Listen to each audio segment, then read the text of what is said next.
to you. Enjoy the weather today. Maybe tomorrow starts to go craptastic after that.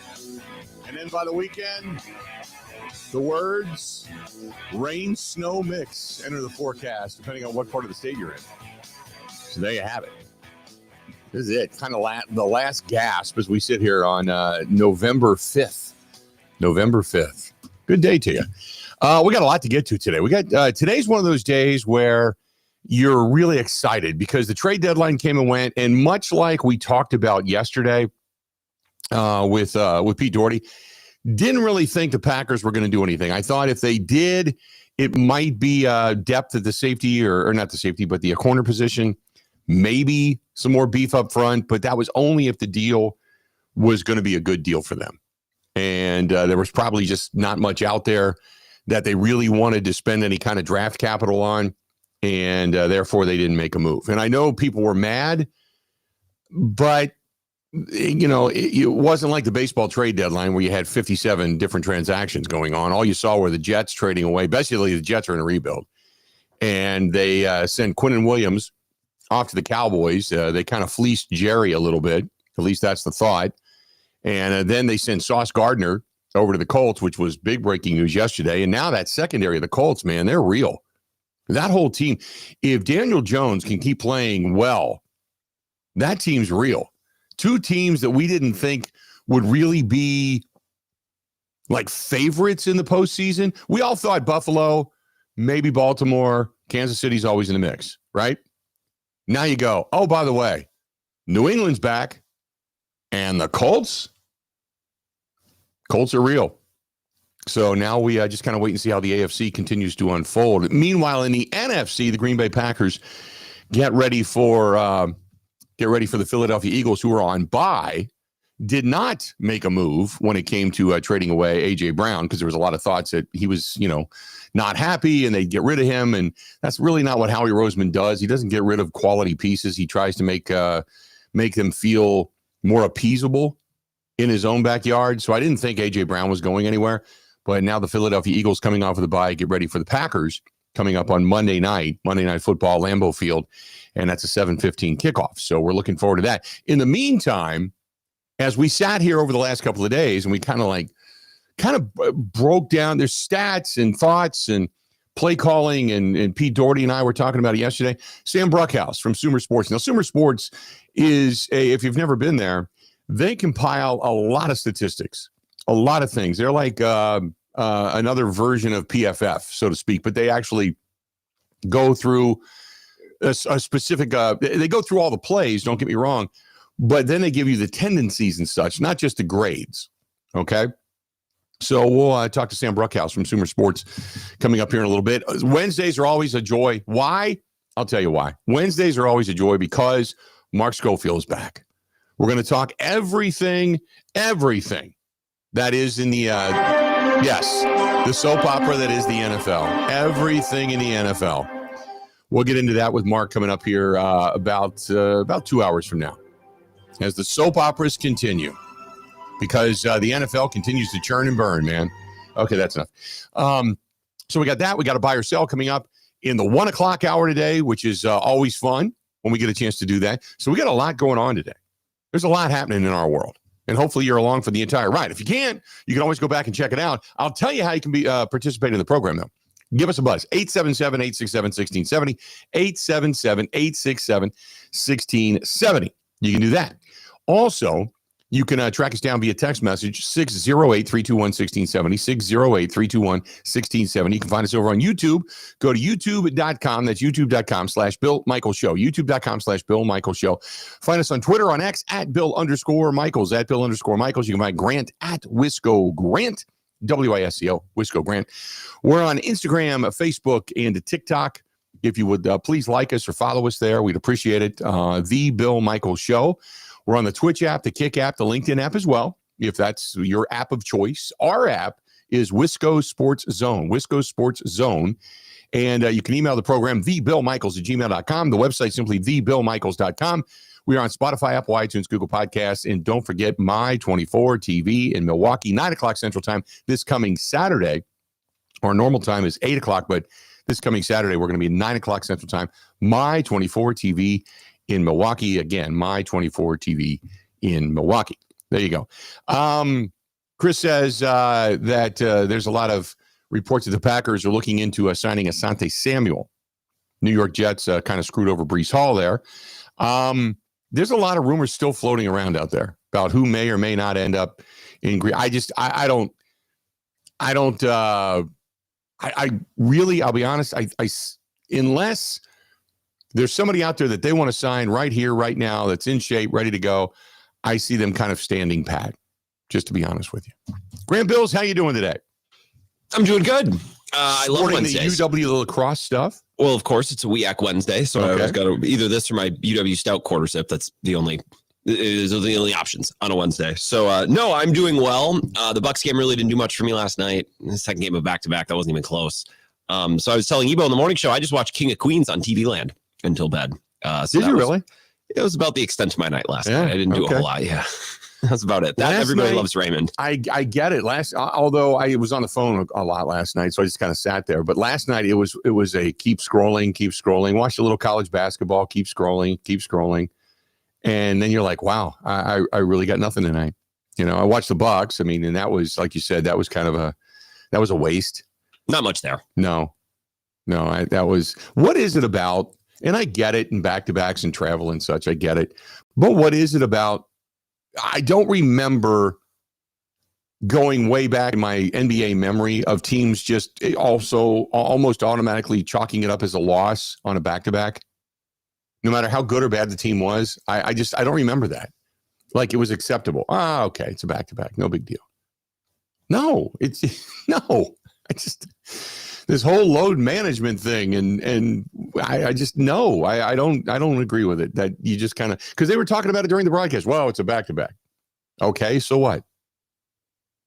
I mean, yeah, Giannis only played 24 minutes now that I look at it. Right. So, look, if maybe they had gotten off to a better start, I don't have the full box in front of me. I didn't get home until halftime, so I missed the beginning of it. If it's close, they probably try to win. I don't think they went into last night thinking we'll just pump this away. But when the game gets off to a slow and bad start, it's like, okay, well, we'll just, we'll buy a little rest here for our guys. Yeah. Play like 10 fewer minutes than maybe some of the starters would otherwise. Right. Here's the other topic I had written down today. This is how bad it's gotten. Did you see the report that came out about Camp Randall and beer sales?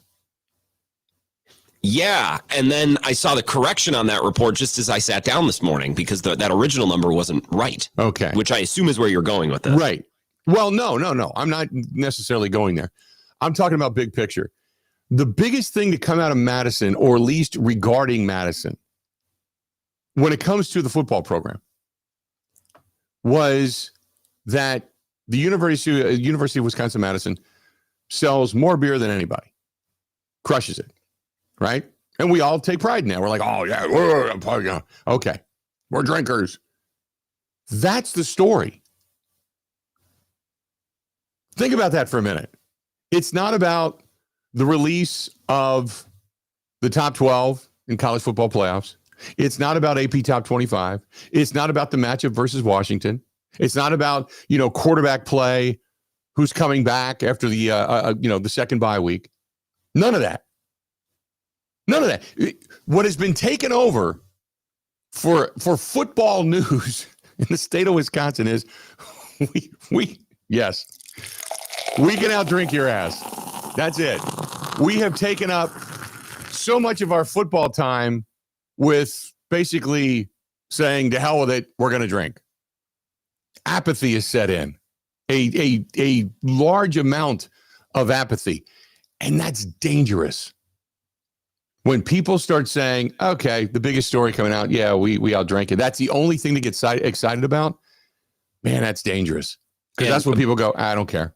And by the way, like if that's what you're claiming or if that's what you're hanging your hat on, a correction that report came out today and the Journal Sentinel folks dug into it. Wisconsin's significantly beneath Nebraska, Tennessee, LSU, Minnesota, Michigan, Indiana, West Virginia. There you go. They're getting doubled up by Nebraska in beer sales. Right. So, but that was the big story. Yes. And then it breaks that, well, we didn't even win that. Not that we were trying.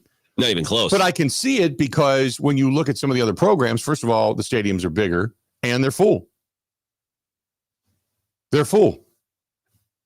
I mean, if you've been to Camp Randall lately, even for the Ohio State game, there was smatterings of open seats, like the entire upper section of where I was sitting in the lower bowl underneath the overhang was empty when I was there for the Ohio State game.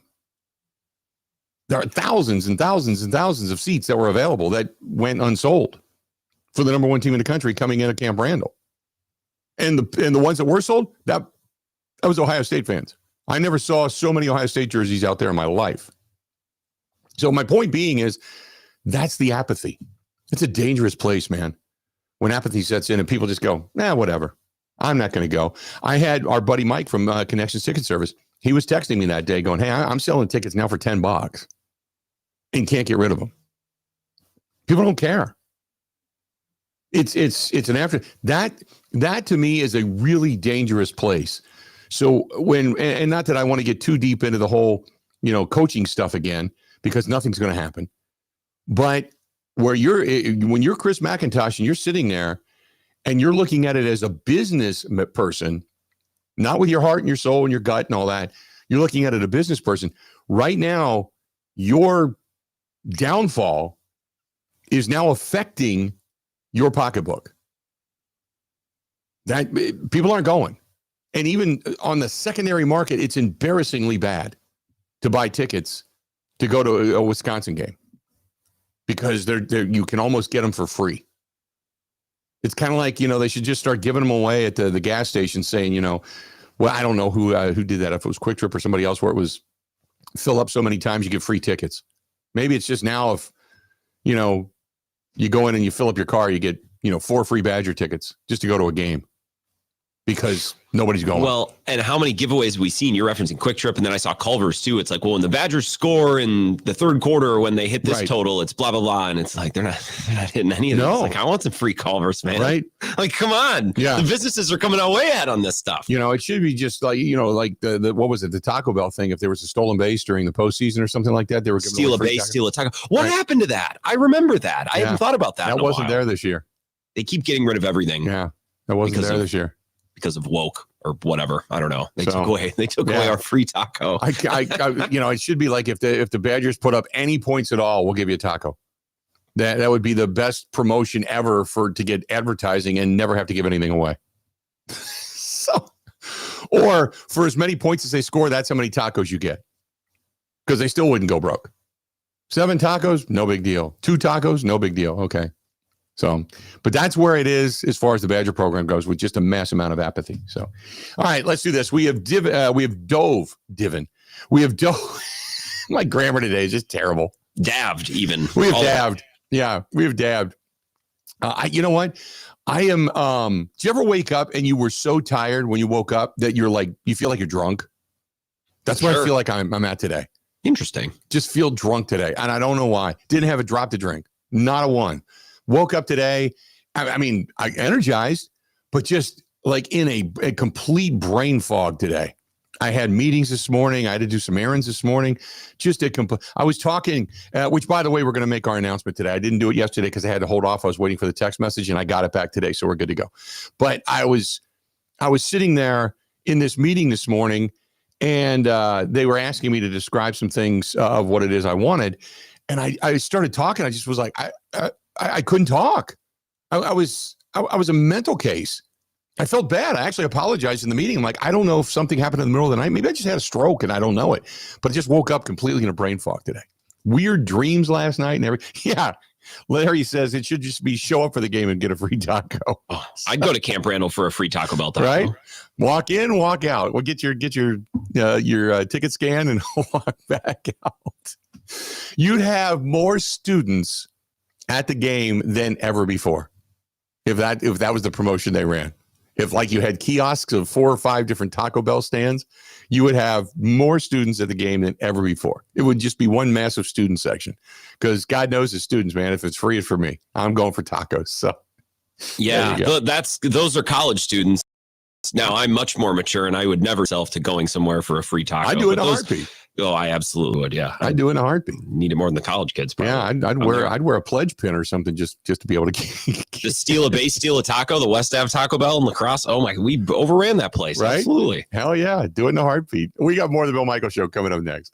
This is the Bill Michaels Show on the Wisconsin Sports Zone Radio Network.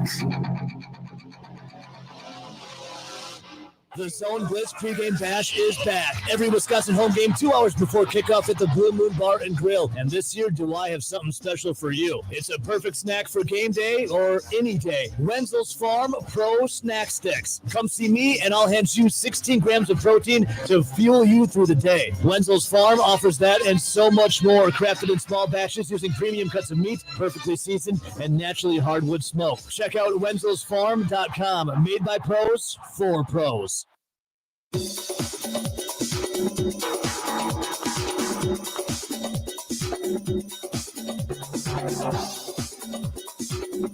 Bill Michaels will resume in 3 minutes.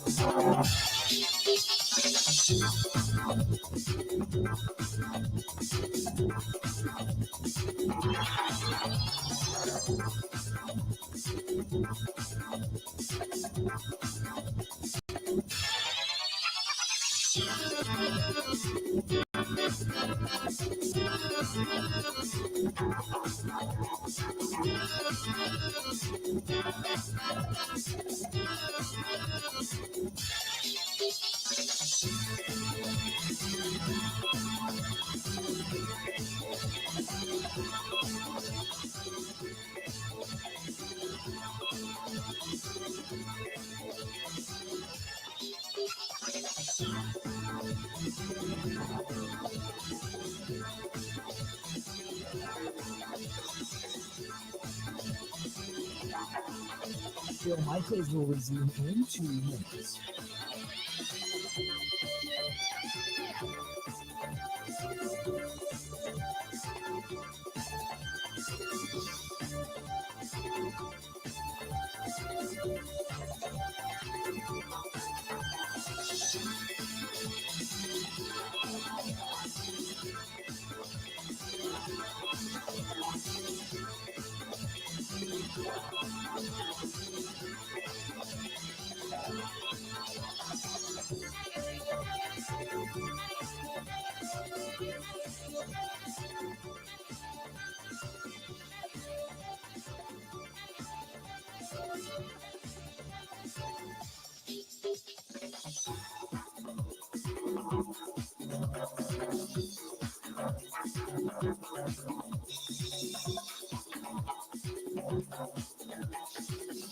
Bill Michaels will resume in 1 minute.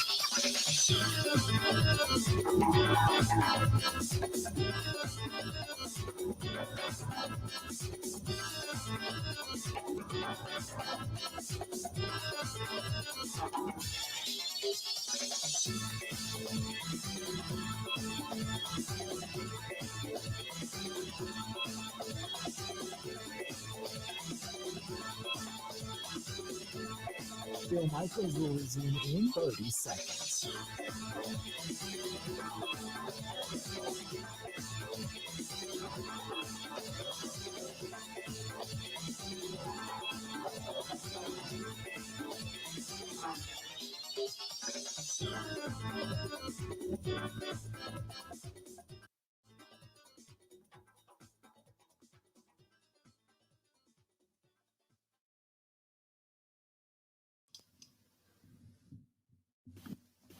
This keeps happening, and so it's they're a little impatient, and their discipline for not getting penalties is killing them.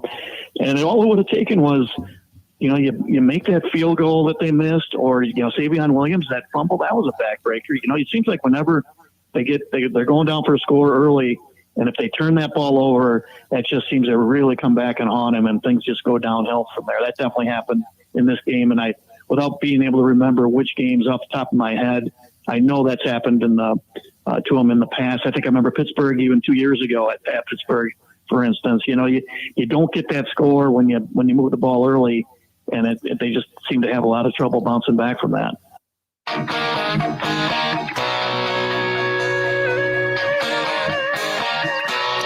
words of Pete Doherty, Green Bay Press-Gazette, joining us on the show yesterday.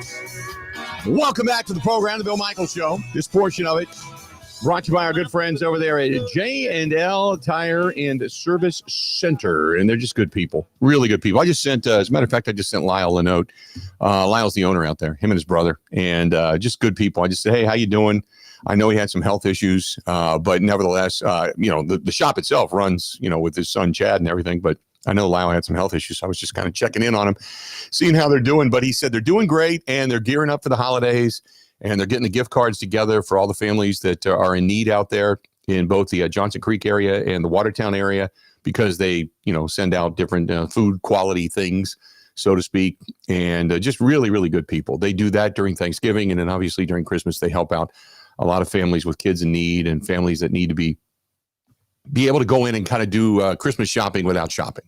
They just put out toys and clothing and all this different stuff, and people can go in and just kind of pick out what they need for their kids or for themselves. And it's just an amazing, amazing setup. And they're incredibly trustworthy. And oh, by the way, they're the best tire dealer out there. And the snow hasn't flown yet. So get your snow tires if you need to, if that's even a thing anymore. Otherwise, simple things like oil changes, brake jobs, whatever it happens to be, all the way up to the 18-wheelers. If you're cruising around out there and you've got yourself a great big old truck and you got a problem with it, pull it on in, because they've got the facilities to do it. That is J&L Tire and Service Center.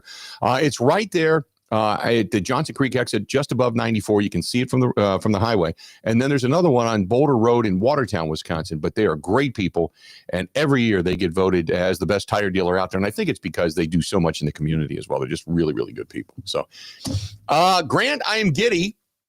So during our open, because I've changed some things here in the studio, where now I can see on the cameras rather than having him ring the doorbell and have it go off in the background. I can now see when people are approaching the delivery door.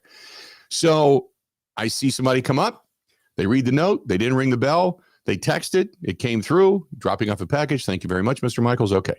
So I go down, what just arrived? All because Kristen was really into this Vantage or whatever it is, this craptastic website that sells all this Christmas stuff. All the Christmas bedding just came in. I was gonna assume something for the Christmas party. All the Christmas bedding just came in. So now even all the guest rooms now will be decorated.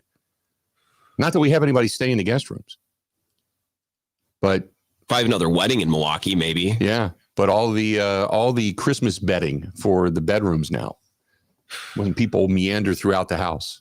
Why not a life-size stable and manger, and someone can sleep in there? Why not do that in the front yard? I thought about that. I did, but nobody needs to see a drunken version of Joseph or Mary out there in the front yard. It's bad enough that one year we did have adult escapades take place in one of the restrooms, in one of the bathrooms in the house. It's bad enough that happened. I don't need anybody doing it on my front yard in a manger. Now, when you say escapades, you mean you could play some music. Okay. Yeah. Frankincense and myrrh, the whole shooting match. Okay. Yeah, there was some adult happenings that took place. We didn't really know about it at the time until somebody came down and said, hey, somebody's locked in your bathroom. And so we went upstairs, and the sounds when you hear them. And we're kind of like, okay, I don't know who's in there, but kind of classless, but okay. Well, it wasn't me, for the record. It's not like I started banging on the door. Now, what would you do if somebody's at your house? Speaking of banging on the door, what do you do if you're having a party? And it's a party. I mean, it's people are downstairs doing shots and the bar's open and bourbons and whiskeys and beers and everything. So what do you do because there's 4 bathrooms in the house, so it's not like we were in desperate need. But in one of the bathrooms, there were some people that we'll say they were sharing amore. Is that a kind way of putting it? They were doing the Calderon Club, is what you're saying. They were sharing amore. Sharing amore. And it became rather evident to those that, 1, needed to use the restroom, and 2, those that were, on the floor below within earshot. Now, the music downstairs, you couldn't hear it.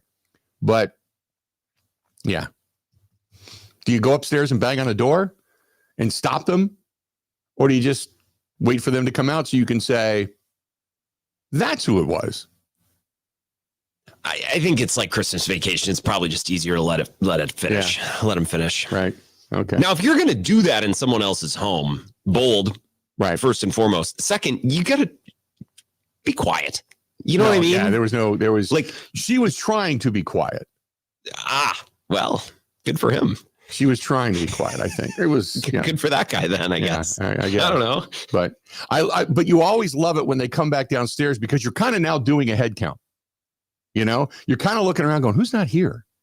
You know, and it was about 11. So we're about an hour away from the shuttle bus coming to pick everybody up. So about 11:15-ish.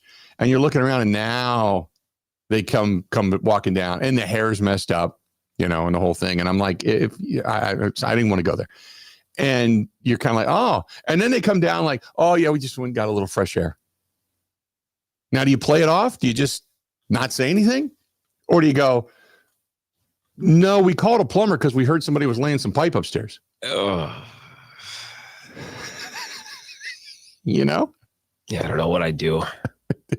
Or never had anyone do that in my Or do you before. stop the music and applaud and say, ladies and gentlemen, such and such back here with us. Mr. Conway Twitty. Yeah. I'd probably ladies and gentlemen, Conway Twitty. That's exactly right. I'd probably just love it. I think you have to have fun with it, don't you? You have to have fun with it. Yeah, I think you got to do something, but we didn't really know. Kristen and I didn't know about it until after, like the group left.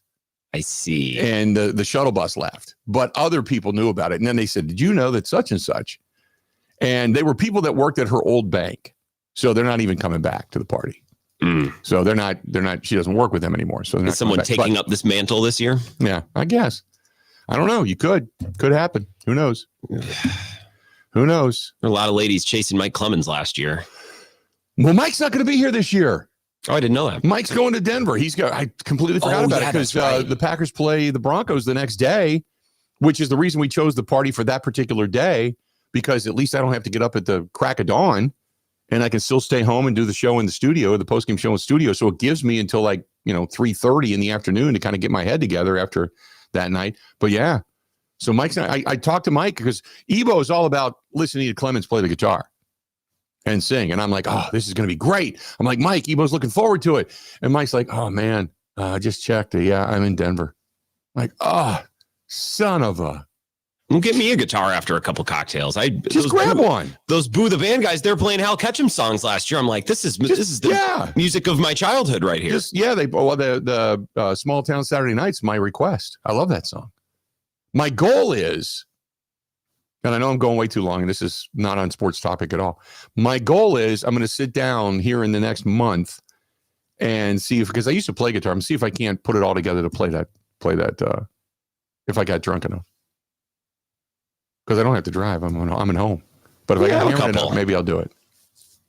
Maybe I'll do that. Play that song. Attaboy. Yeah. Maybe I'll do that.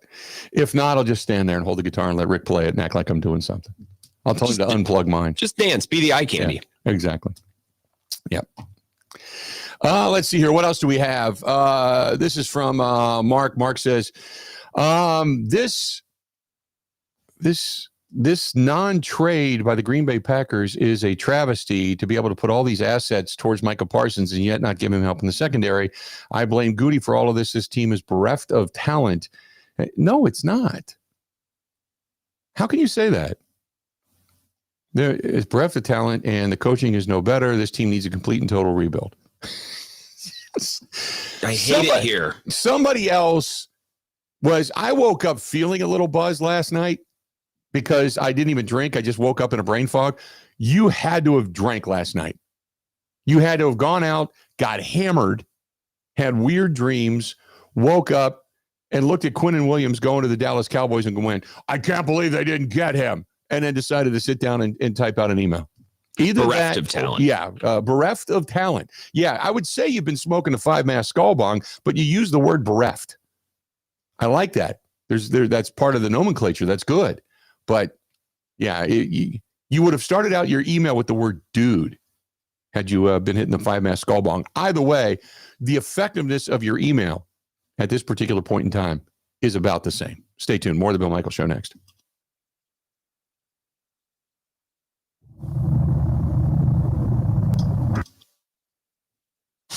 Covering Wisconsin sports like a blanket. This is the Bill Michaels Show on the Wisconsin Sports Zone Radio Network. Ready for the snap and a timeout taken.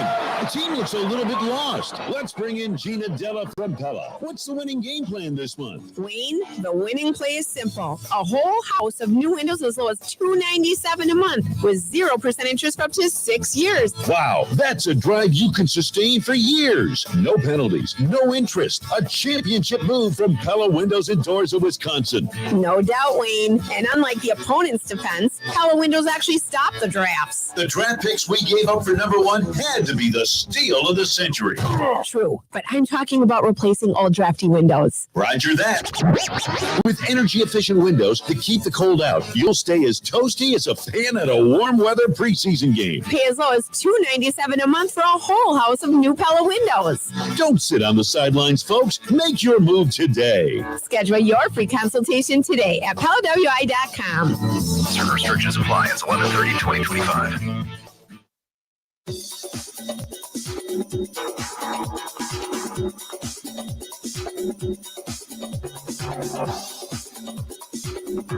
Bill Michaels will resume in 5 minutes.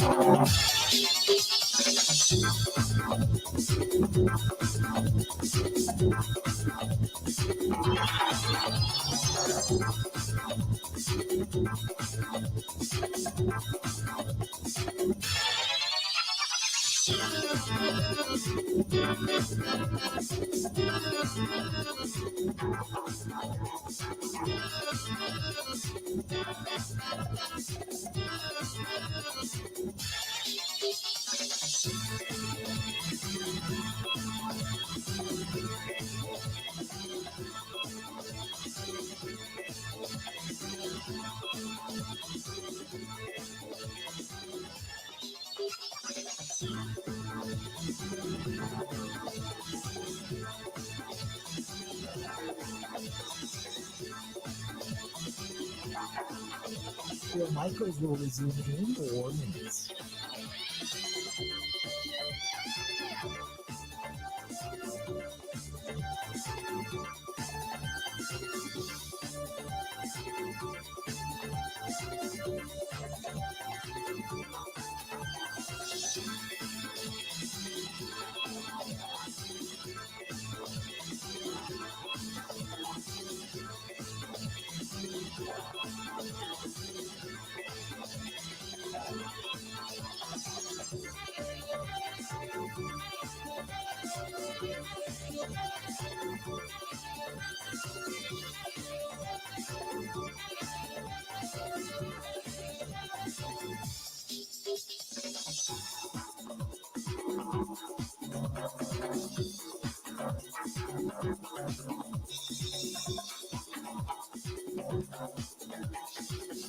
Bill Michaels will resume in 3 minutes.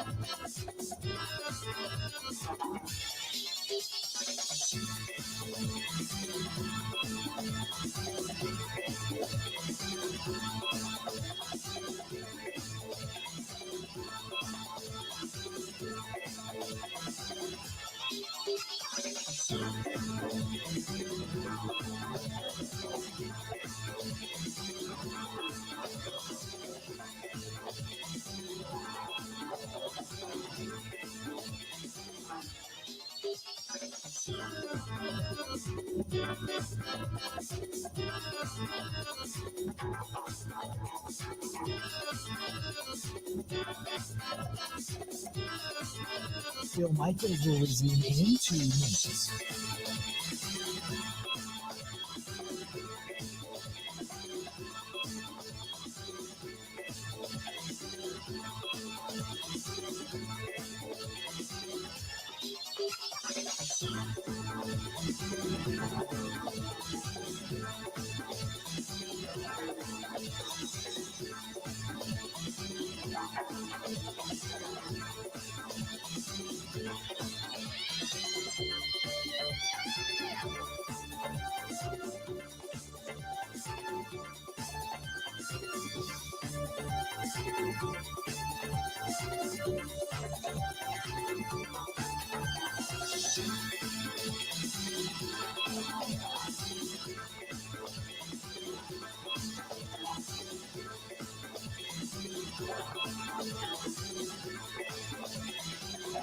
Bill Michaels will resume in 1 minute.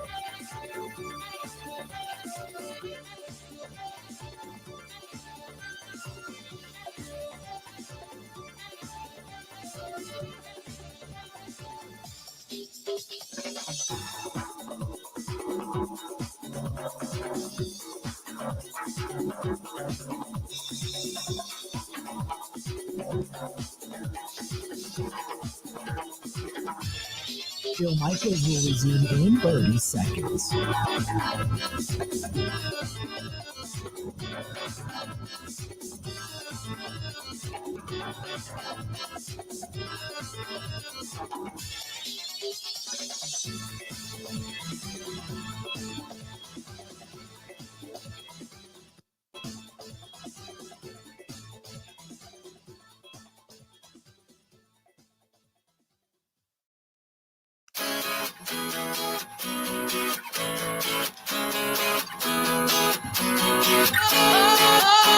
Welcome back. Bill Michaels Show. Wednesday. The brain fog is lifting a little bit. I don't know why, but it is. It's like I got hit in the head last night or something. No, I didn't take any NyQuil either. But I'll tell you this. One thing I do know is that our good friends over there at Stenny's, they had a rocking Halloween party at both Lake Country and downtown. I was at the one downtown doing the judging of the costume contest. You can follow it and see I shouldn't say all of them, but you can see a few of the costumes, so to speak, over there on Instagram and on our Facebook page, because I took some video and posted that. But they want me to remind you that when the Bucks are in town and they have games, they're running shuttles. Marquette running shuttles. Admirals running shuttles. Or Theater downtown, Lambeau Field, all that kind of good stuff. They're running the shuttles. Stop into our friends at Stenny's. They got Road Crew coming out to the Lake Country location. Road Crew's a good band, too. They're going to be coming up soon. So check out Lake Country, and you can check out Stenny, Second and National down in Walker's Point in Milwaukee. The original, don't forget, they pushed back, and I kind of felt this was going to happen, but they pushed back the open date of the location in Mequon. It was supposed to open up in like December, and they're not pushing it back a year like they had to when they were opening up Lake Country, but I think it's probably going to open up end of January, February, somewhere in there for the new one coming to Mequon. But Stenny, Second and National, Walker's Point, also on Watertown Road in Pewaukee. Both locations fantastic with the fantastic food, the wings, the award-winning Bloody Marys, everything that goes along with it. As they say at Stenny's, you should be here. There you go. All right. Justin said the big thing about the Packers is, and I agree with this, they can't just make a move to make a move. We already gave up what we did for Micah Parsons. We are fairly deep into the positions of need. We just have to rely on the talent and the coaching, and we'll weather the storm just fine. I can't keep trading away the future or future talent just to stay relevant right now. You got to trust the process. And that's true. And that's the reason when Pete Doherty and I were talking yesterday, I kind of felt like they weren't going to make a deal. You've already given up some pieces. You're probably not going to give up any more, especially as much as they value. You're not going to give up trade pieces or draft pieces for depth. You probably would give it up for a starter, but not for just depth. You'll have to find that on, somebody else's practice squad when you sign somebody. So I kind of felt like the Packers were going to make a move. I think we're always hopeful when you believe that the window is open. But in the back of my head, I said 95% of me says, no, they're not going to make a deal. And sure enough, they didn't. So it's just kind of, we were all stunned when they went for Micah Parsons. So you got that. And certainly they were not going to make a trade for a tight end. I mean, this is Luke Musgrave's time to shine without a doubt. Randy says still need help on the defensive line, the offensive line, and the secondary. I think the biggest priority is probably the secondary because of just the depth. There isn't any. If you go and look at the depth chart, even the practice squad, there isn't corners.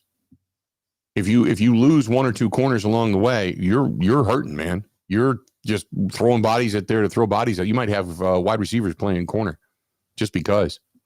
I mean, it's getting to that point where if they would have injuries. Right now, they're not hurting, but if they would have injuries, they certainly could. If you start to look at the secondary depth, the way you look at, say, the wide receiver depth, with Jaden Reed going down. By the way, I did a little research yesterday. So the shoulder injuries continue, right? Shoulder injuries. Got Matthew Golden now with a shoulder, Colby Wooden with a shoulder. They don't look to be long-term, but it is what it is. So I thought, I'm going to see what kind of pads they wear. Sure enough, they are not wearing X-Tech pads. Not wearing X-Tech pads.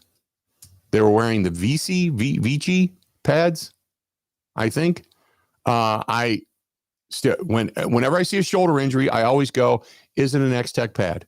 And sure enough, neither guy, Matthew Golden or Colby Wooden, they're not wearing X-Tech pads. I don't know why, because statistically, shoulder injuries are X-Tech is the pad to wear if you want to prevent shoulder injuries.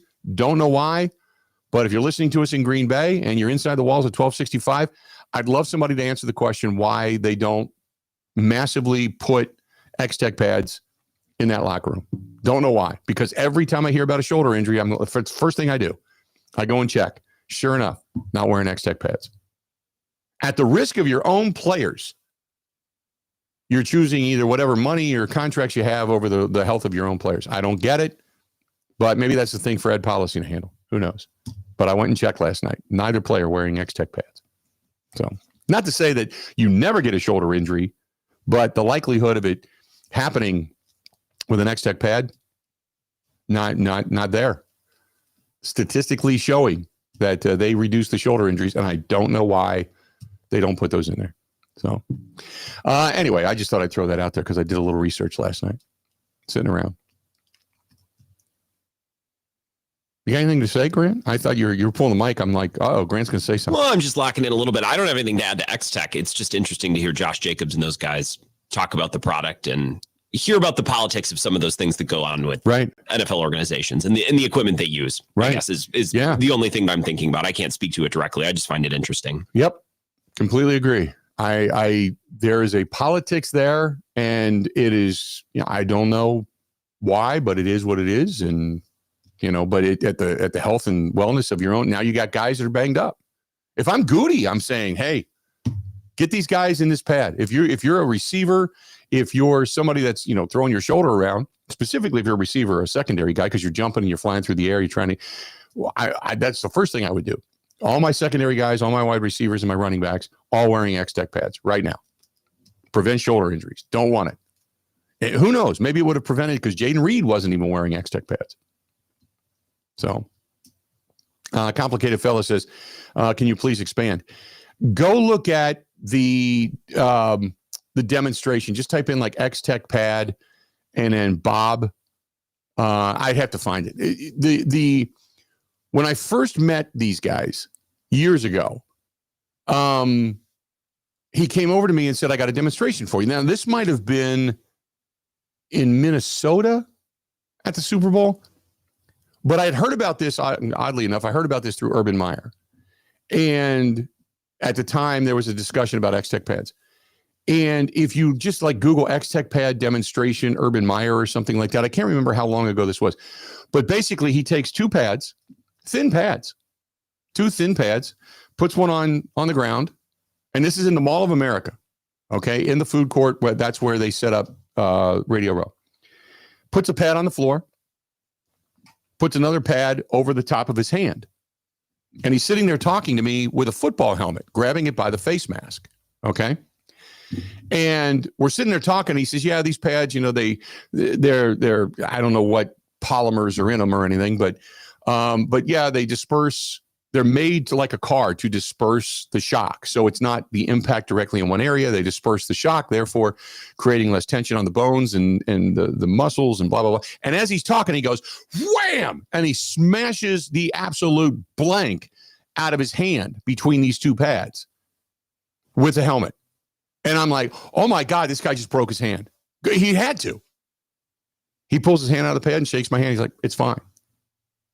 If you don't believe it after that, you never will.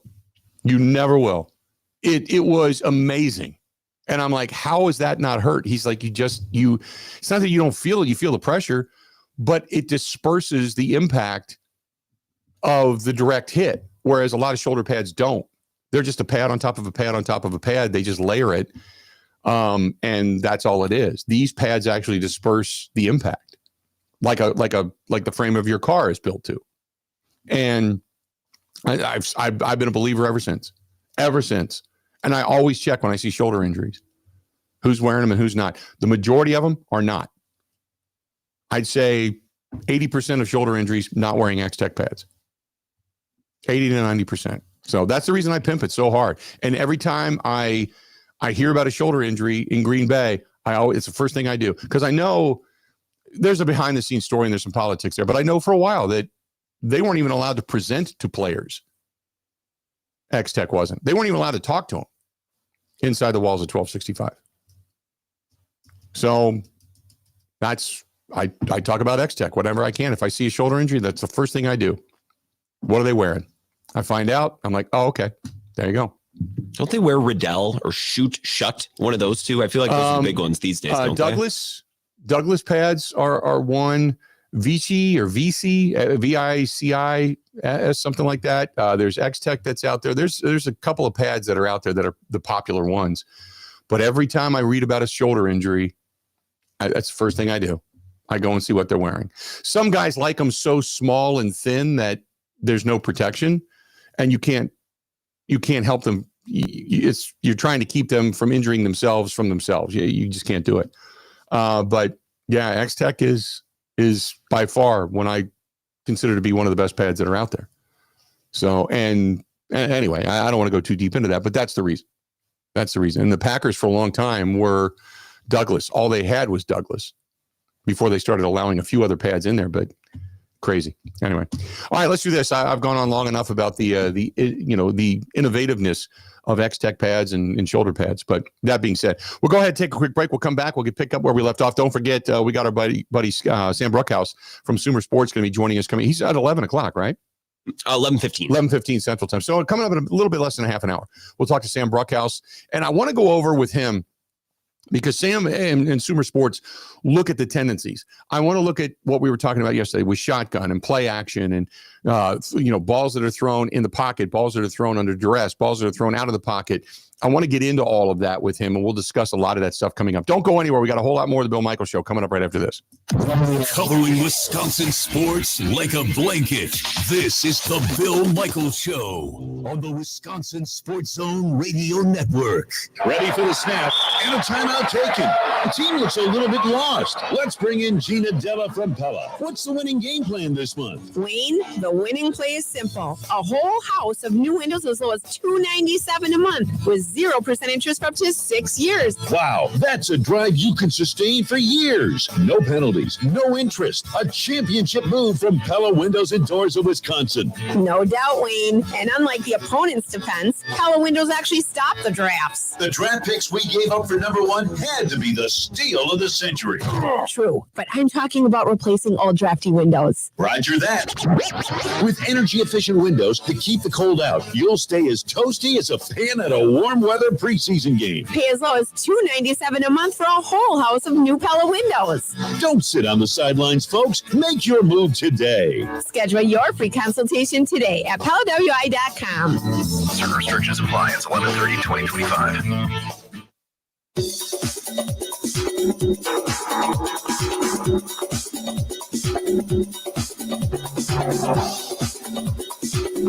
Bill Michaels will resume in 3 minutes.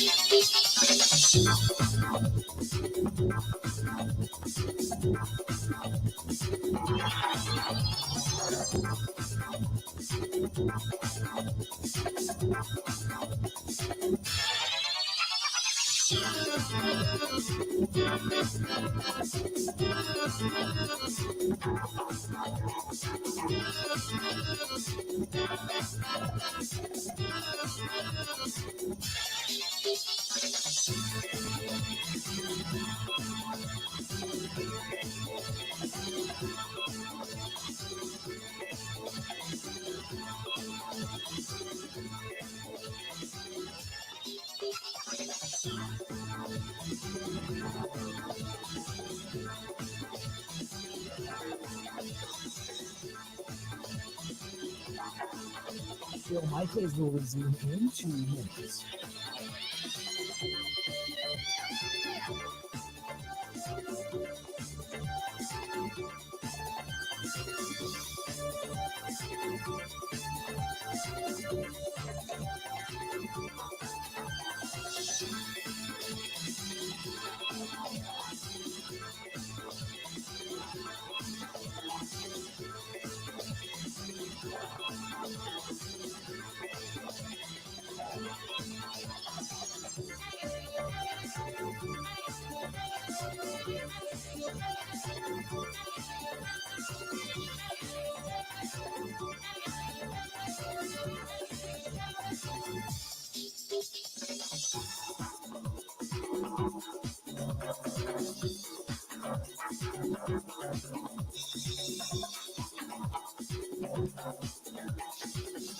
Bill Michaels will resume in 1 minute.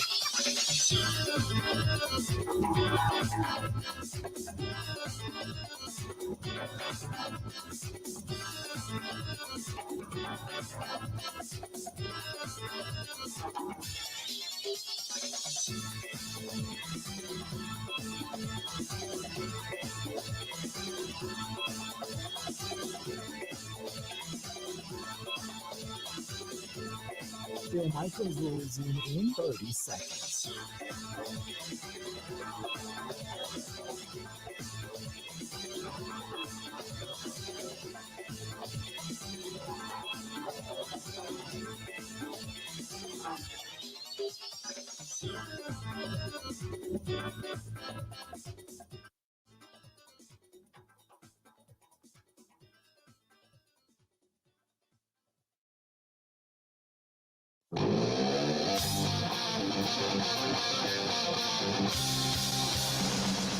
Welcome back. Bill Michaels Show. How we're looking. It's a Wednesday. It's a hump day. Sun's out. Warming up today. Get out and enjoy it. By the end of the week, it's going to kind of suck massively. Rain, snow mix possible. Highs in the 40s. Lows in the 20s. Welcome to November. There you have it. This portion of the program, by the way, brought to you by our friends over there, the Nice Ash. And I've been talking about this for a while because I had the flood, and they keep waiting to open. And they've been the insurance companies. How do insurance companies actually operate? I see these giant, first of all, profits of billions of dollars, and these massive monoliths of buildings that they just spending millions on advertising and endorsements. But yet the simplest thing about like paying off bar stools, they won't do. I don't get it. Insurance has got to be the biggest scam on the face of the earth. But as soon as they write the check, then the Nice Ash is going to open back up, and I can't wait. But that's the holdup right now, is waiting on the insurance company to finally cut a check. They don't mind taking out of your account every damn month. That's for damn sure. But you got to cut a check. And it's like they get writer's cramp or something. I don't know what it is. But they're just waiting for the insurance check. I just checked with Joette the other day. As a matter of fact, as I said, hey, I got friends coming to town, and they want to go there. They're looking forward to heading downtown Waukesha, and then maybe doing a little Geno's coming into to town in the beginning of December for the Christmas party. And they're like, yeah, we should be open by then. I'm like, knock on wood. We're hoping. But Nice Ash, as soon as it opens up, you better believe we'll let you know. 323 West Main Street, downtown Waukesha. Coming up in the next hour, Sam Bruchhaus is going to be joining us. We'll talk with him about Sumer sports and, statistically speaking, what the Packers are. Why is the Packers offense so up and down? Jekyll and Hyde, schizophrenic, whatever you want to say. Why is it so like 1 minute it's on and the next minute it's so off? Now, you got to give credit to defenses. They get paid too. I get it. But why does it look like it just flows and it's so good and all of that? And then the next time or the next 3 or 4 series, it's 3 and outs and they look bad. And part of it's also, penalties, drop passes, stuff like that. Okay. Although they really haven't had a ton of that this season, which has been pretty good. That's a pretty good hands discipline. But we just want to find out why it has been so up and down. So we'll get into that discussion coming up here in just a little bit. Don't go anywhere. We got text messages to get to. The 563 says, "Hey, Bill, I feel like with the Packers, the talent we have on offense, I just think if we had a different offensive coordinator, this team would look way different." Thanks, Darren from Keeler. Darren, you're the man. Darren in Green Bay says, "Bill, I had hoped that the Packers would have traded Matt LaFraud to someone else." Not going to happen.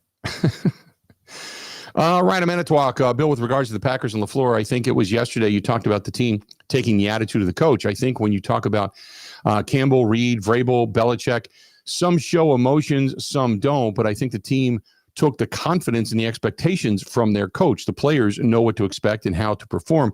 The Packers this year just seem a little bit off from all the issues with the penalties, special team, the up and down play. When I hear LaFleur, it sounds like he is searching for answers, and the team is as well. I don't know anymore what to expect from this team or this season. Maybe I have to realize that they're just a team that this season, they have talent, but they can't get out of their own way. Have a good day. That's Ryan in Manitowoc. That is, Ryan, you text a lot. That might be one of the best text messages you've ever sent. Because it's not about emotion. It's sometimes it's the command of the room that they have. Maybe that's a good way to put it. They don't need to be too high. They don't need to be too low. They don't need to be screaming and yelling. They don't need to be flexing muscles. It's the command of the room, the respect of the team, and the confidence that's shown. I don't know, but that's a really, but I will say there's a couple of things I want to get into with this. When you talk about all the issues with the penalties and everything and all the up and down, it's been better. It's not like things have gotten worse or stayed the same. Things have gotten better. You just keep waiting for this team to put it all together for 4 full quarters. And then when you say, okay, now you've done it, do it again. Do it again. 1 hour down, 3 yet to go. Don't go anywhere. A really good, that's a really good text message. I don't care who you are. That's a really good text message. Stay tuned. We got more of the Bill Michaels Show. 3 more hours. Don't go anywhere. We got a lot coming up.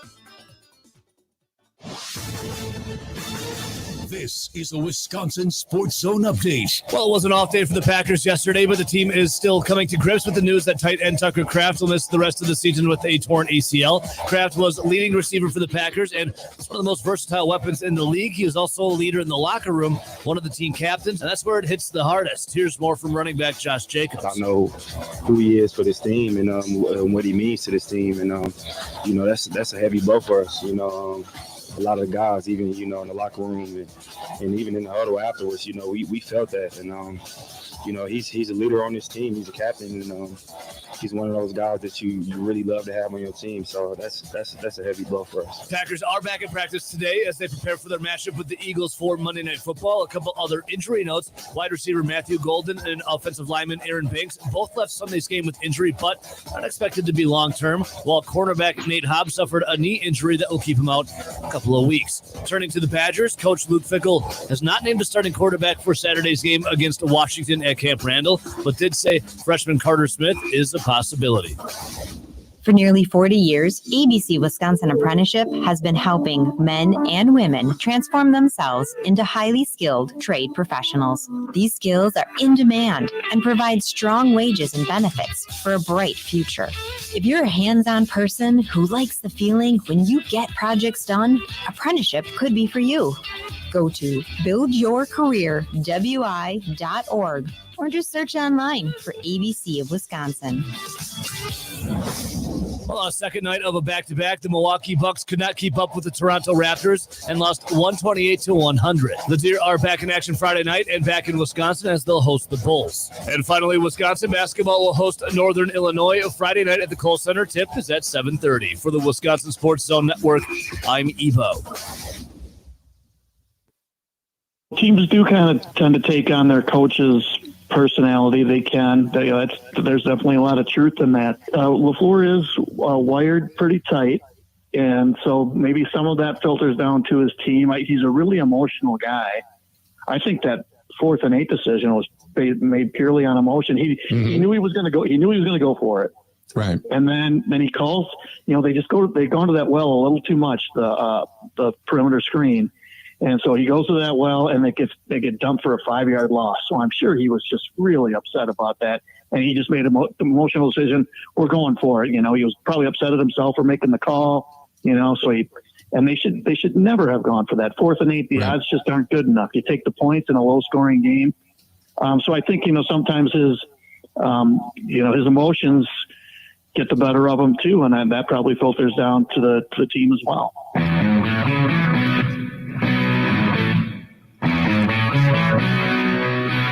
Those are the words of Pete Doherty from yesterday's program. Welcome in hour number 2 of the Bill Michaels Show on this, a beautiful Wednesday. 58 degrees today, sun shining, a little bit of a breeze. Maybe taking the rest of the leaves off the trees today and then blowing them into somebody else's yard. I'm all for it. Welcome into the program today. If you want to get a hold of us, 877-867-1670, 877-867-1670. If you want to text us, 608-321-1670, 608-321-1670. If you want to find us on YouTube, which is a great way to watch the program, go to youtube.com/Bill Michaels Show. Please follow us and subscribe there. We can't beg you enough. It's free. It's free. We don't mind that. It's free. We just give it to you. We pop up. Yeah, which, by the way, kudos to everybody that's, I got a breakout yesterday of the people not only around the state, but around the country that watch the program via YouTube and participate in the show. Holy crap. We are, we're huge in Green Bay, Milwaukee, and Madison, but we've got quite the grouping out in Phoenix, Arizona. A lot of snowbirds. A lot of people have moved out there. A lot of people down in Florida. But we've got a good contingent in New York. We've got a good contingent in Philadelphia. We've got a good contingent over in Minneapolis. They're just keeping an eye on the enemy. That's the way I look at it. Got a good contingent over there. We got a good contingent from South Dakota, from San Diego, California, and we had more than a few people watching over in Hawaii. We're huge, Grant. Just so you know, we're huge. Huge with the island folk? I guess. You know, now if somebody over there owns a bar or something and wants to fly us over to Hawaii to do a show, we'll be happy to do that. Be there in a heartbeat. Well, in 20-ish hours or so. Right. So, in a relative heartbeat. We're everywhere. I was really, I mean, obviously we cover the state of Wisconsin, you know, better than anybody. And we are Wisconsin Sports Talk leader, just so you know. We have been dubbed that. So that's why we hashtag it out now. But yeah, I was pretty impressed. I didn't realize that we were in that realm of stuff. So thanks to everybody that pays attention to the program. You can also track us down on Twitter, on X, @Bill_Michaels, @Bill_Michaels. You can find Grant at Wisco. Grant, excuse me, we're on Instagram, Facebook, and TikTok, The Bill Michaels Show. Those words, put them all together. Twitch, Kick, LinkedIn apps as well. Our own app, which is now booming, Zephyrillus, Florida. And hopefully I'm pronouncing that right. Either that or Zephyrillus. Or Zephyr Hills. Zephyr Hills, Florida. Says, love the show. That's from Dan. Dan, you the man. You can find us on our app, which is Wisco Sports Zone, Wisco Sports Zone. You can email the program, thebillmichaels@gmail.com. The website, thebillmichaels.com. Spotify, Apple, iTunes, Google Podcasts after the fact. You can also track us down 9 o'clock Central Time this week. 9 o'clock Central Time, My24 TV in Milwaukee. My24 TV in Milwaukee. All right. So I've got this breaking news, but it relates to us. So it's not like the Packers made a trade or anything. Our pop-up store for all of our show gear will last from this week. Okay. And I'll give you the website once it's complete, but it's going to happen probably tomorrow or Thursday. It will last from that point in time until Wednesday night, Thursday morning, midnight, November 26th. And that's it. So it's going to be a whole slew of apparel. It'll all be to you in time for, you know, gifts and giving and all that kind of stuff, and Christmas and all that stuff. But we will get it out to you. And I just confirmed everything today, which was our meeting this morning. Confirmed everything today. So yes, the pop-up store is going to go up. It'll be for a short period of time. It's get it while it lasts. If it works and then we get a good reaction, we'll do it again. If not, then this is a one-time only thing, and then you'll be the owner of very unique clothing and apparel. But here's one thing to keep in mind. $5 out of every purchase goes directly to Big Unit Foundation. We will not make a dime on this. So $5 on every purchase. We worked it out with the manufacturer. They're going to donate. We're not going to make money. There is no money coming to me, no money coming to Grant, no money, nothing. Okay. All that money will either go to the manufacturer for the cost of doing the items. So we kept the prices relatively low.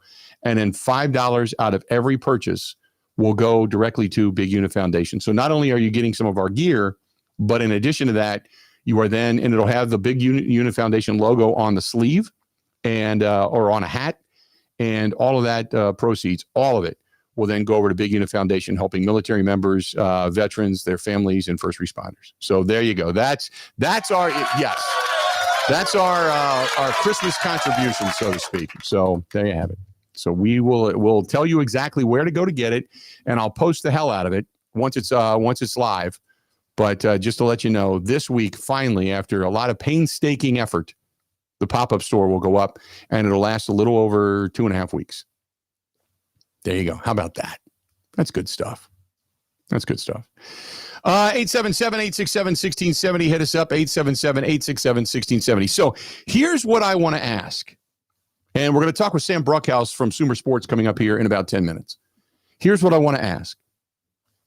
This is a tough question, but it was asked to me yesterday, and I thought, 11 o'clock, I'm going to write this down. This is what I'm asking. What is your reality in regards to the Green Bay Packers? What is your reality in regards to the Green Bay Packers? If you're going to sit here today and say, here's the reality of the Green Bay Packers, it is blank. Rick says, any hats? Yes, we have hats. We're going to do and I'm not a big fan of the strap back, so I want to do fitted. So I believe there's fitted hats on there. I think there might be a trucker hat or two, but I think we're doing fitted. So what is your reality in regards to the Green Bay Packers? And this goes back to, which I did it very specifically from our buddy Ryan of Manitowoc, who texted us on the text line and said, I don't know what to expect and how they're going to perform. The Packers this year just seem off. From all the issues with the penalty, special teams, and the up and down play, when I hear LaFleur, it sounds like he's searching for answers, and the team is as well. I don't know anymore what to expect from this team or this season. Maybe I have to realize they are the team this season, that they have the talent, but maybe they just can't get out of their own way. Ryan of Manitowoc, a very foreshadowing to this particular hour of the program, when he texted me in the first hour. What is the reality of the Green Bay Packers? And now you got to search.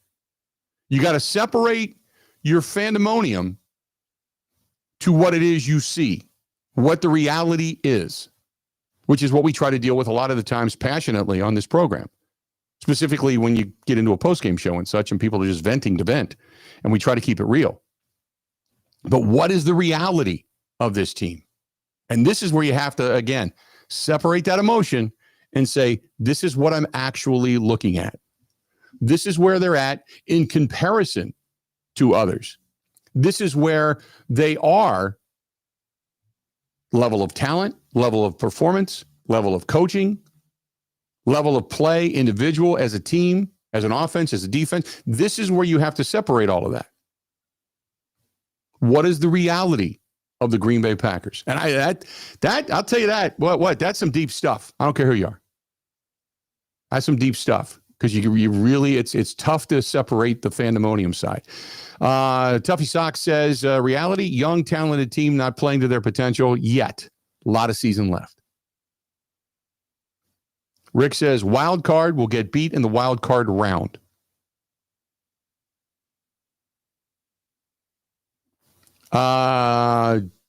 This is from over in the email inbox. This is from Brad. Brad says, the reality is we've got a quarterback who has not lived up to potential, who shows a lot of signs of being Brett Favre rather than Aaron Rodgers. We've got a head coach that doesn't seem to have all the answers and is still searching to figure out ways to get this team more disciplined. Also, as a play caller, he has become somewhat predictable and almost protecting his quarterback from just being a quarterback. Why not just let him play? We've got a defensive coordinator who has decided to play the Joe Barry style of defense of death by 1,000 cuts, because he knows he doesn't have the ability to play aggressive defense in the secondary, unless, of course, the guys up front get the job done. And the reality is we've got a kicker kicking through pain right now because he doesn't want to lose his job and has missed a couple, and now he's hearing it from the fans. Meanwhile, Rich Bisaccia continues to collect a paycheck as a special teams coordinator and should end up giving money back at the end of the season for every gaffe that his special teams have committed. Wow, that's kind of deep. And it's a question where you have to go and ask yourself, what am I looking at? What am I looking at? Zach says, the reality is the Packers for years now just consistently play to the level of their competition. And I believe that is a head coaching issue, not having the guys ready and or fired up. Randy says, look over the next 9 games. They might win 4.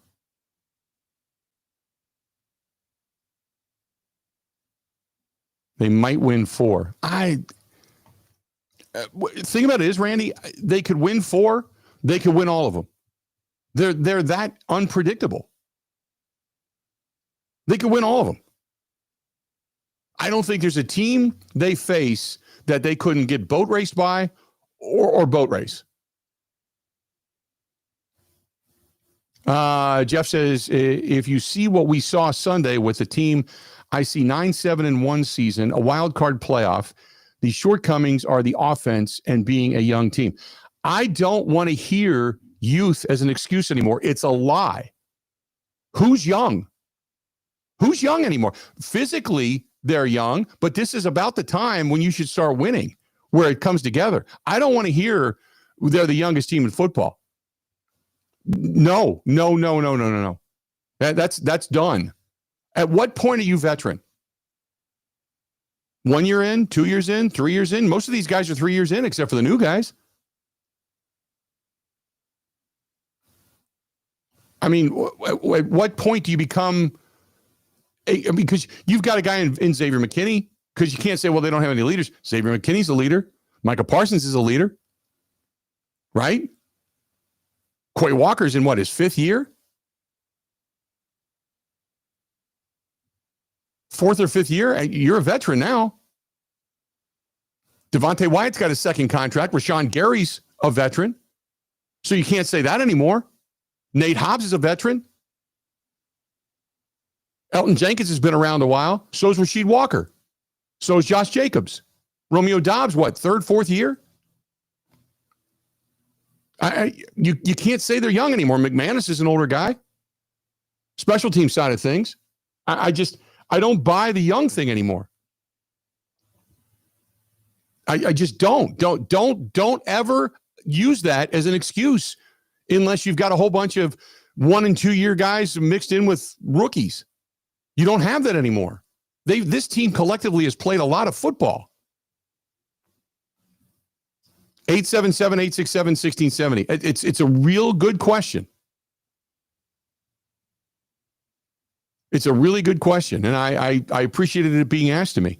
The reality is they're not as talented as people think or hope. Wide receivers are poor. Dobbs is a 3 on well over half teams in the league. The offensive line is poor. The secondary is best at average.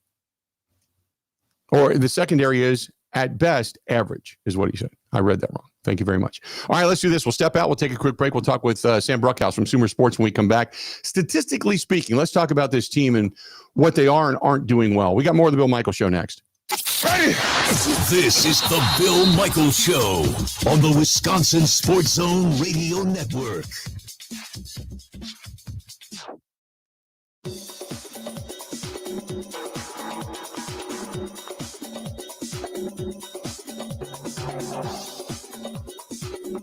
Bill Michaels will resume in 3 minutes.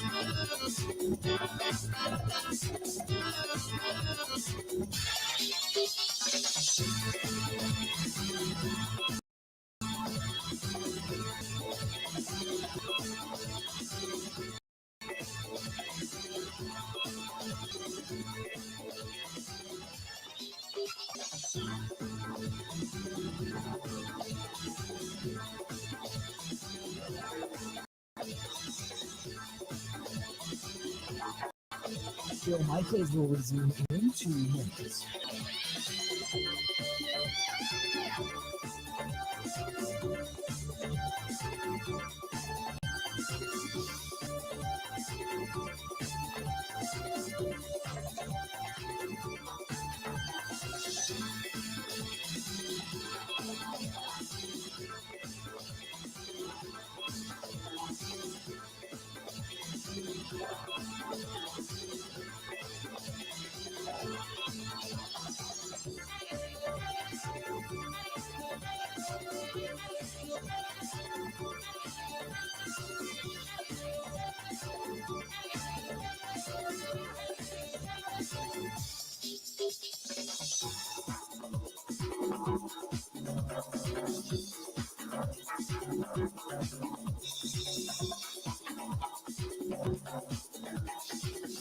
Bill Michaels will resume in 1 minute.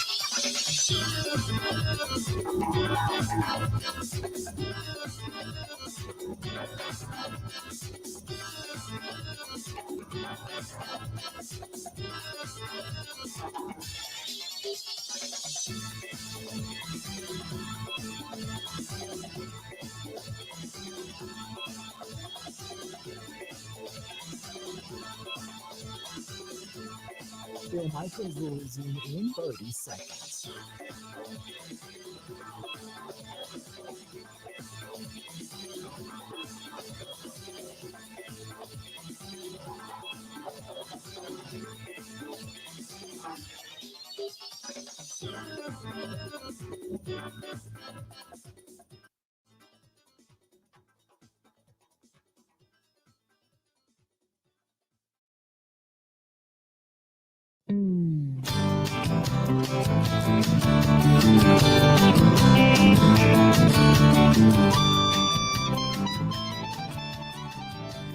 Welcome back in the Bill Michaels Show. We continue on. Thankful you're here with us. We appreciate it as always on this Wednesday edition. It's what is the reality of the Green Bay Packers? What is the reality of the Packers at this point? You have to ask yourself what you're actually looking at. And we've tried to figure it out. We've looked at a bunch of numbers. But what is the reality that you're witnessing this season with this team? Sam Bruchhaus from Sumer Sports joining us on the hotline. You can get him at Sam Bruchhaus, at Sam Bruchhaus, over on Twitter, on X. Sam, how you doing today, man? I'm doing great. There's so much to unravel here, and sitting here watching this game this past week and what they did against Carolina, we talk about playing down to the competition and, yada, yada. But the bottom line is, against two teams that we believed were inferior to them, they couldn't move the football and they couldn't score. They had their own self-inflicted wounds. I get that.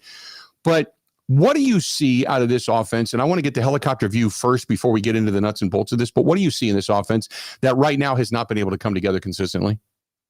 Yeah, I think at the high level, this Green Bay Packers offense is the same Green Bay Packers offense that it's been for the past couple of years. They have question marks at the offensive line.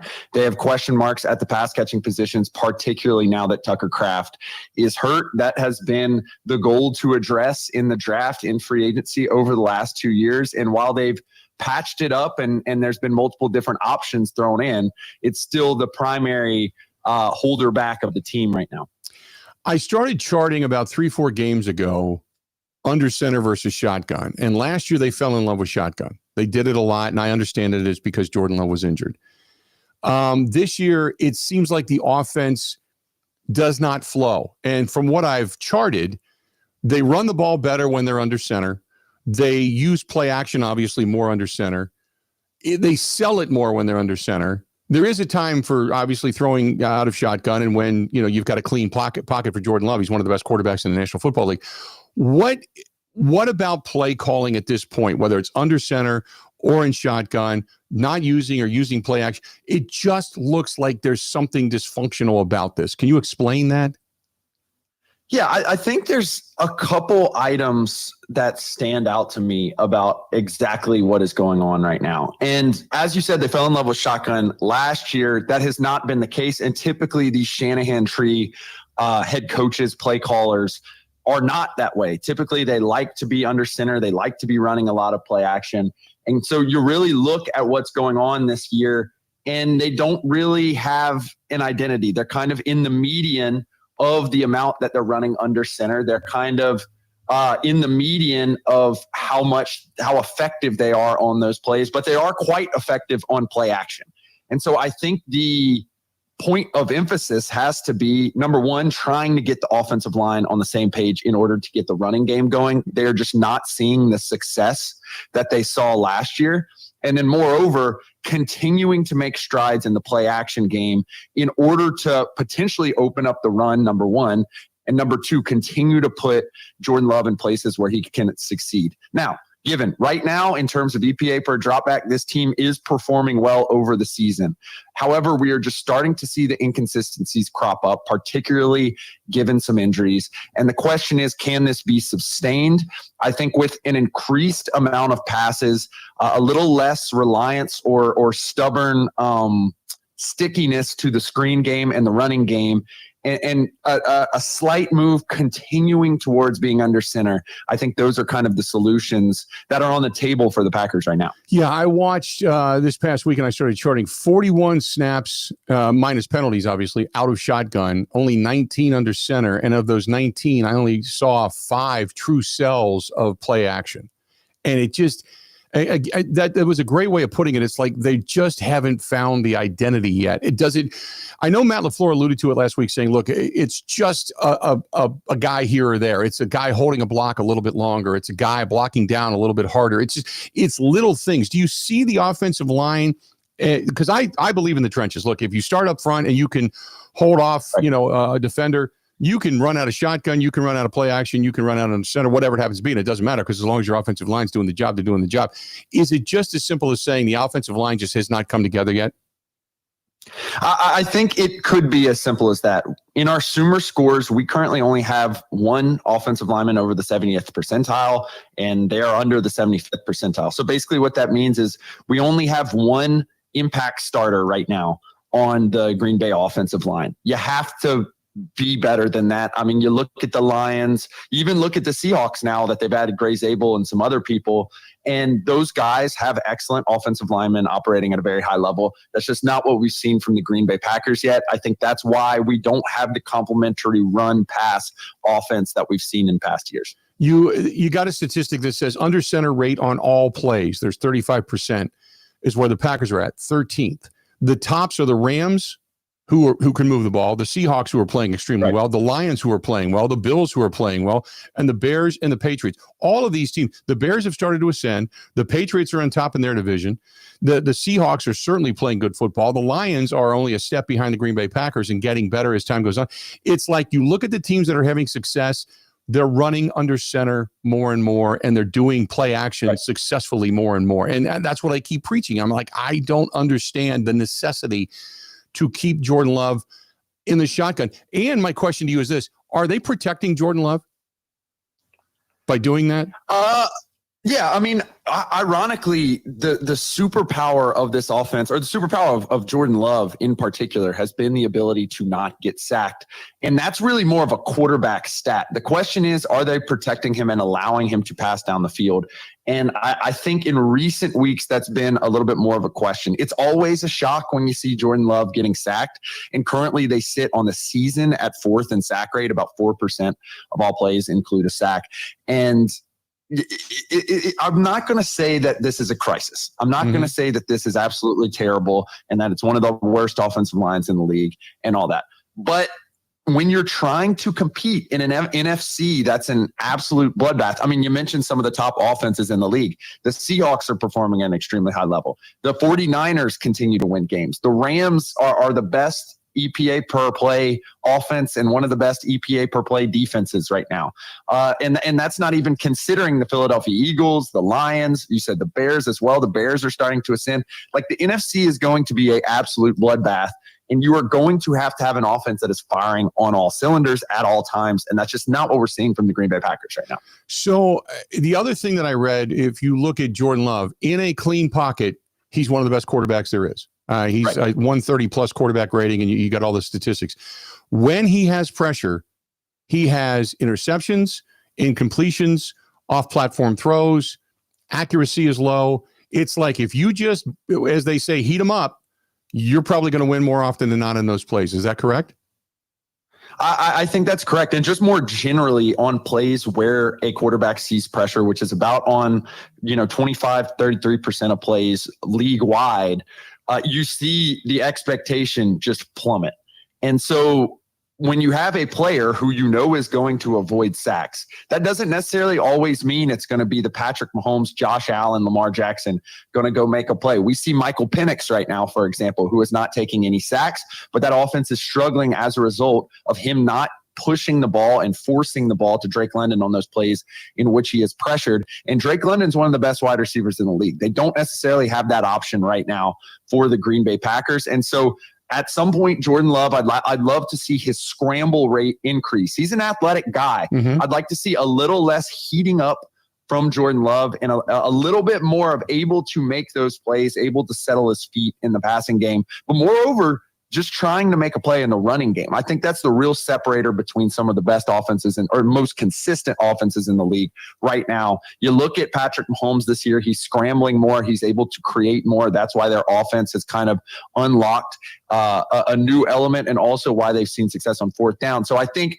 just not getting heated up, not getting cold feet, and being able to settle, make plays, and understand that you might get hit, but you still don't necessarily have to take a sack. I think that's the next step for Jordan Love. Is that the fear that maybe just because of last year and the way the season went, because he did end up with the groin injury and the knee issue, that maybe they just, because I've seen there have been times where Jordan Love, you see Josh, you mentioned those guys, Josh Allen, Patrick Mahomes, hell, Matthew Stafford to a certain extent, some of these other quarterbacks, Jaden Daniels even, they take off, they run, they'll take a hit. Jordan Love is not taking any hits. He's either going to, he's even slid before the first down marker, where people kind of question, well, why wouldn't you just go for it? I assume he's being coached not to take a hit. At some point, though, you got to say, man, if you're going to lead a team, you got to balls out, man. You got to go and just kind of get up and prove you're tough and kind of go from there. But then again, maybe he's being coached that particular way. You know what I mean?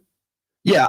Yeah, I think you look generally at the Shanahan offenses or the Shanahan tree offenses. You look at the Los Angeles Rams, obviously a little different type scenario. Matthew Stafford's an older guy, but extremely low scramble rate. You look at the 49ers now that they have Mac Jones, extremely low scramble rate. And in fact, Brock Purdy, who is an athletic guy and who did scramble at Iowa State, his scramble rate was extremely low until he basically became the entire offense in last season. So I do think this is an element of coaching. And quite frankly, like I think the next step more generally for the Packers is just being more aggressive all over the field on the offensive side of the ball. I think they need to throw more. I think they need to go for it more on fourth. I think they need to eliminate some of the screens, getting the ball out there, which are functionally run plays. They're losing expected points on those plays currently this year, and they're kind of in the median of the NFL. We're not really seeing that be an extremely effective tactic for them, and I think they got to go for it more on fourth. I think if you add those four elements in coaching and in decision making, you're really going to unlock Jordan Love's potential, and then obviously you got to coach him and get him to kind of take more risks, because there's no bigger pressure probably in sports than being a quarterback in the playoffs.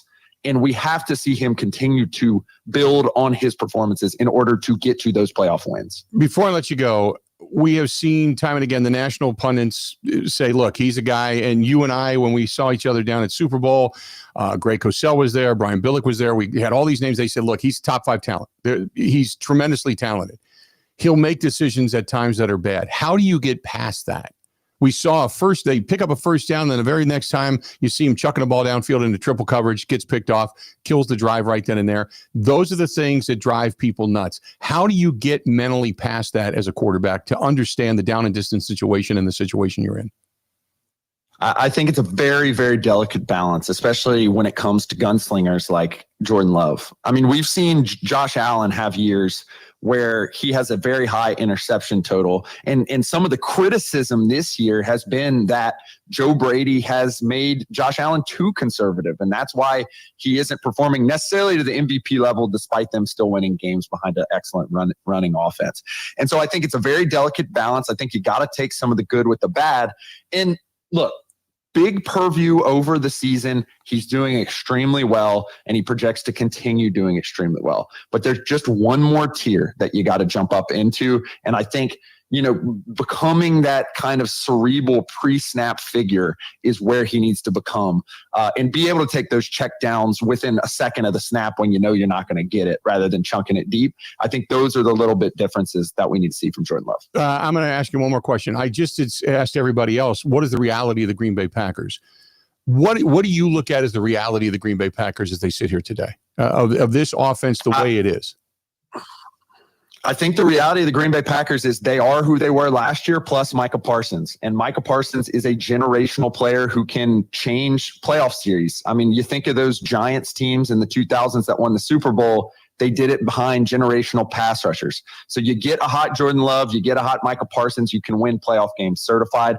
I just don't know if they are as consistent as some of the best teams in the NFC. The good news is the NFC doesn't have any of the best quarterbacks in the league right now. So a Micah Parsons, a Jordan Love coming together at the right time means that they can go ahead and win the NFC.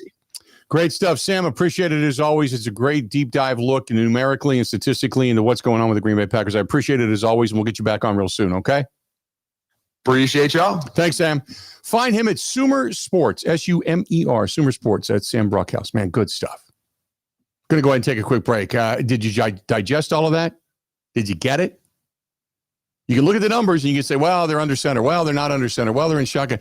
But then you go, okay, what are they doing in those particular circumstances? Will there be a quiz on the other side of this break? I wrote a lot of stuff down, so I'm ready. Yeah, but it confirms what everybody has seen without putting your thumbprint on it and saying, aha, that's it. But statistically speaking and looking at it, he just confirmed everything that we were kind of talking about. There's no identity to this thing. And they're just off. They can't do the play action. They can't get the run game going. A lot of this, we talk about Jordan Love, we talk about play calling. A lot of this just is what Matt LaFleur alluded to very quietly through some foreshadowing out there last week during the Wednesday presser when he was talking about, or maybe it was the Monday presser, when he was talking about it's just the little things. It's holding a block a little bit longer. It's being able to, block down on a guy a little bit further. It's being able to push a guy just an extra foot. It starts in the trenches. And maybe we're looking at a situation where the offensive line just isn't that damn good. Stay tuned. We got more of the Bill Michaels Show next. This is the Bill Michaels Show on the Wisconsin Sports Zone Radio Network.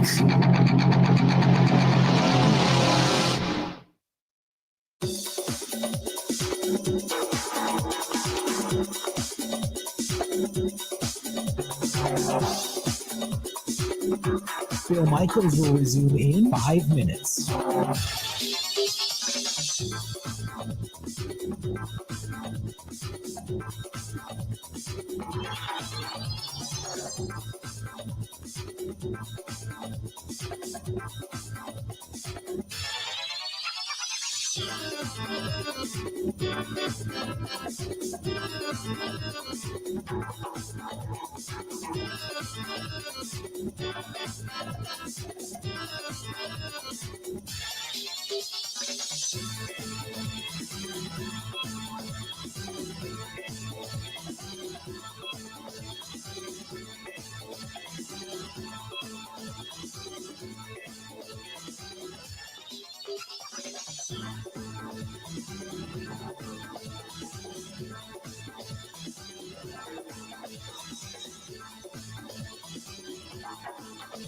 Bill Michaels will resume in 4 minutes.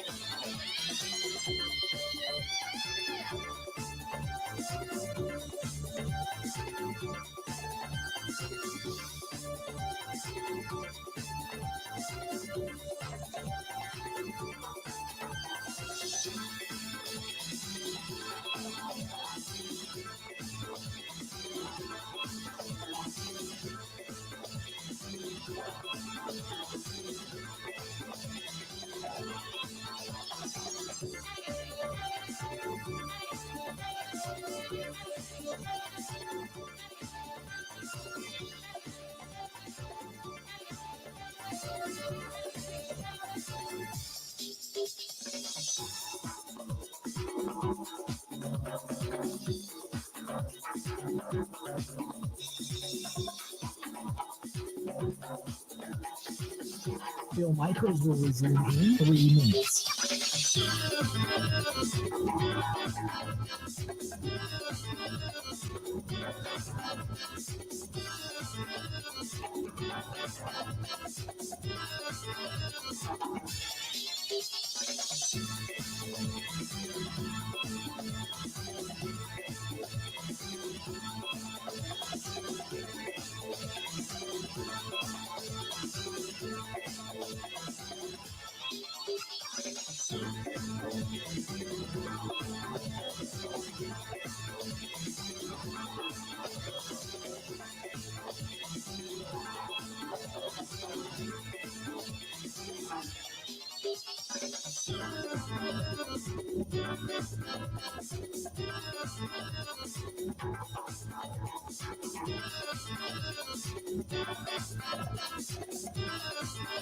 Bill Michaels will resume in 2 minutes.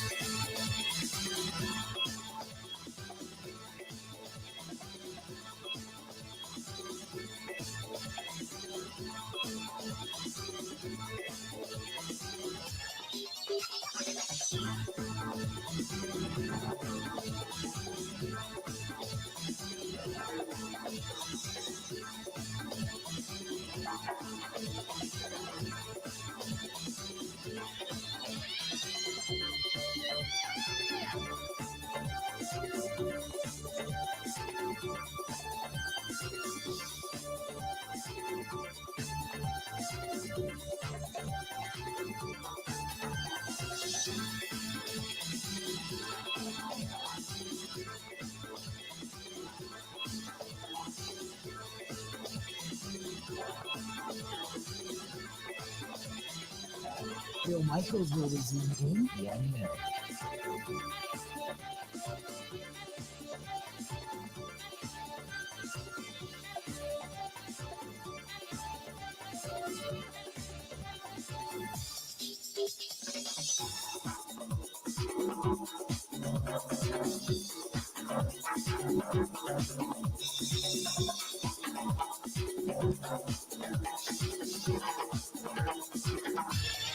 Bill Michaels will resume in 30 seconds.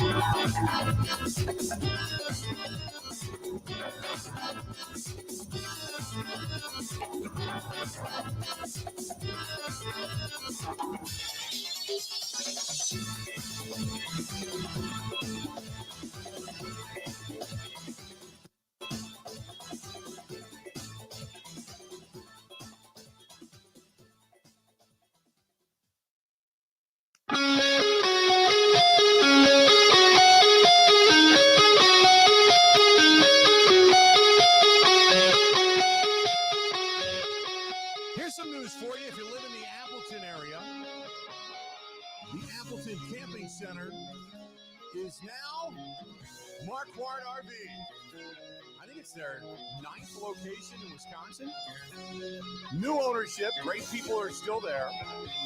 Big selection, obviously, expert service. But Appleton Camping Center is now under the Marquardt RV umbrella. It just keeps getting bigger and better, and they pride themselves in their service. That's what they do.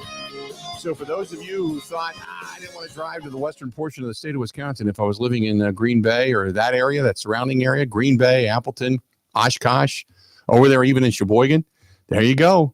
There you go, Appleton Camping Center, now a part of Marquardt RV. Love it. Continuing to grow. Spread the word. The biggest and best right here in the state of Wisconsin. Not the Nationals. The Nationals, they don't give a damn about you. But the local, yes, they do. That's our friends at Marquardt RV. MARKQUART, MarquardtRV.com. That is MarquardtRV.com. And they just announced that Appleton's Camping Center is now Marquardt RV. Good stuff. Good stuff. They continue to grow. So, okay, Grant, you and I are both kind of like scribbling down notes as we're sitting here listening to Sam Bruchhaus from Sumer Sports. Correct. Talk to us. So what did you take away from that? Very interesting to hear his data or his information back up what we've been saying about play action and playing under center. Mm-hmm. He's right. Like Shanahan schooled play callers typically don't like being in the shotgun. And Shanahan has not worked with certain quarterbacks because he needs his guys under center. Right. That's why everyone thought, well, maybe he wants Mac Jones. So that struck me. I also, one thing about Jordan Love, and maybe this was a small part of the interview and maybe not something that we should talk about a lot, but the speed of processing, realizing very quickly in a drop back, if that big play isn't there, immediately going to the check down. Right. Immediately. Like, all right, if that big play isn't there, I'm going to go to the open guy and I'm not going to sit back here and try to buy time and wait and to drag this thing out. Right. Just that speed of processing, and that avoids negative plays or then you're not in 2nd and 10 or 3rd and long a lot. Those were probably the 2 things that jumped out to me. The 3 things that I took, one was, doesn't matter if they're under center or if they're in shotgun, there's no identity to what it is they're doing. It's and he didn't go as far as to say, well, they're not setting anything up with the plays that they're using, but he did say, look, you're not using your play action to set up your run or vice versa, but yet your run game is stagnant. You're not putting Jordan Love in a position to where he can move, as maybe what we saw a little bit more of when they cut the field in half, going back to the second half of his first season under center, where he was rolling out and you had a couple of guys at different levels that were available to you downfield. You're cutting the field in half and you're taking away all the other decision-making and all the standing there and going through all your process because you've got 1 or 2 guys, or you run the football. So some of that stuff has not been a part of this offense. It's been a lot of motion and movement, and that's good, but there has to be something to it. Now, I know Matt LaFleur is saying, well, I'm doing this to set up this, and there's a method to the madness and probably way more that he's doing that we don't realize, but it doesn't seem like there's an identity. And then the biggest thing I took away is the offensive line is not giving them enough opportunities to make plays. And I say it all the time. I'm a big believer in the trenches. If you are owning the trenches, you can own games. And maybe it looked great on paper. You can't fault them for doing it, but maybe the biggest miscalculation was saying, centers are easy. We'll just replace them. Move Elton Jenkins down, bring Banks in. We're good, no problem. And in essence, you screwed up 2 positions, and you don't have quality, we'll say, right guard position. No. Right now with Jordan Morgan or Sean Ryan. Not at all. You've got a couple of tackles that are good, but remember, he didn't say who it was, but he said only 1 offensive lineman rates better than 75%.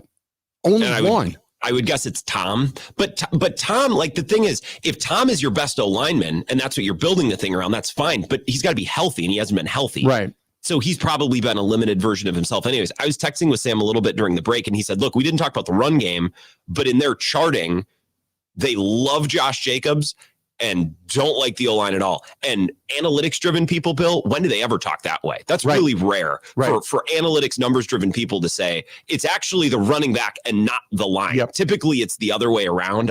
I think that's really damning for the way that this line is played. And part of it is they've had injuries and they've moved guys around, but also I don't think their guys are that good. Right. You know what I mean? Like, whether Jordan Morgan's playing at guard or I don't think Jordan Morgan's been that good. Or Sean Ryan, no matter what guard he's been, if he's had to move, he hasn't been good at any spot. Right. I would completely agree.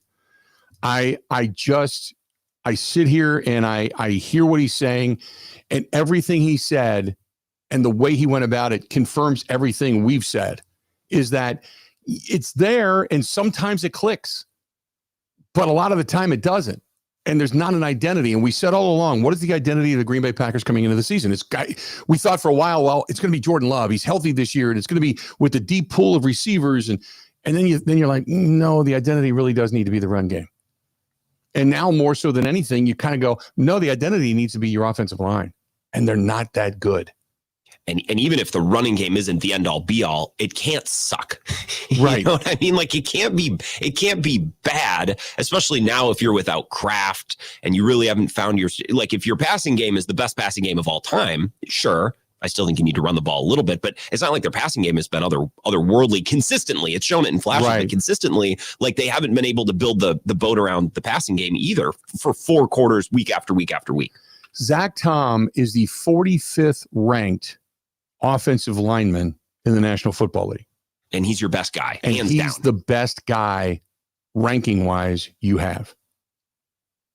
He's 45th. So you don't even have anybody near the top, and he's 45th. Elton Jenkins ranks 60th. He's your second best guy. He's your second best guy. And then when you scroll down and you keep going and going and going, you're out of the top 100. You're out of the top 100 at that point. Then you get to Rasheed Walker, who's 105, Aaron Banks, who's 109, and Jordan Morgan is 124. And then you kind of go down from there. And then Darian Kennard, by the way, is 147. And I keep going. I keep thinking to myself, where's Sean Ryan? Scrolling. Unless I missed scrolling. It's never a good sign when you need to Anthony Belton is 190. So I had to miss Sean Ryan. I had to. Maybe not. Because if I didn't, he's not even in the top 200. Wouldn't surprise me at all. And that would be like, wow, that's in a lot of different aspects, not really that good. Yeah, Zach Thomas, 45. I'm seeing it, but I'm just kind of looking at Green Bay overall. I had to have missed him because if he's not in the top 200, that's just a massive, massive indictment of the play capability of Sean Ryan. And I'll tell you this is where you look at Jordan Morgan and go, dude, you were a first round draft choice. And you're 145? Yeah, no, Sean Ryan's not even in the top 200. Wow. Jordan Morgan's 124, not 145. He's 124. His highest grade is in pass blocking. He's in the 60 percentile in pass blocking. He's in the 50s for total offense and run blocking. Run blocking, he's 53%. That's pathetic. That's pathetic. That's why your offense isn't doing what it's supposed to do. That is a stark look at where your offense is because everything starts up front. Everything starts there. Well, and I think that's why it's so important. Jordan Love is going to have to realize over the course of this season, if that first read isn't there, or if they're trying to take a shot or take a pass even 15 yards down the field, if he drops back and realizes that isn't going to work, ball's got to come out. Mm-hmm. Like that check down has to come out. And you're not going to have time, and not even to avoid sacks because he's good at avoiding sacks, but like you just need to stay ahead of the sticks with your passing game in a way that maybe you haven't had to in the past because you can't rely on running the ball to pick up those free and easy yards. That's got to come through the air as well. This also goes back to when in the offseason they wanted to get bigger and stronger and more physical. And, you know, it kind of proves it out to a certain extent. Although Elton Jenkins, if he was still a guard, he would rate way higher. But as a center, I think he rates less, even though he's the second highest rated lineman they have. He just looks poor. You diminished his capabilities by moving him to center. And I just didn't think that would happen, but it did. I put a little bit of that on him. I don't know. He missed a lot of the offseason. Yeah. He was causing a disturbance at a strip club and then missed camp. Like, I think this is from afar. Ask Clemens about this. Maybe this is unfair of me to speculate from a distance, but I think he waltzed in thinking, well, I played center before. It won't be a big deal. And it's been a bigger deal. Yeah. And given that the rest of the O-line around him is nothing special, that's really made a difference. When they had Josh Myers playing center last year, he mostly sucked. It's not like they had some amazing center last year and they've downgraded. Right. No, I agree with that. But you didn't want to pay Josh Myers for being subpar, and then you wanted to give him any kind of, center money. But I wouldn't have, to be fair. But they just it starts up front, and their offensive line is poorly ranked. So there you go. That's kind of a stark look at the offense. And one of the things you and I both agreed on, and Carolina, and I know you and Sam were texting back and forth, Carolina that's a team that when they get talent, I think that coaching staff's going to be able to put something together. They don't have a great quarterback, and they got to get some more talent, and they'll end up getting it. But for where I think in 1 or 2 years, Carolina might be relevant again if they stick with the coaching staff. They're a pretty good coaching staff. They might be relevant again. It's going to be a while, but you kind of get that feeling. You can see a little bit of ascension in that team, specifically in the recognition as far as their game plan, the recognition of where they can attack some of the weaknesses of the Green Bay Packers. I thought they were very good at that. This portion of the program brought to you by our friends over there at Robert's Specialty Meats, Waukesha, and right there on Sunset Drive in Waukesha. If you're looking for the ribs on a stick, which are fantastic, go for it. All you got to do is heat them up right there on the grill, you're good to go. Or those handmade sausages, whether it's the jalapeno brats, the cheddar cheese brats, the regular beer brats, the spicy hot Italians, which is Kristen's favorite. You've got the Al Capones as well. You got the Al Capone roast for that matter. I can go on and on. They got a lot of great stuff. They are your hometown butcher. That is Robert's Specialty Meats, Waukesha.com. And don't forget, you can start ordering turkeys. You can start ordering hams. And they have, believe it or not, they got some really good seafood over there too. I didn't know they had crab legs and lobsters, but they do. They have that as well. And apparently it's really, really good. I didn't even know. So check that out. Go to Robert's Specialty Meats, Waukesha.com. That's Robert's Specialty Meats, Waukesha.com. Covering Wisconsin sports like a blanket. This is the Bill Michaels Show on the Wisconsin Sports Zone Radio Network. Ready for the snap and a timeout taken. The team looks a little bit lost. Let's bring in Gina Della from Pella. What's the winning game plan this month? Wayne, the winning play is simple. A whole house of new windows as low as $297 a month with 0% interest to 6 years. Wow, that's a drive you can sustain for years. No penalties, no interest. A championship move from Pella Windows and Doors of Wisconsin. No doubt, Wayne. And unlike the opponent's defense, Pella Windows actually stopped the drafts. The draft picks we gave up for number one had to be the steal of the century. True, but I'm talking about replacing old drafty windows. Roger that. With energy-efficient windows to keep the cold out, you'll stay as toasty as a fan at a warm weather preseason game. Pay as low as $297 a month for a whole house of new Pella windows. Don't sit on the sidelines, folks. Make your move today. Schedule your free consultation today at PellaWI.com. Certain restrictions apply. It's 11/30/2025.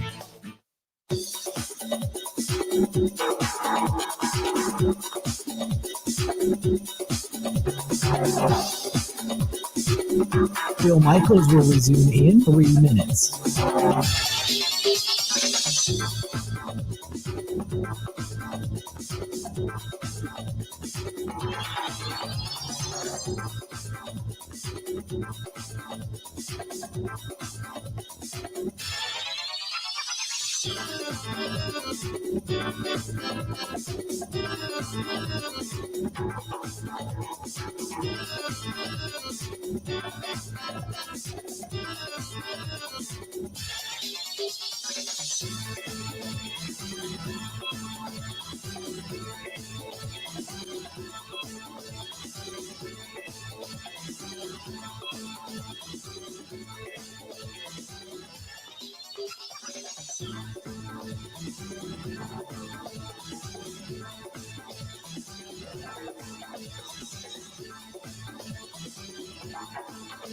Bill Michaels will resume in 2 minutes.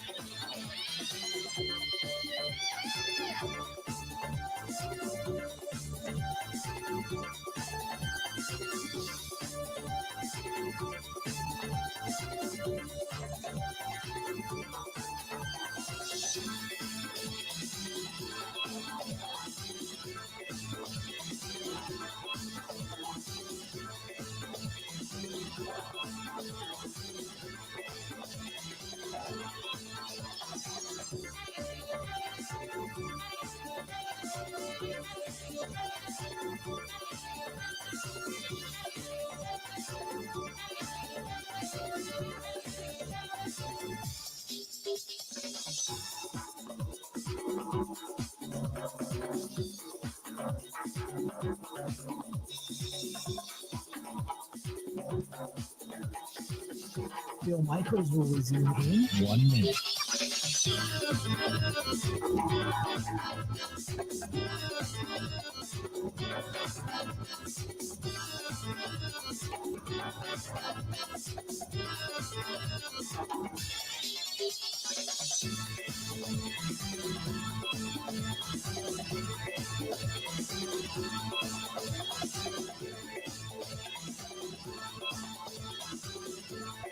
Bill Michaels will resume in 30 seconds.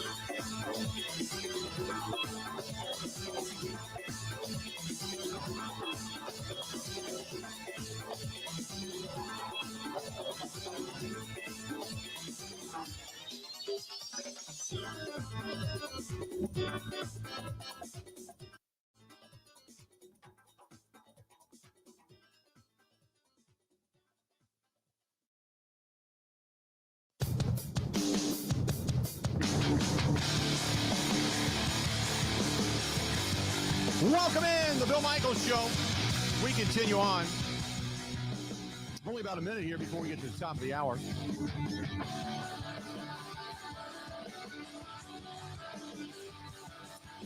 Coming up, we got more to get into. We're going to talk with our buddy Mark Scoffield here at the top of the hour.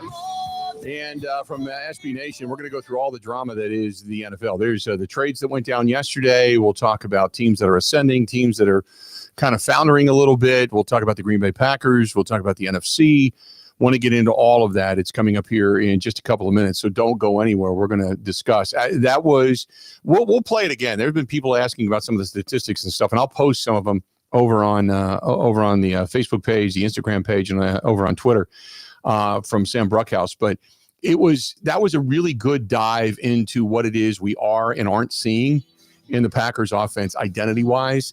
So and I'll go back to the question too, so you can answer this, but what is the reality that you see of the Green Bay Packers? What is that reality? And I think, not what it could be, not what it should be or what I hope it is. What is the reality that you're staring at right now via the Green Bay Packers? And I think that's a fair question. Stay tuned. We got more of the Bill Michaels Show coming up next.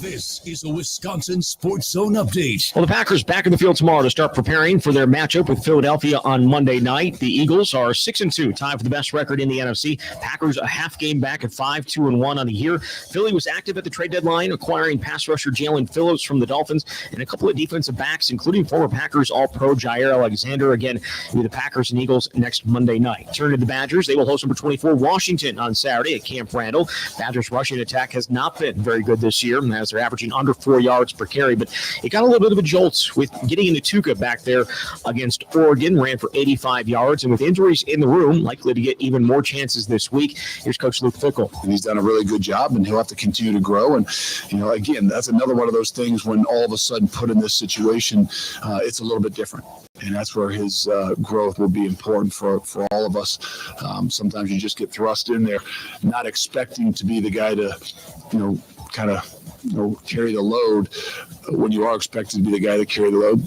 There are some things that are a little bit different. Again, it'll be the Badgers and Huskies on Saturday. Kick is at 3:30.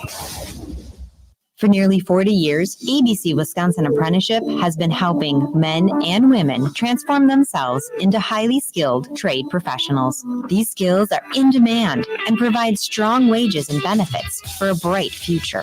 If you're a hands-on person who likes the feeling when you get projects done, apprenticeship could be for you. Go to buildyourcareerwi.org or just search online for ABC of Wisconsin.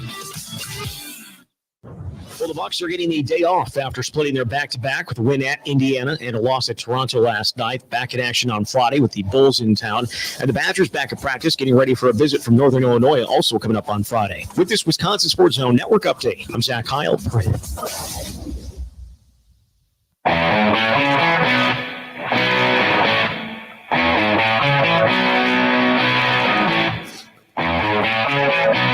Welcome in.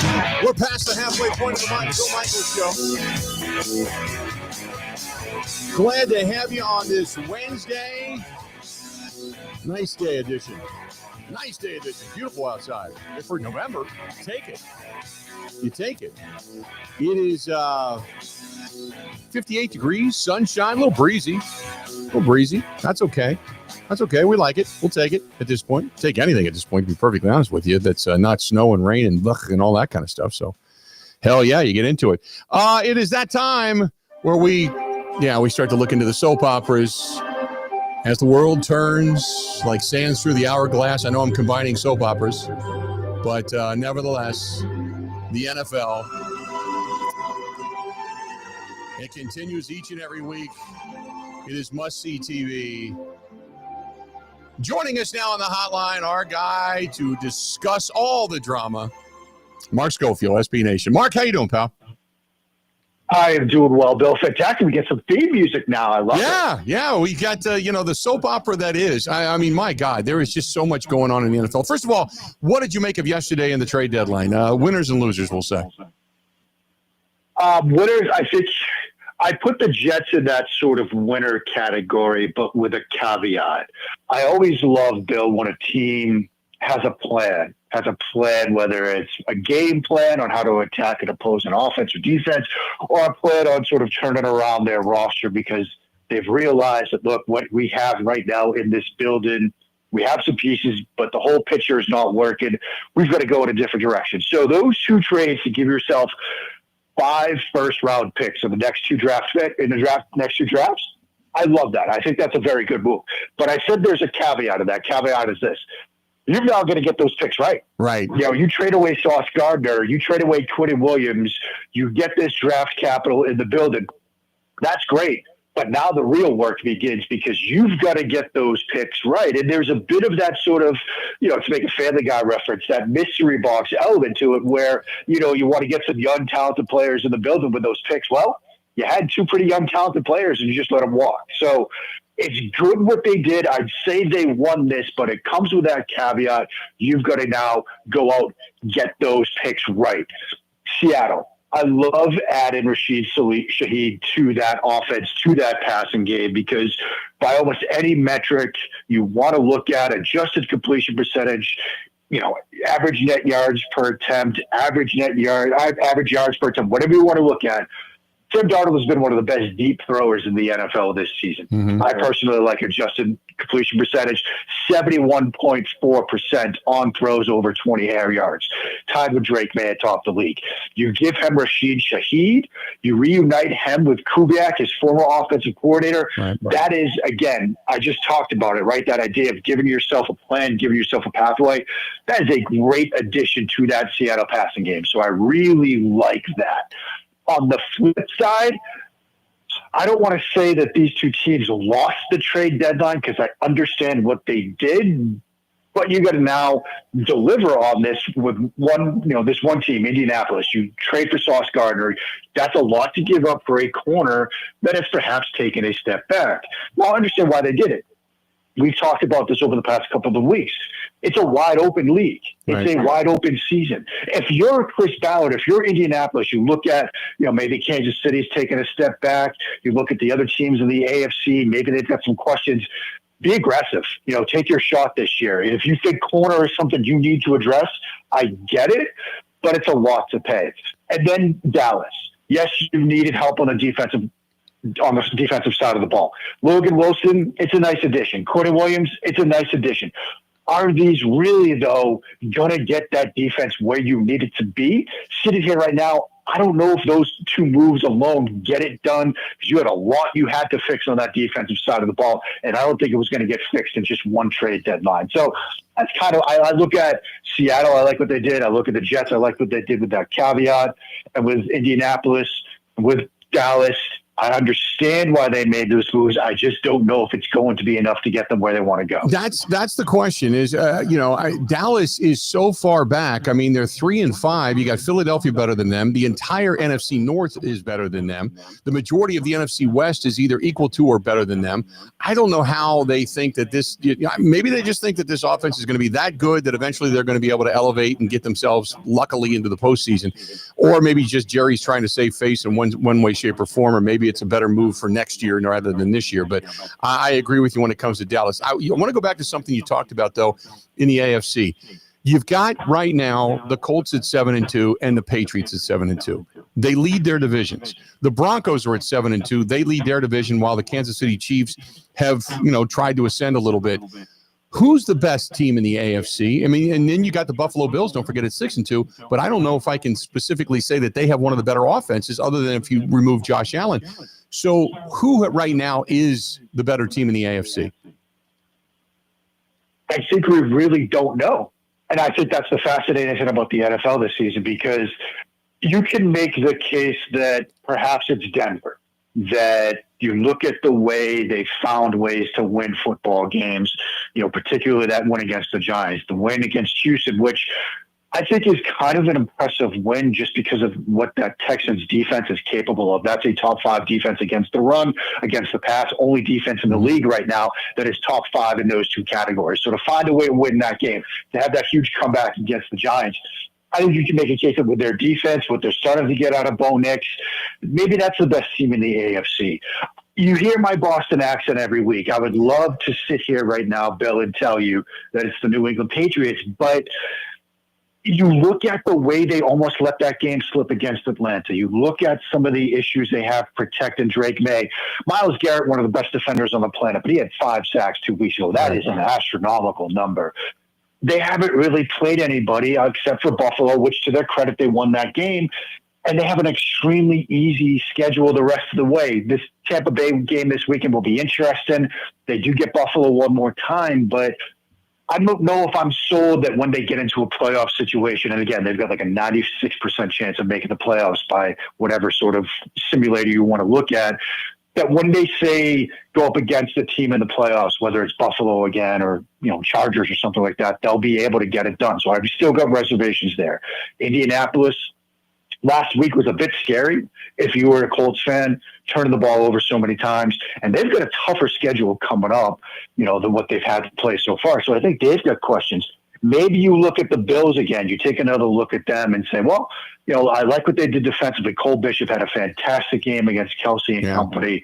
They really slowed down that Chiefs offense, which, like we talked about last week, seemed to be rounded into form. And so maybe you say it's the Bills, but offensively, like you said, you take away what Josh Allen can do, which is hard to do. He's so talented.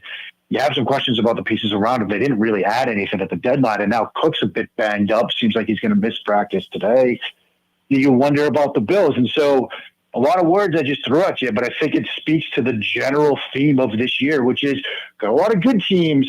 I don't know if a great team has separated themselves to this point. And we forget about Baltimore. I mean, Baltimore was so bad. Now you get Lamar Jackson back. You wonder if they're going to begin to ascend. I mean, the defense has looked uncharacteristically poor, but if the offense can kick it into gear and play complementary football, all of a sudden maybe the Ravens start to close in on Pittsburgh, who's got a 2-game lead in that division as well, That's entirely possible, and there's some eerie parallels to last year. Not that the Ravens got out to a start like they did this year a year ago, but they were behind in that division. They, when faced Pittsburgh in the first of their 2 meetings, and the Steelers had a chance to put that division away, and Baltimore wins, and suddenly it's, Baltimore is the one that's coming on strong, and there's a parallel to that this year. I think if you're a Steelers fan, you're a bit optimistic right now, given what you saw from that defense against Indianapolis and all the turnovers they generated. Defense has kind of been a question mark, and they showed that, look, they can generate some turnovers, and sometimes that's what you need as a defense in the modern NFL. You're not going to pitch shutouts. Nobody pitches shutouts anymore. But if you can steal a possession or two for your offense, that might be enough. And if you're a Steelers fan, you're looking at that and saying, maybe that's going to be our recipe. Maybe that's what we can do more of. But if you're a Ravens fan, you're saying, here we go again. Look, we got Lamar back. We're starting to figure things out. If we could just, again, be competent on the defensive side of the ball, you're exactly right. That defense has not been what they're used to seeing in Baltimore. But get a little more out of that defense. Get Derrick Henry playing the way he can, not turning the ball over. Lamar back. The passing game can look good. That could be enough in the North this year. Now you go over to the NFC, Philadelphia with 2 losses, the Packers with 2 losses. You've got Tampa Bay with 2 losses, Seattle and the Rams as well. All of them atop their divisions. Who's the best team? I think sitting here right now, again, it's the same thing, right? You just heard the side. We don't know. But I think with the way they played Sunday night, and granted, that's a Commanders team that has some questions to answer.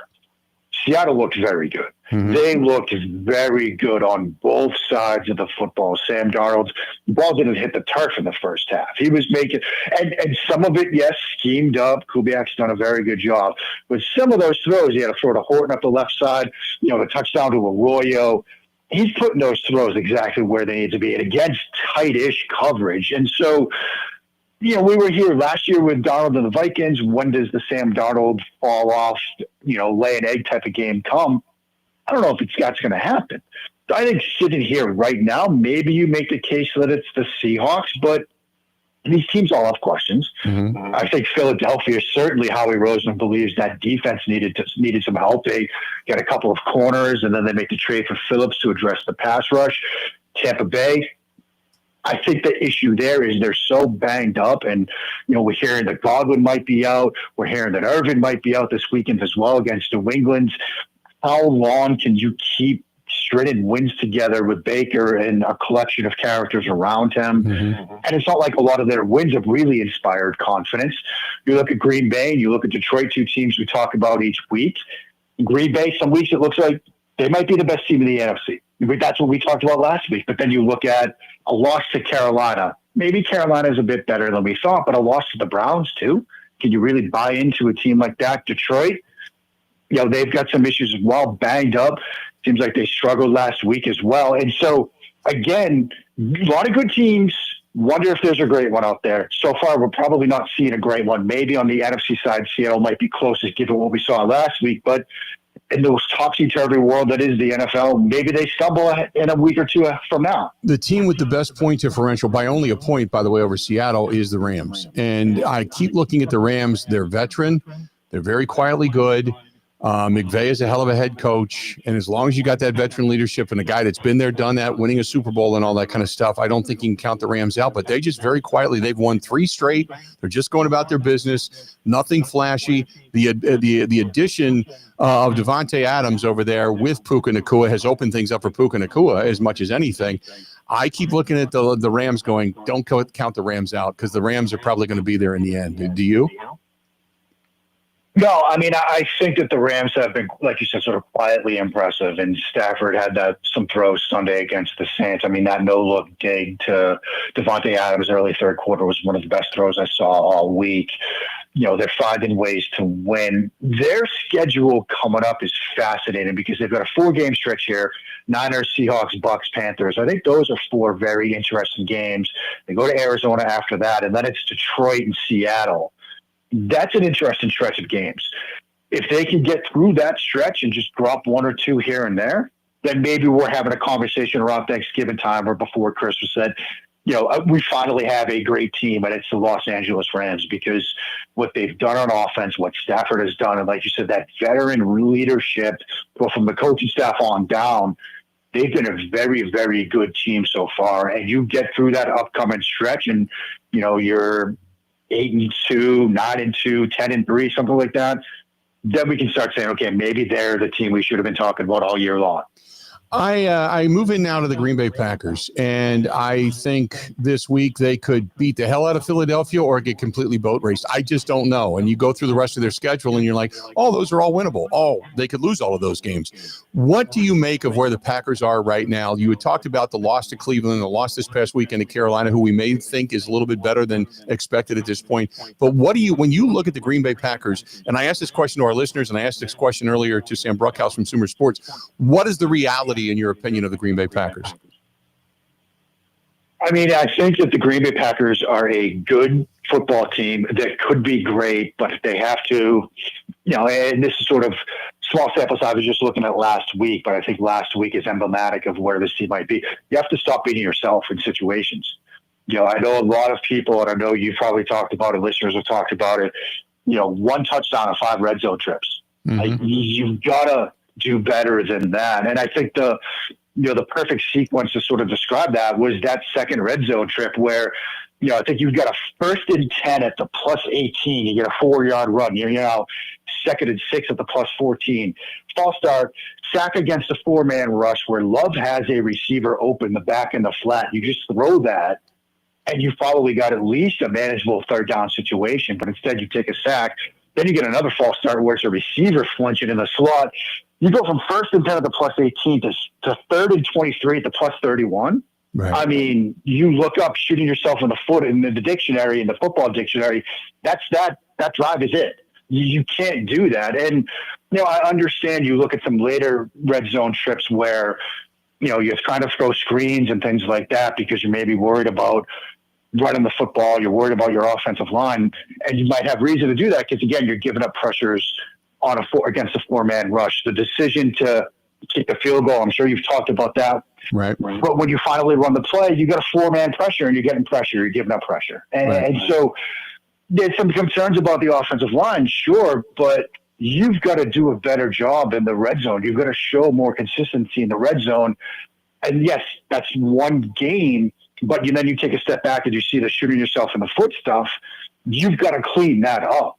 So ultimately, look, this is a good football team, but we've got a lot of good football teams. You want to be a great football team, that's where you start cleaning stuff like that up. You can't go backwards in the NFL today. You've got to stay consistent. You've got to execute better in those situations. They didn't do it Sunday. That's what they need to do going forward. No doubt. Mark, great stuff as always, pal. I appreciate it. And next week, I'm sure it'll bring us a whole other slew of storylines to be able to talk about when it comes to the NFL. This league always does, my friend. Have a great week. Looking forward to next week already. Thanks, pal. Talk to you soon. From SB Nation and SB Nation football as well, the lead analyst over there is Mark Scoffield. Always great to talk to him. Let's take a quick break. Okay, we've absorbed it all. This has been the last hour of this show. Should win awards everywhere. It's been that good. Now we've had a chance to absorb it. We'll get back to the question that I asked a little while ago, that I asked you. What is your reality? Now that you've heard it, statistically speaking, what is your reality of the Green Bay Packers right now as it sits? This portion of the program brought to you by our friends at LD's Barbecue, ldsbbq.com. Go to ldsbbq.com on Main Street in East Troy. The award-winning barbecue, the ribs, the pulled pork, the chicken, everything that they have down there. And they always have now soup of the day. They've got so much good stuff going on. And Leon is just such a fantastic human being. He just is. And I know he's been battling health issues. And we just thank God each and every day that we have him here on this earth. Great place to go. Even better people to see. Main Street, East Troy, Wisconsin. That's ldsbbq.com. ldsbbq.com. Covering Wisconsin sports like a blanket. This is the Bill Michaels Show on the Wisconsin Sports Zone Radio Network. Ready for the snap and a timeout taken. The team looks a little bit lost. Let's bring in Gina Della from Pella. What's the winning game plan this month? Wayne, the winning play is simple. A whole house of new windows as low as $297 a month with 0% interest for up to 6 years. Wow, that's a drive you can sustain for years. No penalties, no interest. A championship move from Pella Windows and Doors of Wisconsin. No doubt, Wayne. And unlike the opponent's defense, Pella Windows actually stopped the drafts. The draft picks we gave up for number one had to be the steal of the century. True, but I'm talking about replacing old drafty windows. Roger that. With energy-efficient windows to keep the cold out, you'll stay as toasty as a pan at a warm weather preseason game. Pay as low as $297 a month for a whole house of new Pella windows. Don't sit on the sidelines, folks. Make your move today. Schedule your free consultation today at PellaWI.com. Certain restrictions apply. It's 11/30/2025. Welcome to Jackpot Land this fall at Potawatomi Casino Hotel. Play your favorite games with your Potawatomi Rewards card all fall to win your share of thousands in prizes each month and earn entries into the big December Jackpot Land prize drawings. Your October, November, and December entries all count. Win thousands in cash or reward play. Welcome to Jackpot Land, only at Potawatomi. More info online. Must be 21 and a rewards member to play. The Zone Blitz pregame bash is back. Every Wisconsin home game 2 hours before kickoff at the Blue Moon Bar and Grill. And this year, do I have something special for you? It's a perfect snack for game day or any day. Wenzel's Farm Pro Snack Sticks. Come see me and I'll hand you 16 grams of protein to fuel you through the day. Wenzel's Farm offers that and so much more. Crafted in small batches using premium cuts of meat, perfectly seasoned, and naturally hardwood smoke. Check out wenzelsfarm.com. Made by pros for pros.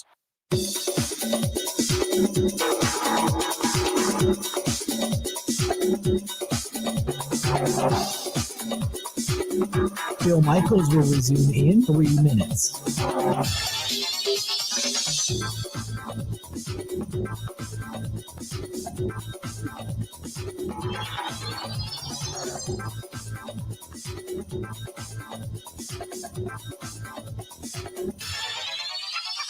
Bill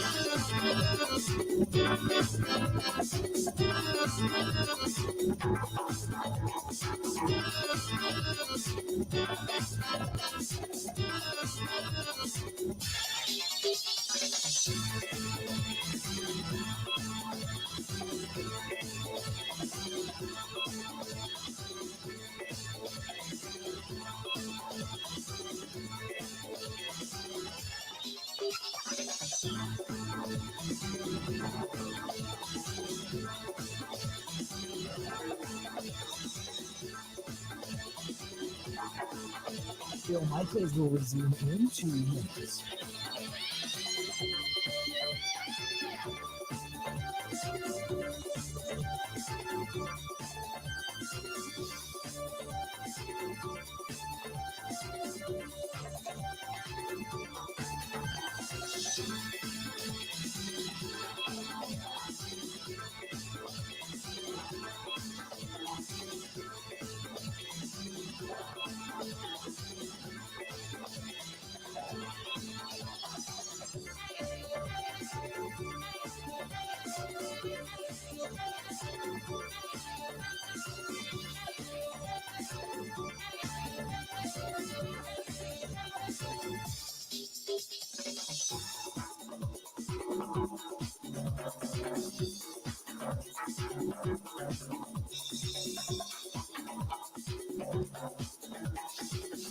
Bill Michaels will resume in 1 minute.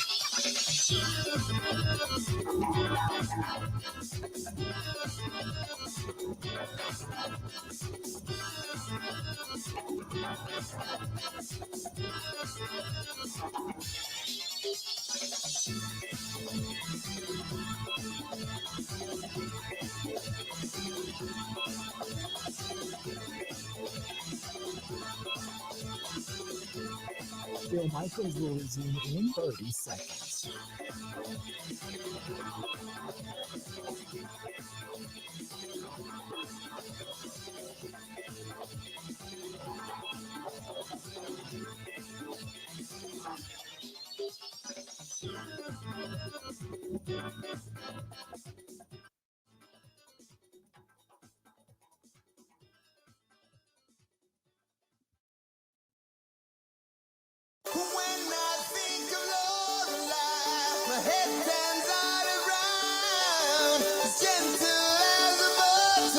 All of our guests, they appear on the Schneider Big Orange Hotline. Schneider hiring drivers right now. All you got to do is go to SchneiderJobs.com. SchneiderJobs.com. Let's call them 44 Drive.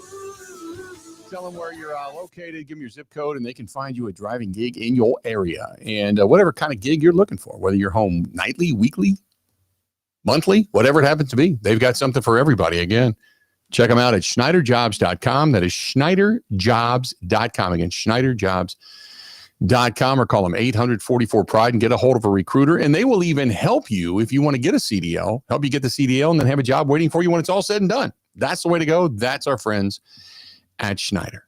There you go. This has been, I'll tell you this has been interesting to listen to when it comes to what is the reality of the Green Bay Packers. Bobby's World says, my reality with the Packers is this. I used to hang on every bad play or game like it was the end of the world. As I get older in my 50s, I would rather enjoy a nice weekend than worry about the Green Bay Packers. There's a scheduled workout with Asante Samuel Jr., and the Vikings and the Panthers have it as well. Well, we'll see. I know there's been some interest there because you just need depth in the secondary as to whether or not you go in that direction or not. But I did hear that. So there you go. Let's see here. What else do we have? This is out of the 715. They will need Lady Luck in the backfield if they don't get consistent. Completely true. Stout 82 guys, his poll question, Packers are good. Can beat anyone. Questionable decision making as well. That's my reality. Out of the 608 says, hey, Bill, after we blew out Dallas, I was excited to see LaFleur's offense ran as he wanted it with Jordan. Maybe it's been successful Maybe it had been successful with Aaron because of his football IQ and audibles checking out of LaFleur's calls. Was Rodgers the Band-Aid? Well, remember Rodgers last year, though. Rodgers last year was not good, if you remember correctly. I remember when Rodgers looked his best, his first MVP year, week one. I mean, they were under center a lot. You go back and watch that first Vikings game at US Bank when there were no fans in the stands. Visually, that's how I remember it. Like they were under center a lot. They were moving side to side. There was motion. I think as the Rodgers-LaFleur partnership continued on, it became a little bit more, I don't know, a blended probably between the two. And Rodgers probably mixed in some things that he liked. And Matt LaFleur mixed in other things. When personnel changes, right, your offense should change as well. Right. I think when that offense was really cooking their best, it was Rodgers' first MVP year with Matt LaFleur, when there was a lot of the stuff that, we're asking for now. And what I'm asking you to define is your version of what is the reality of the Green Bay Packers as we sit here today. Out of the 920, Dalton says the current Packers are the friend that you had since childhood who you love, but they're flaky as hell. They may or may not show up for an agreed upon plan. They're going to be good at times. Then they're going to stun you that they actually showed up to do difficult stuff to help you, say, move a couch up 3 flights of stairs. Sometimes they don't show. That's not a bad analogy. I hate those people. I know, right? Out of the 715, the Packers have a coach that cannot think on the fly and just his game plan during the game. That's it. Josh from Boyd, Wisconsin. Grain Man Mike says the reality of the Green Bay Packers, it's fall and winter of entertainment. When did Wisconsin fans become Chicago? I don't necessarily agree with that, or New York, or nothing at all fans. He says it's a game that each side gives a 110% to succeed. If it causes you stress, anxiety, or pisses you off, there's a button on your remote to fix that, the power button. Why do we want to be jumping off of a bridge every bad play? I miss Aaron Rodgers telling us to relax. That's Grain Man Mike. Well, because that's what a fan is. That's what fandemonium is. I don't mind you reacting strongly every week. Sometimes when I listen to comments and calls, I wonder if you all realize, like, maybe a couple steps back to realize that this is an 18-week, 17-game season. Yep. And again, if you turn on your TV every Sunday expecting your team to blow the other team out, like, you're just coming at it from a bad angle. You're going to draw bad conclusions. That's the thing. Go nuts as a fan, but don't let it go so far to where you're seeing things that you want to see, or you're I guess throwing around takes that don't even make any sense. That's why I said, what is the reality? And I think that's fair, because you got to really look. You can't be overreactive. And some of these responses are still the emotional side of things without anything factual. But like Brad and Sturgeon Bay says, I agree with Ryan and Manitowoc. The Packers seem to match the energy of what they think the opponent will play to. They seem to be ready for what they assume will be good opponents, the Lions, the Steelers, etc. But they seem to be surprised when lesser opponents play well, the Browns and the Panthers, etc. I keep waiting for them to play to their potential for an entire game, but they never quite do. So maybe that's their identity. Almost, but not quite. Before last week, I thought they'd be the NFC champion. Now I'm really not sure. And Brad, that is where all the frustration in a fan base that believes when you brought in Micah Parsons, he was the final piece, you're on your way to a Super Bowl. That is where the frustration lies, because you just don't know. And when you see, and both Sam Bruchhaus and just now Mark Scoffield of SB Nation alluded to it, when you see a team that can be great, that commits its own mistakes, it's not like they're just getting beat. They're committing a lot of their own sins. And when they do that, that's what drives you nuts. It's 1 week, it's a bunch of false start penalties. Well, okay, we fixed that. Then it's the holding penalties. Okay, some of you can live with, some of them you can't. Then it's turning the ball over. Bad decision-making, throwing the ball down the field. All of a sudden, you've got an offense that's getting rid of the football really quick, so it's negating your pass rush, and your secondary is playing really soft, and you're living death by 1,000 cuts. Then the next week, it's you got a missed field goal or a blocked kick. It's all of these self-inflicted wounds. And I get it when people say, I'm tired of Matt LaFleur going to the podium saying, well, we got to give credit to such and such. At what point do you not have flaws that can be exploited by other teams to say, we can get you here? We see it. And if you're doing your own self-scout, don't you see it too? Don't you see the ineptitude at times too? Sometimes it's just concentration, and maybe that's coaching. You know, we don't know what goes on behind closed doors. I won't sit here and throw a ton of condemnation in that direction, but you can only live with so many self-inflicted wounds for so long before you say, you know what, this team is, let's just label them undisciplined. And that is one of the worst labels you can give a team for a head coach. Because if they're undisciplined, that starts at the top. That starts with you and the attention to detail. So that's why it's today. And I still want to know more. What is your reality of the Green Bay Packers? I think it's a very, very fair question. What is your reality of the Green Bay Packers? This portion of the program brought to you by our friends over there at Smoke on the Water, BBQ Okachi. Smoke on the Water, BBQ Okachi. They have got coming up. He's been really good over there in the in what they call the below deck about bringing in some really good acts. Nashville's Marty Ray Project, along with CJ Wilder, they take over Smoke on the Water's below deck for one night only. This weekend, November 8th. This weekend, November 8th, Saturday night, out of Nashville, the Marty Ray Project is coming to town. They're going to be playing at Smoke on the Water and the below deck. And tickets are on sale right now. And if you got soul, some groove, some grit, all kinds of good stuff, there you go. They're going to be coming to Smoke on the Water BBQ Okachi. You can find them at Smoke on the Water BBQ Okachi on all the social media platforms, or just call over there. Get your tickets, get your seats. But straight from Nashville, the Marty Ray Project coming to town along with CJ Wilder. And they're going to be playing at Smoke on the Water below deck. One night only coming up this Saturday night. Stay tuned. More of the Bill Michaels Show is next. This is the Bill Michaels Show on the Wisconsin Sports Zone Radio Network.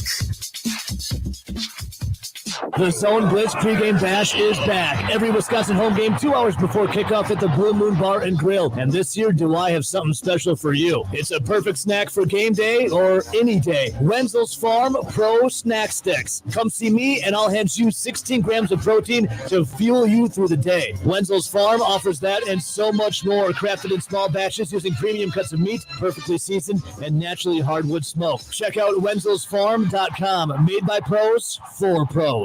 Truck drivers, wherever you want to take your driving career in 2026, Schneider has an opportunity for you. Our huge selection of driving jobs means you can get the home time that suits your schedule. Choose from daily, weekly, monthly, or sometime in between.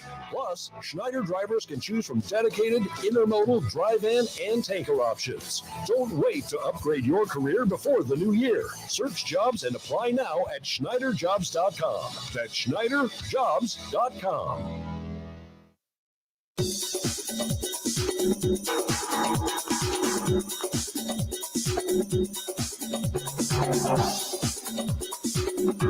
Bill Michaels will resume in 5 minutes.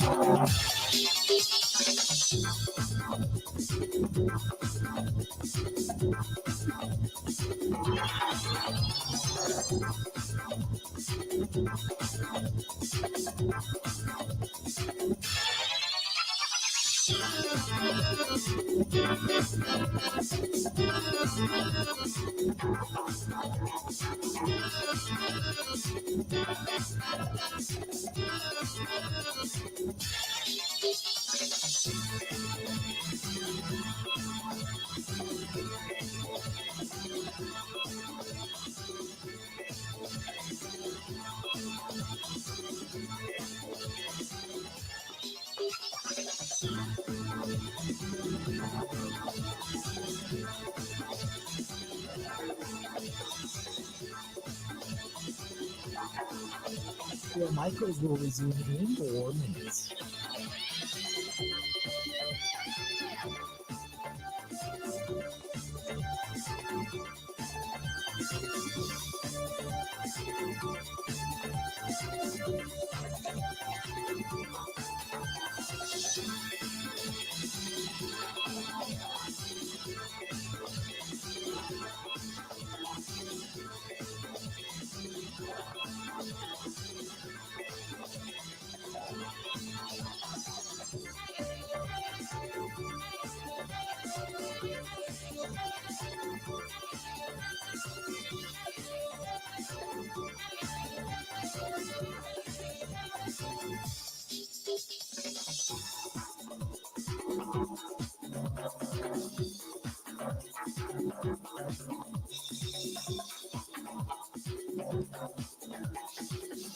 Bill Michaels will resume in 3 minutes.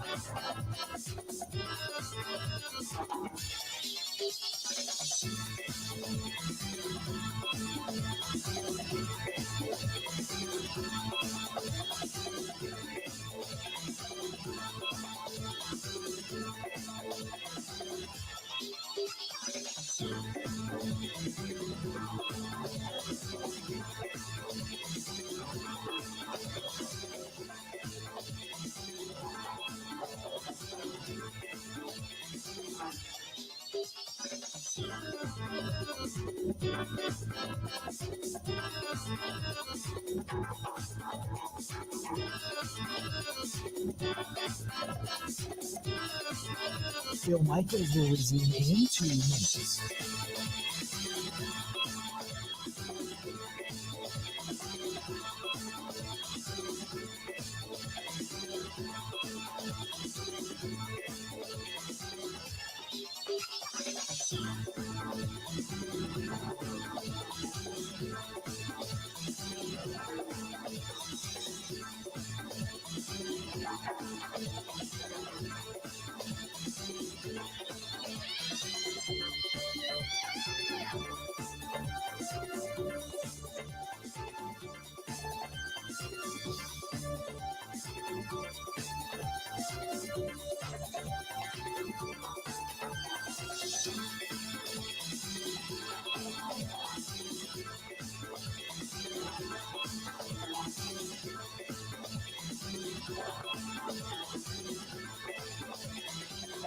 Bill Michaels will resume in 1 minute.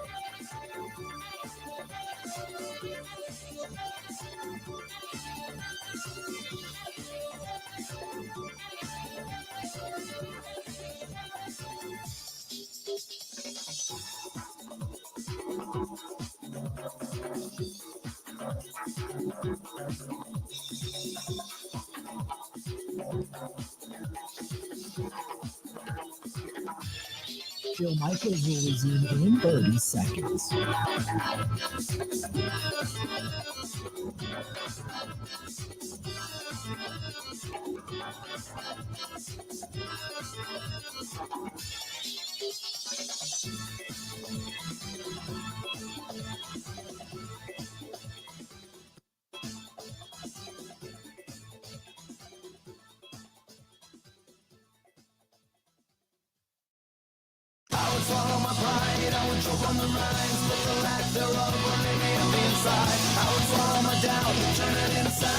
Welcome back. Weather's changing. Weather's changing. And you know what that means? They're going to start thinking about, maybe a little bit of snow, holidays, I get it. And then after that, we're kind of like, this sucks. And then you want to get out of here. You want to go maybe to a resort, sit in the sand somewhere, sip a margarita. Maybe you take a cruise. Maybe you go internationally, whatever it happens to be. Or maybe you follow the Packers. Who knows? A sports travel vacation. Let Michael and Melissa from Dream Vacations help you plan and book your next amazing getaway. That's what they do. Anywhere in the state of Wisconsin, you can call them. 414-208-4221. 414-208-4221. Again, Dream Vacations. Michael and Melissa, they're great people, and they're big supporters of the military, and they work with us as volunteers a lot on Big Unit Foundation. Again, 414-208-4221. 414-208-4221. Dream Vacations. Those are the people to call. That's who we use. We're putting together, they put together a trip for us to go to Exuma this upcoming year in 2026. And we are currently working on my birthday and Kristen's birthday are going to be milestone birthdays a year from then in 2027. And so we're kind of thinking about what we want to do for the 50th and 60th. Not quite sure. I want to go to Italy. She wants to go to Greece. We're kind of figuring out what we want to do, whether it's going to be a cruise or whatever, but we're kind of figuring out what we want to do. I've never traveled internationally abroad before, so I'm kind of mulling that over. I've always wanted to go to Italy, so I think I'm going to win out on that one since I'm older. There you have it. 877-867-1670, 877-867-1670. Dwayne says, when you have 12 false start penalties in the first 3 games, that is the hallmark of an undisciplined, unbuttoned team. Dwayne, I would agree with you, but those have basically been eliminated. Isn't also the hallmark of a team to get better as the season goes on? Right? So it was a problem. And there's reasons to look at it this way. Okay. First of all, undisciplined. Yes, I'll go along with you on that. Secondly, the offensive line never played together. You got a new center. Aaron Banks, Rasheed Walker really didn't play at all in the preseason training camp. They were both banged up. Then you got him back. Then Zach Tom went down. And you're mixing and matching Jordan Morgan and Sean Ryan. You never had any continuity. Those things have basically been eliminated. So I will say, yes, you're correct. Because that's something where the Green Bay Packers believe interchangeable pieces, man, when it comes to the offensive line. You can play guard can play tackle can play, guard can play center can play guard can, so they move them around. So there's no reason to be that undisciplined. I agree with you. But as the season has gone on, they've all but eliminated those. Some of the penalties that they've had, look, they've come at some really bad times. I agree with you. But it hasn't been the 10 and 14 penalty output that we saw earlier this season on a consistent basis. They've diminished those. It's gotten better. What hasn't gotten better is like death taxes and a holding call on special teams. Come on. Special teams is always going to contribute a penalty, 1 or 2 per game. They just do. Grass is green, water is wet. Yep. Exactly. I find myself, it's like what is the over and under on the first or second or third special teams play? Whether it's a kickoff, punt return, kick return, whatever, it's coming. And then I can say, there it is. I always tweet it out. There it is. There's your special teams penalty of the day. Because you know what's going to happen. So they've kind of eliminated the false starts. And other than Micah Parsons getting a fast start a couple of times for some offsides calls, the only other things you've dealt with is either holding or pass interference for the most part, or your special teams problems. For the most part, you're not going to eliminate them all. You just can't. But for the most part, that's been better. It's just when they have committed, malfeasance, as Larry McCarron likes to say, it's been at just really inopportune times. 877-867-1670, 877-867-1670. If you want to give us a shout, do it. What is your reality regarding the Green Bay Packers? When you look at this and you say the Green Bay Packers, in my opinion, are, and you're looking at it again, reality. What is the reality of the Green Bay Packers? I'd like to get your thoughts because I think there's a vast array of thoughts on this. I really do. Eric says, hey, big unit, when it comes to what this team is in reality, they are undisciplined. From the coach to the players, we hear the coach say they're going to stand by me on the sidelines and never carry it out, so there's nothing to fear. It's hard to be consistent when your coach can't say with conviction, this is what's going on to happen, or this is what is going to happen if XYZ does not happen. You look at Love, and he doesn't need to chew every guy, but the fact that we never see him hold others accountable raises an eyebrow. We believe that there's leaders, but can anybody point to a time where there's been leadership demonstrated on the field? So until this happens, they're a talented team without a captain to steer the ship in the right direction. That is from Eric. Eric, appreciate the email.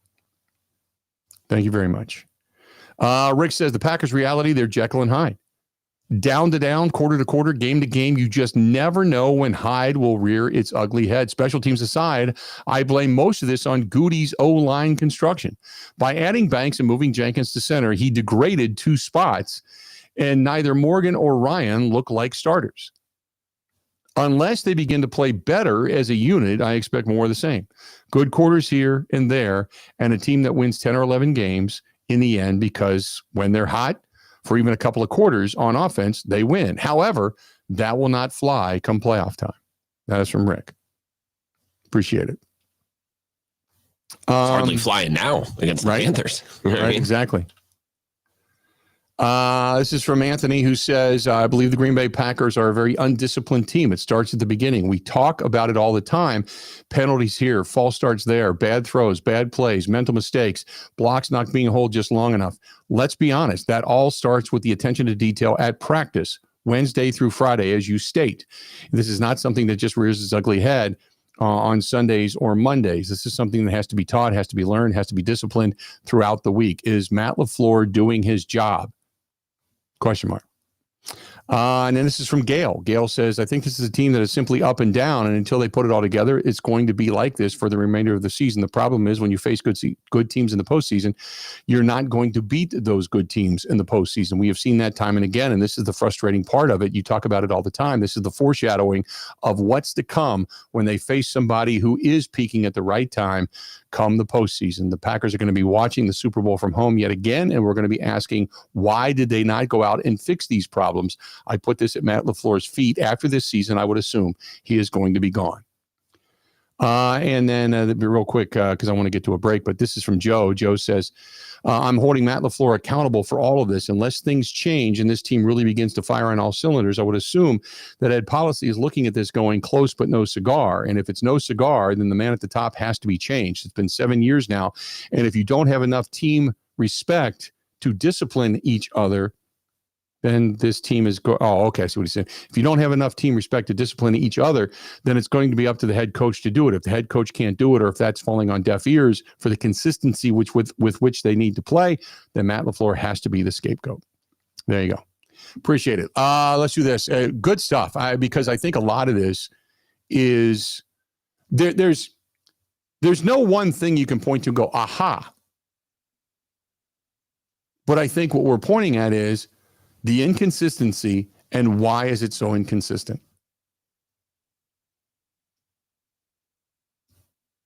And Mark says we have to beat Philly because they've owned us. True, Mark, I'll go along with that. Okay, here you go. Think about this now. If they beat Philly, it's going to be great. It'll be euphoric. We'll talk about it. It'll be a solid win, okay, depending on how they get from point A to point B. After that, you can't turn around and then lose to New York or play crappy in New York and then come home and play lights out against Minnesota, only to then turn around and get your ass stomped on Thanksgiving Day. You know what I mean? You got to go on a run. You got to go on a run. And the consistency has to start to ascend. I don't need perfect games. That's not what I'm asking for. And that's not what I think anybody's asking for. It'd be great if it happens, but that's not it. I think what you're looking for is steady. Better steady. That's it. And Rick's right. He says, we just don't know what happens behind the curtains. We don't. Tim says, this team has been the same for 6 years. If I had the analytics on the Bill Michaels show, it would sound familiar for 6 straight years. No, not really. Not really. That's not true. I think you can go back to, because if you look at, say, Matt LaFleur's first year, that was a remarkable year. That was a remarkable year. Taking over a team that looked like they were awful when Mike McCarthy got fired, and then taking them 13-3 into a NFC Championship game, that was tremendous. They outplayed themselves, and Matt LaFleur deserves a lot of credit for that. Follow it up with another 13-3 year. Then you've got COVID, and he made a mistake. Him and Rodgers made major mistakes in that ballgame. The year after that, they played extremely well. They got into the postseason, and the problem that we continued to talk about regarding special teams reared its ugly head. The offensive line was banged up. They reinserted the starters who clearly weren't ready to play and stayed with them out of obstinance, and it cost them. The offensive line was beat up. Bosa couldn't be stopped. The special teams was terrible, and they lost that game. The next year, that was more about Aaron Rodgers and massaging what was going on with the end of his contract and the ego and all of that stuff. And is Jordan Love ready to go? It was all drama. that he had to manage. Then you have Jordan Love's first year under center. And it was a learning experience. And I thought Matt LaFleur did a masterful job at putting his arms back around the organ. And I give him credit for it.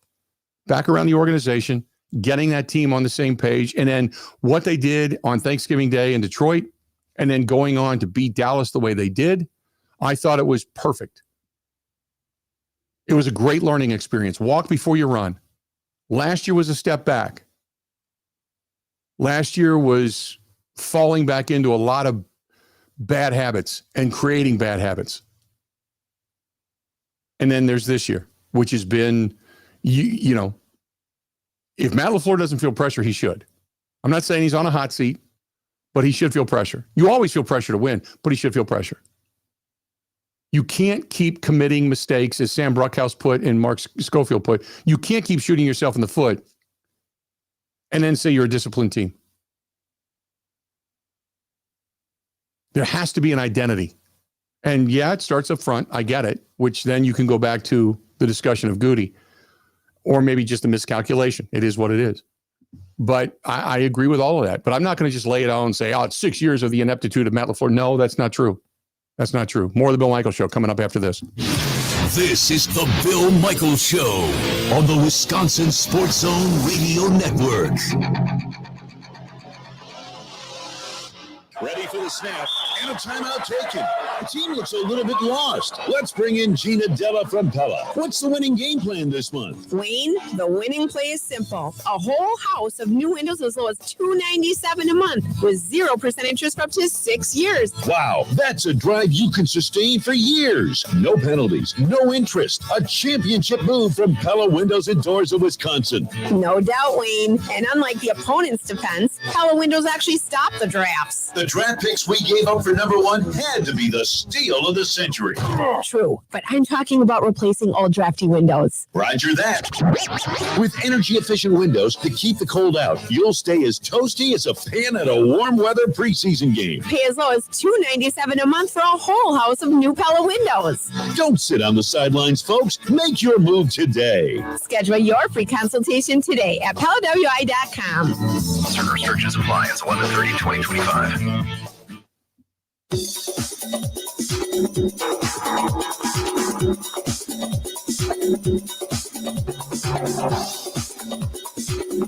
Bill Michaels will resume in 3 minutes.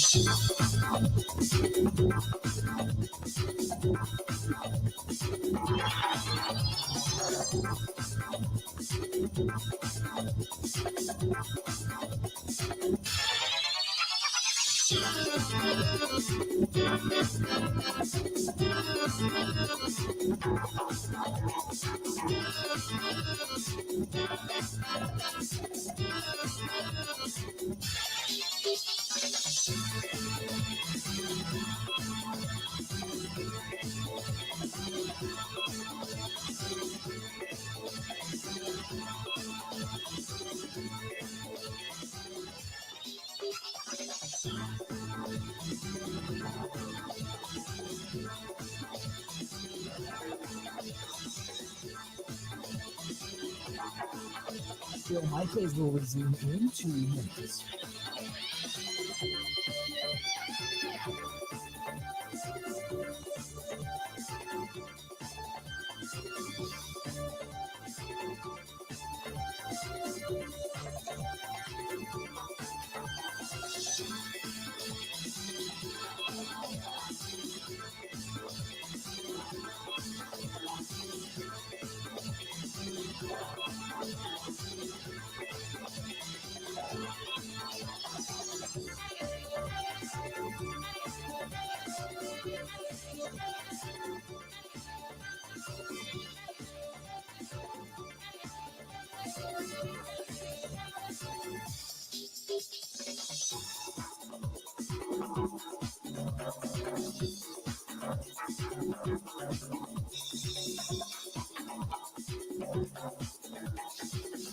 Bill Michaels will resume in 1 minute.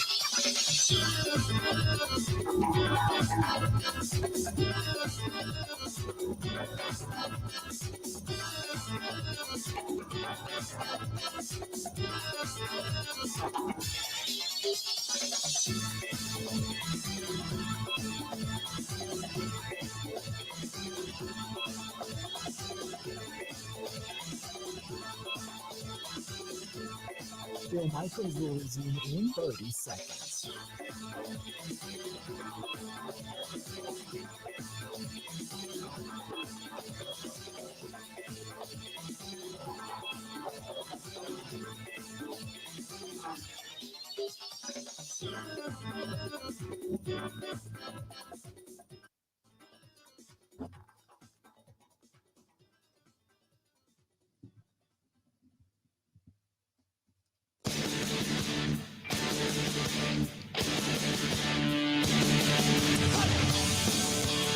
Want to remind you, coming up Monday night after the game, the Green and Gold postgame show live.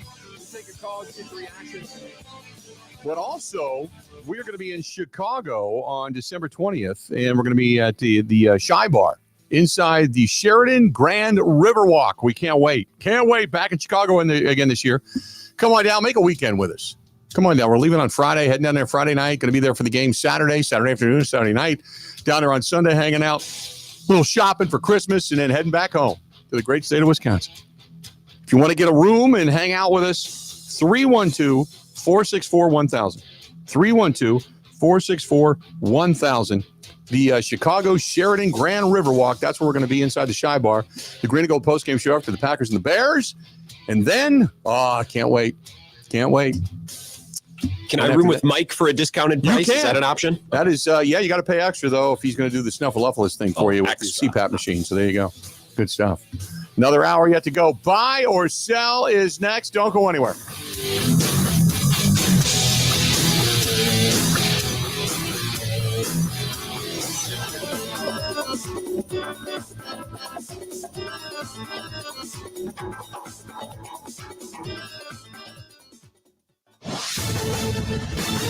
This is a Wisconsin Sports Zone update. Well, the Packers back in the field tomorrow to start preparing for their matchup with Philadelphia on Monday night. The Eagles are 6-2, tied for the best record in the NFC. Packers a half game back at 5-2-1 on the year. Philly was active at the trade deadline, acquiring pass rusher Jalen Phillips from the Dolphins and a couple of defensive backs, including former Packers All-Pro Jair Alexander. Again, with the Packers and Eagles next Monday night. Turn to the Badgers. They will host number 24 Washington on Saturday at Camp Randall. Badgers rushing attack has not been very good this year, as they're averaging under 4 yards per carry, but it got a little bit of a jolt with getting into Tuca back there against Oregon, ran for 85 yards, and with injuries in the room, likely to get even more chances this week. Here's Coach Luke Fickell. And he's done a really good job, and he'll have to continue to grow. And, again, that's another one of those things when all of a sudden put in this situation, it's a little bit different. And that's where his growth will be important for all of us.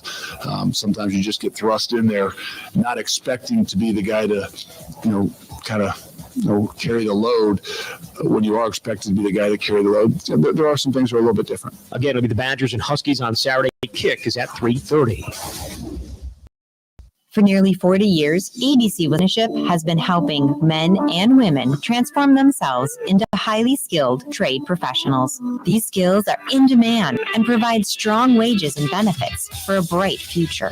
If you're a hands-on person who likes the feeling when you get projects done, apprenticeship could be for you. Go to buildyourcareerwi.org or just search online for ABC of Wisconsin. Well, the Bucs are getting a day off after splitting their back-to-back with a win at Indiana and a loss at Toronto last night. Back in action on Friday with the Bulls in town. And the Badgers back at practice, getting ready for a visit from Northern Illinois, also coming up on Friday. With this Wisconsin Sports Zone Network update, I'm Zach Heil.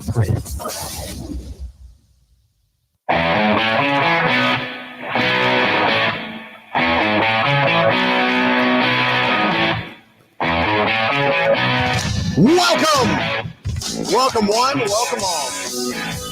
How we're looking. Bill Michaels Show. Final hour of the program, and we are not done yet.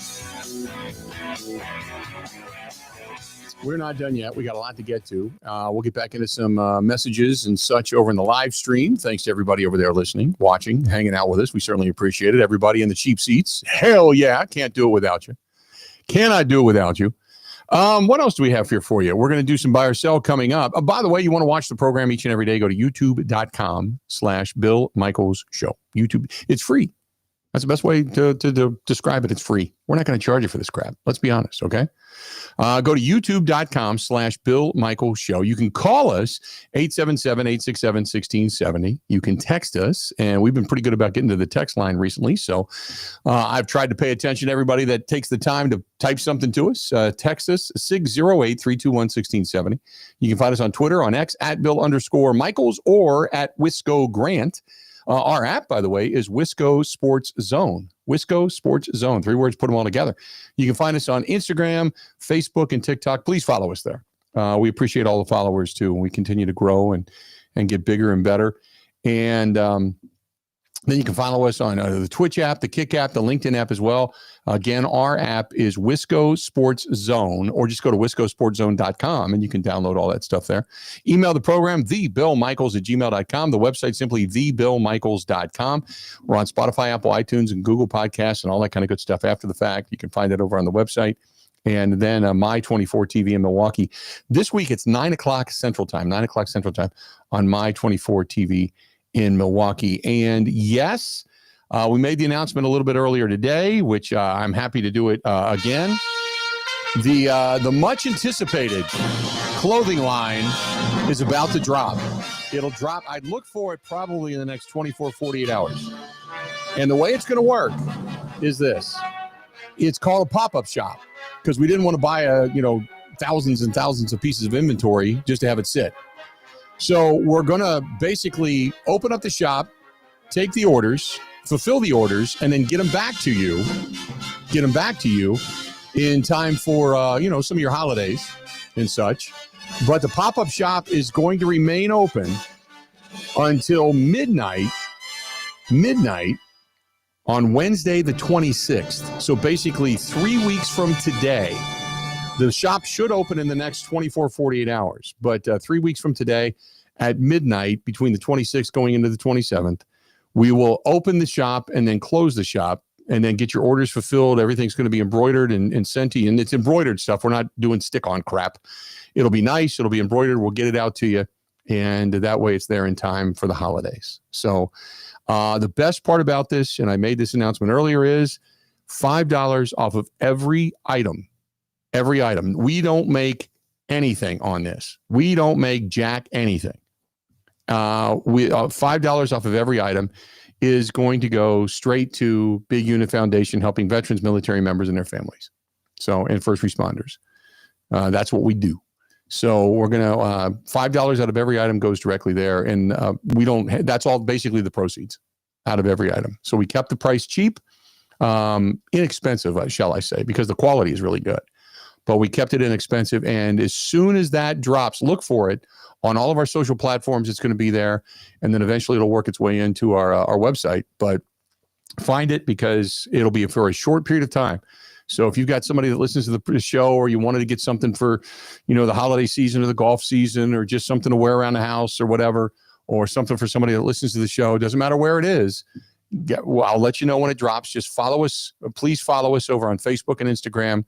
And those are going to be the two primary platforms that it'll go out on, plus our website, thebillmichaels.com, and it'll all go down. So we're ready to go. We're just going to drop the website. We've got a couple of tweaks they're making today, and then in the next 24, 48 hours, it will go live. And then there you go.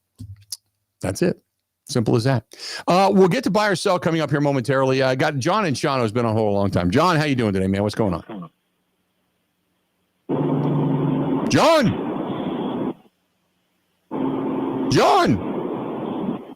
I don't know what happened to him.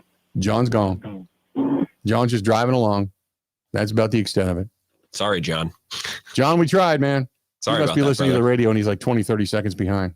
So, you know what that means? It's time for some buy or sell. I'll sell that phone call, by the way. Yes. In the world of sports, a lot of people say a lot of things. Get your ass in the front row and study. Pitchers that have done a good job exploiting Pete's holes. It was like watching a slow motion car crash in front of your face. Oh my God. There should be no time left. But what passes the big unit test? It's time for Buy or Sell on the Bill Michaels Show. There you go. That is the lead-in to this particular segment of fun and frivolity. And it's now $1,000 bills. I promise I'll update the intro for next week. I like it. Anytime you can exploit PCA's holes, you're good. Yeah, the council thing, we should just play that every day. Yeah. But it's been about a month. I should update it. But Telling you. I mean, anytime a coach says we're going to exploit a player's orifice, like, I'll update it. I'll throw that one in. Yeah, there you go. There you go. We'll start with the Vikings and the Lions. We haven't really talked about this week. The Vikings went into Detroit and won on Sunday. J.J. McCarthy, I think his third career start. He had missed a little bit over a month. Right. Buy or sell, you'd still pick the Lions to finish ahead of the Packers or go farther than the Packers this year. But Sunday made you think, okay, maybe that gap isn't as big as I thought. So, in other words, was it a bad game by the Lions? Or was it a bad sign of things to come via the Lions? It could be both, I suppose. Right. I mean, it was 17-14 at half. Each team put up 10 points in the second half, and the Vikings go on to victory. Boy, that's a great question. Or maybe you think the Vikings are awesome. That could be an answer too, I suppose. I think, okay. I'll buy that the Vikings are better than what we were giving them credit for. They just climbed back to 500. So I'll buy that. Okay. I'll get, there you go. The Lions, I still think, if I had to say, was it a bad game or a sign of bad things to come? If that was in Minnesota, I'd say, bad game, who cares? That might have given you a little bit of a glimpse into where they're weak. Then again, now the question becomes, do you have anybody on your roster like Justin Jefferson who exploited the secondary? No, you don't. A couple of those big plays were like McCarthy going, here, go get it. Yeah, and he did. No, because he's awesome. You're right. It was, and the good thing, the one good thing about that game, Grant, in paying attention to it and going back and watching a little bit of it, the Vikings playing well, you did not, because it was in Detroit, you didn't have to hear any of that crap. The horn was not audible, so I like it. But I'm going to say still the best team in the NFC, in my opinion, is the Rams.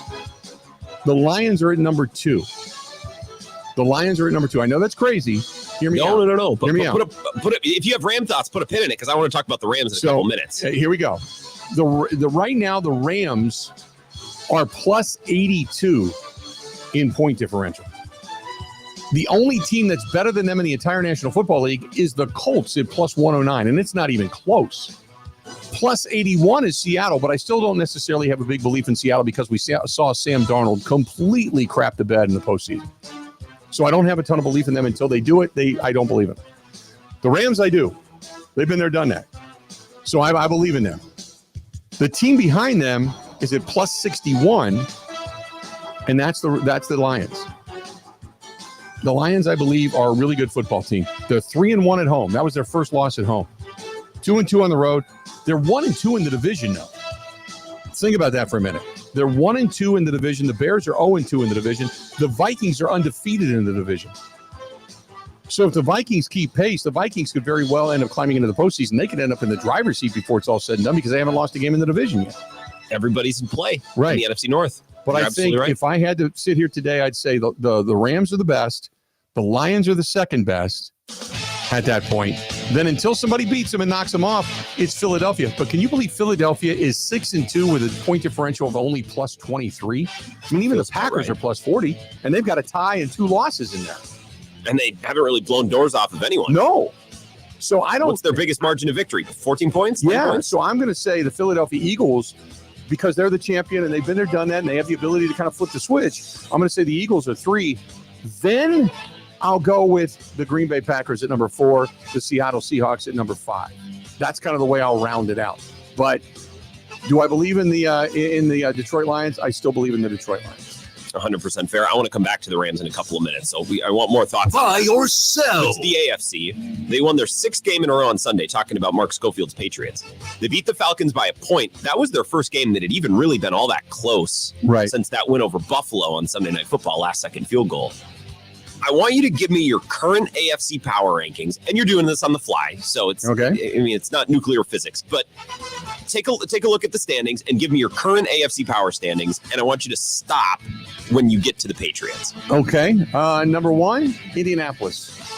I think it was a bad game. Daniel Jones showed signs of, kind of panic with the pressure the Pittsburgh Steelers defense put on him. Number 1 is Indianapolis. Number 2 is the ascension of the Kansas City Chiefs. They started off awful. Now they've got an offense, even though they got beat by Buffalo. Number 3, I'm still going to say Buffalo's going to win that division. Number 4 is the New England Patriots. I got the Patriots at 4, the Denver Broncos at 5, the Chargers at 6. And then the Steelers at 7. You like them more than Denver. Both of those two teams are very interesting to me, very different. Right. And I still don't really know what to do with either yet. I know. I you could almost flip-flop New England and Denver. I like Drake May and his discipline better than I like Bo Nix. And I also, even though Sean Payton's a hell of a coach, I think what's going on in New England is we're getting back to, quote, the New England Patriots way of football. Attention to detail, strong defense, put pressure on quarterbacks, take what's given to you, move the ball down the field. They are plus 68 in point differential. Denver Broncos not bad, though, plus 59. And the Denver Broncos, let's be honest, they play in a far tougher division because you got New England, who's already beaten Buffalo on the road. They beat Buffalo at Buffalo. You got to give them credit for that. Their schedule down the stretch, too. The Patriots could have a home game in the playoffs. Right. And after that, Miami sucks. And the Jets are even worse. And the Jets just traded everybody away. So, and you notice I didn't throw Baltimore in there yet. Baltimore's very quietly won 2 in a row. They went from a 1-5 start. Now they're 3-5, and they're trying to climb back into it. But they're still negative in point differential. I don't know what to make of whether or not they're going to be able to move the ball up front with Derrick Henry because he just hasn't looked right, and the offensive line hasn't looked right, and their defense is susceptible. So just because they're the front runner, I'll stay with Pittsburgh for now. But every other team in that AFC North, which was supposed to be such a juggernaut, is negative point differential. And Cincinnati is now negative 84. They're not going anywhere, even with Joe Flacco. The Browns are negative 85. Baltimore's negative 14, even though they're starting to win some ball games. So that's kind of the hierarchy that I have right now in the AFC. That's interesting. And look, if the Ravens win 3 in a row, this could look a lot different, in a month. It's just they're in such a big hole. You kind of need to put them on timeout until they put themselves back. If at least they win again this week, put it that way. If they win again this week in Week 10, and they look like they're trending in the right direction, you're kind of like, okay, because they're going to Minnesota this week. That's right. So we're going to be watching that game. They're 3-5. Vikings are 4-4. If they go in and beat the Vikings, then what we saw out of the Vikings this past weekend was kind of an apparition, where they just maybe Detroit did the exact same thing the Packers did, played down to the competition, didn't take them serious, whatever. Got punched in the face, didn't have a response. But if the Vikings get a win over an ascending Lamar Jackson and company team, who's now had some extra time, because remember, they played on Thursday night, they've had some extra time to get ready for this game. If they beat them handily, then I won't be a believer in Baltimore anymore. And I'll become more of a believer in Minnesota. And Minnesota will then be a game over 500 and still undefeated in the division. And then you got to go, okay, depending on how they win, maybe you really do have to take the Vikings for real. But if the Vikings lose this game and the Ravens continue to ascend and they go to 4-5, then I go, okay, I think the Baltimore Ravens are going to end up winning that division. I think it's an important game Sunday for sure for two teams that are kind of in a middle ground right now in their respective conferences. Buy or sell? Now, I thought I was going to sneak up on you with this question, but now it's clear that I'm not. Don't look now, but the Rams are 6-2 after beating the Saints soundly 34-10. It's funny, I looked this up right before we started.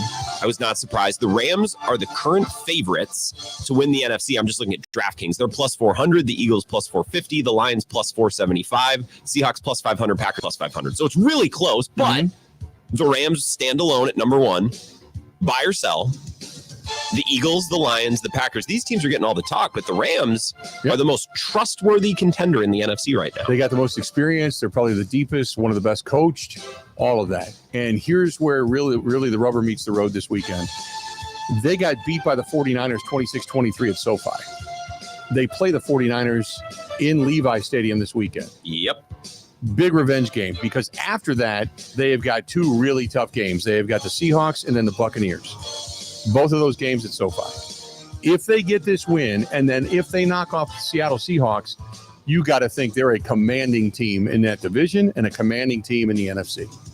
So we're really going to find out a lot about them with the revenge game coming up this weekend, and then obviously against Seattle the week following, and then it's a Sunday night game that they have against the Buccaneers on the 23rd. So I mean, they got some really good football coming up, but if they can run that gauntlet and get to the Panthers in Carolina without stubbing their toe, they're going to be by far the favorite to win the NFC. And one of the three quarterbacks that people actually trust in the playoffs, Stafford, Hurts, Mahomes. Other than that, It's a bunch of guys who have shown up until this point that they haven't been able to do it yet. Yep. And with Stafford, that's a little bit more of a known commodity. Buy or sell. All right, not a buy or sell. I like to ask you a Packers opponent-specific question. Okay. The Packers play the Eagles on Monday Night Football. And I am reminded of that Sunday afternoon game in Philly, wild card weekend in 2011 against the Dream Team. Now, you were with the team at the time. Yep. You were towards. Yep. That's what I thought. Okay. What do you remember from that game? Any players specifically, stories, moments? I remember James Jones down the sideline. Before halftime, right? Yep. I remember James Jones down the sideline and talking to him after the game. And I was in Philly for that. I remember that like it was yesterday. Cold day. James Starks was the running back, so you had kind of a run game, but he was running hard and he was running high knees, man. He was a contributor. But I remember that game, and that was wide open James Jones down the sideline. And it was like, But that was the beginning of the coming out party for Aaron Rodgers, because after that, they went to Atlanta and scorched the Falcons. So much so that the Falcons went out and took Julio Jones with the first pick, their first round pick that next year, to try to keep up with what the Packers were doing. They changed their draft. But that game in Philly, all I remember was going into that game, sitting down with Ryan Pickett on Wednesday in his locker. And I said, look, man, Philly's a tough place to play, a lot of boos. And he looked at me and he said, you got to eat the boos like candy. The more they boo, that means the better we're playing. So we want them to boo the blank out of us. And then he stood up with other guys around him and started talking about that. And that became kind of a theme inside that locker room. And then I thought, when I saw the James Jones trial. And by the way, in that moment, it was 14-3. The Packers could have easily gone into the locker room up 21-3. Right. Had he just catch that and run it into the end zone. Yep. So I was kind of like right there. And I was like, oh, boy, that's not good. That game ended similarly to the Bears game, and it didn't end the same way that it ended in the Super Bowl, but Tramon Williams on a very important pass play down the field sealing the game with either a pass defense or an interception. Because there was an interception in that game, right? That game was where it was I just remember, I think it was like Rodgers spread the ball to like 12 different guys in that game. I got the box score here. Let me check that. Yeah. I'll give you everyone with a reception. Holy smokes. Yeah. Driver, Kuhn, Jackson, Corliss, Jones, Starks, Jennings, Crabtree, and Quinn Johnson. I have no clue who Quinn that Johnson. is. Yeah. And then the other thing that I remember, I think if I'm not mistaken, James Jones had just 2 balls thrown to him. One was that deep ball he dropped. And then he came back. He had like a short catch after that. But I remember because after that game, he got a call or called his high school coach and was talking to him about that. And his coach said, it's the same thing you used to do with me. Dude, you got to catch it before you run. And it changed James Jones after that. He became just a different receiver. He became so much better and so much more self-assured and hand-assured. But, yeah, that was an amazing game. And if I remember correctly, James Starks had a big game in that one, too. He ran 23 carries for 123 yards. There you go. James Jones had a hell of a game. James Starks had a hell of a game in that game. Because remember, they had gone through, Ryan Grant got hurt, couldn't play. Mm-hmm. And you're like, oh, God, you got to go to Starks. And Starks just remembered, I remember going into practice and he'd said, it's got to be high knees. McCarthy kept talking to him about high knees, quit shuffling your feet. And because guys were tackling him around his ankles. And he said, okay, he went to high knees. And when Starks got going, he was a grinder, man. And he was running over people. And it was like all because somebody said, hey, get your legs up, get your feet up. And he did. And he ran really well. So Aaron Rodgers, only 180 yards passing, but 3 touchdowns, no interceptions. Not bad. Yep. No doubt. And that game you didn't come out of that game thinking, holy crap, this team could go on a Super Bowl run. I think that game's a great lesson, and just win one playoff game and you don't know what you have no clue what that can lead to or Right. what can happen next. Because that game was kind of clunky towards the end. They had a lead, they let it slip. Yep. I don't know. That's a very interesting game. And that was the very wild fondly. card game, remember? Because that was a Yep. wild card. Because after that, they went to Atlanta. Then after that, they went to Chicago, and the rest is history. So Correct. That's buy or sell. I always like your stories from there we go. Big Packers moments. There we go. Buy or sell. That's how it's done. Hey, got to say hi to our gang out there, Carter and the boys at Big Boar, BOAR, Big Boar Barbecue. Lunches, dinner. They got breakfasts. So they've got really good breakfasts out there. But if you're thinking about maybe Monday night, maybe on Sunday, you don't have a Packers game. So Sunday, take it easy. Go out to Big Boar, grab yourself some food, take it home, just sit back, relax, and watch whatever games are popping up on Sunday that you want to check out. And being one of those good games coming up with Baltimore and Minnesota. So there you go. Go to BigBoarBBQ.com in West Salem, Wisconsin, out there by La Crosse. Go to Big Boar, BOAR, BigBoarBBQ.com. That is BigBoarBBQ.com. And tell the guys, they're family owned. Tell Carter and the guys, we said hello because they're great people. They really are. 3 brothers bought that place, and they've just had just continued the success of Big Boar Barbecue. Covering Wisconsin sports like a blanket. This is the Bill Michaels Show on the Wisconsin Sports Zone Radio Network. Ready for the snap and a timeout taken. The team looks a little bit lost. Let's bring in Gina Della from Pella. What's the winning game plan this month? Wayne, the winning play is simple. A whole house of new windows as low as $297 a month with 0% interest for up to 6 years. Wow, that's a drive you can sustain for years. No penalties, no interest. A championship move from Pella Windows and Doors of Wisconsin. No doubt, Wayne. And unlike the opponent's defense, Pella Windows actually stopped the drafts. The draft picks we gave up for number 1 had to be the steal of the century. True, but I'm talking about replacing all drafty windows. Roger that. With energy-efficient windows to keep the cold out, you'll stay as toasty as a pan at a warm weather preseason game. Pay as low as $297 a month for a whole house of new Pella windows. Don't sit on the sidelines, folks. Make your move today. Schedule your free consultation today at PellaWI.com. Certain restrictions apply. It's 11/30/2025.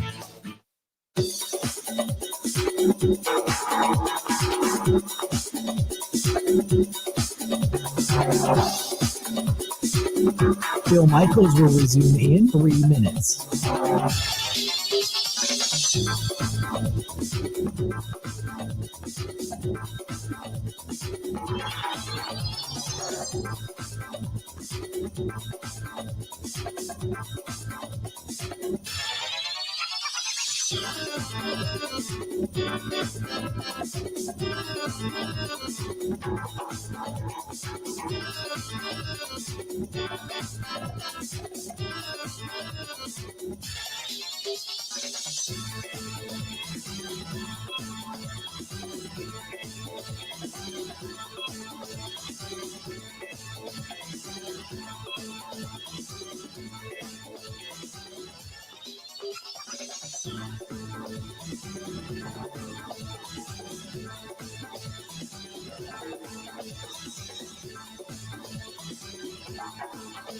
Bill Michaels will resume in 2 minutes.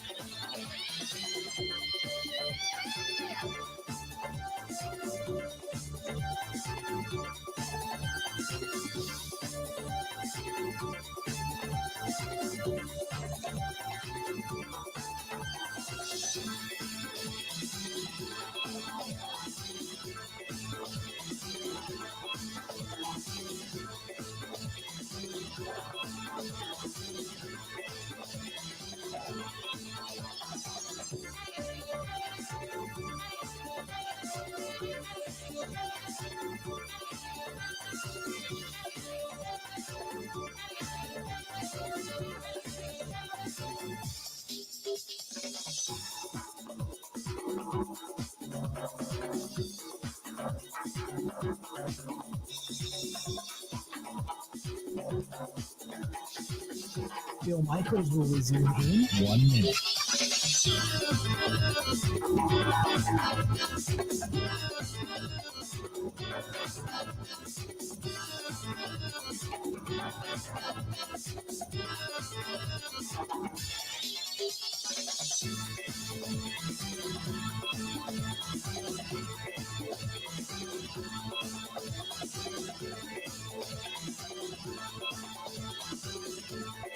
Bill Michaels rolls in 30 seconds.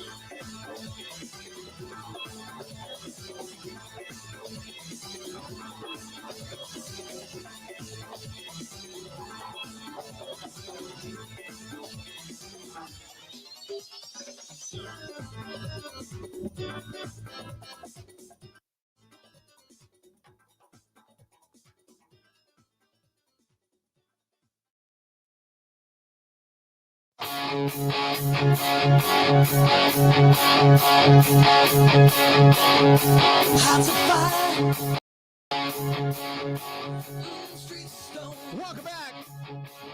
I know, it's getting cold. I get it. For those of you, though, that love the cold, that love the snow, not just for snowmobiling, but maybe a little bit of skiing, got a getaway for you. Get away. Norway Mountain, which is up in Iron Mountain, Michigan. They have got, they've got a lot of snow runs, a lot of ski hills up there, about 8 of them, 9 of them. And some really, really good ones. If you haven't been and haven't seen it, they got a beautiful lake out in front of the chalet and different areas you can stay and make it a weekend if you want to do so. 906-970-2040. 906-970-2040. Again, 906-970-2040. That is Norway Mountain in Iron Mountain, Michigan. Go to norwaymt.com. That is norwaymt.com and see what I'm talking about. Cool place. Good stuff. I've yet to go. I'm going to get up there this year. I'm going to try to get up there this year. Not much of a skier, but I can sit at the bottom of the hill and drink with anybody. I'll tell you that right now. I don't know if my ankles would handle it. I can just see me going down the hill and busting all kinds of stuff up. But the ski. I thought you said the ankles can't handle the drinking. I'm like, no, the ankles can handle the drinking because all I got to do is put them up next to the fireplace. As long as I don't get so drunk that I drop my feet in the fire, I'm good to go. Beautiful. Okay. Yeah. I was going to say I need some explanation on that, but that makes more sense. Yeah. NorwayMT.com. There you go. Coming up here, bottom of the hour, if you didn't get a chance to hear Sam Bruchhaus, you got to listen to it.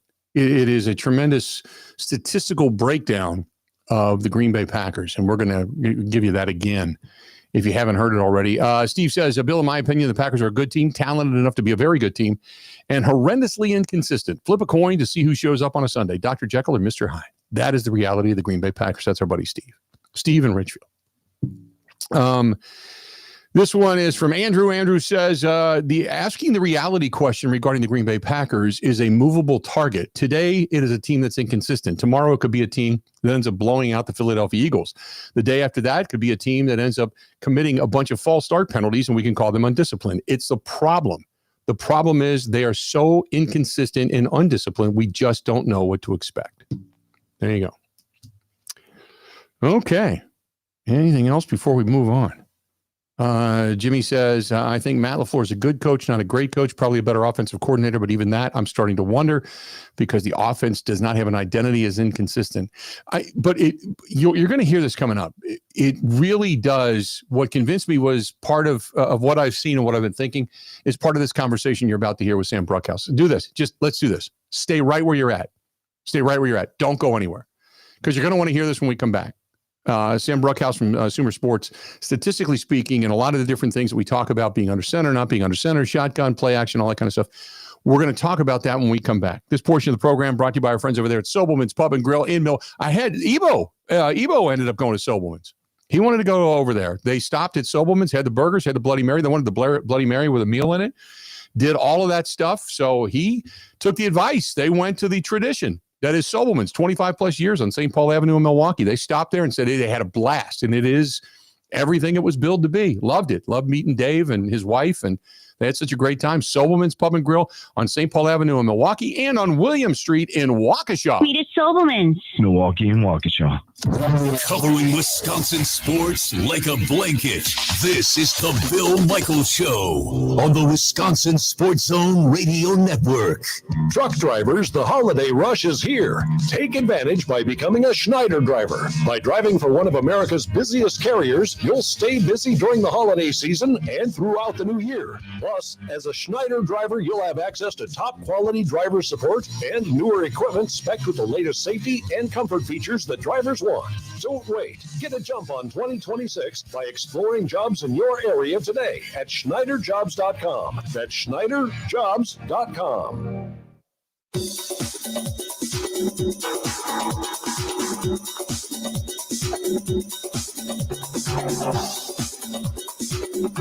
Bill Michaels will resume in 5 minutes.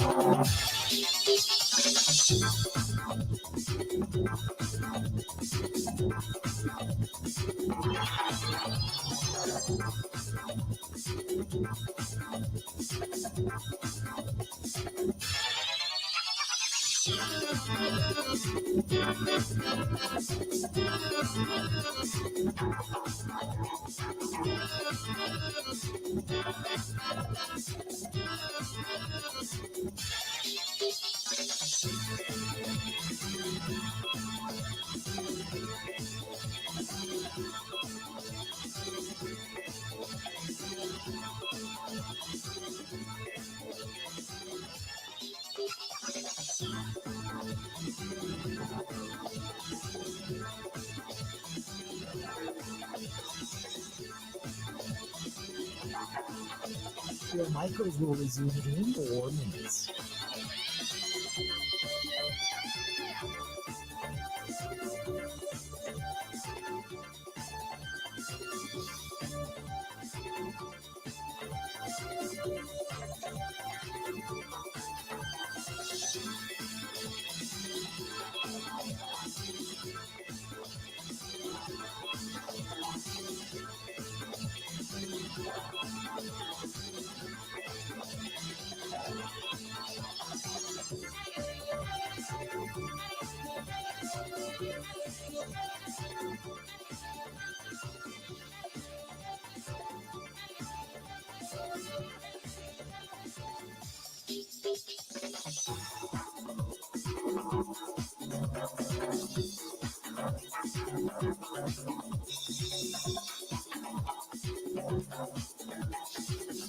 Bill Michaels will resume in 3 minutes.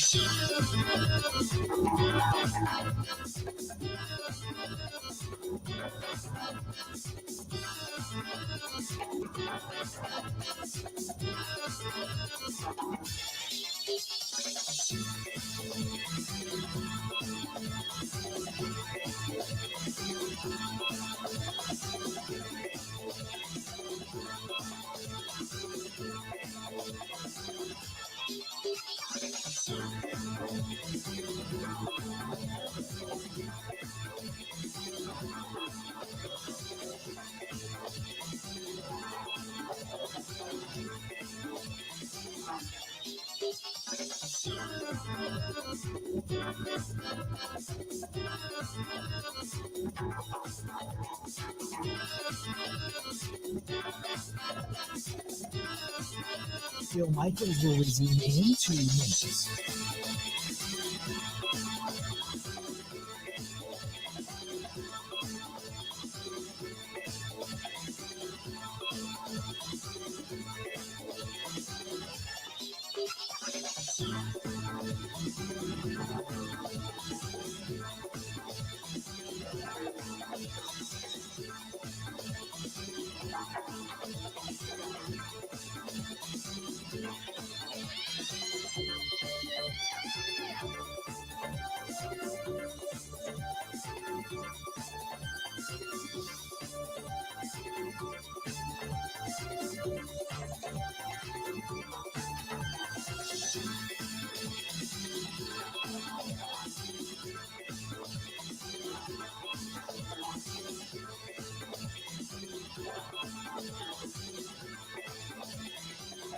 Bill Michaels will resume in 1 minute.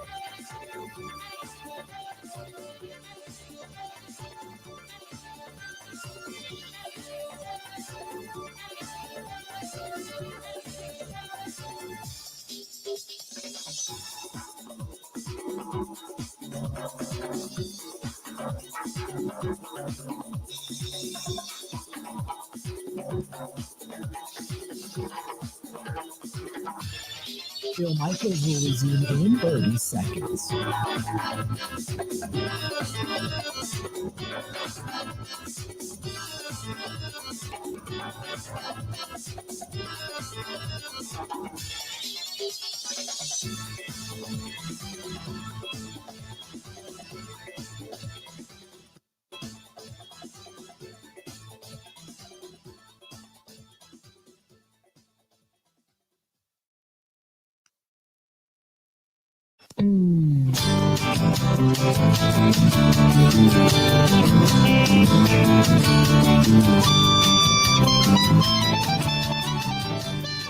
Welcome back in the Bill Michaels Show. We continue on.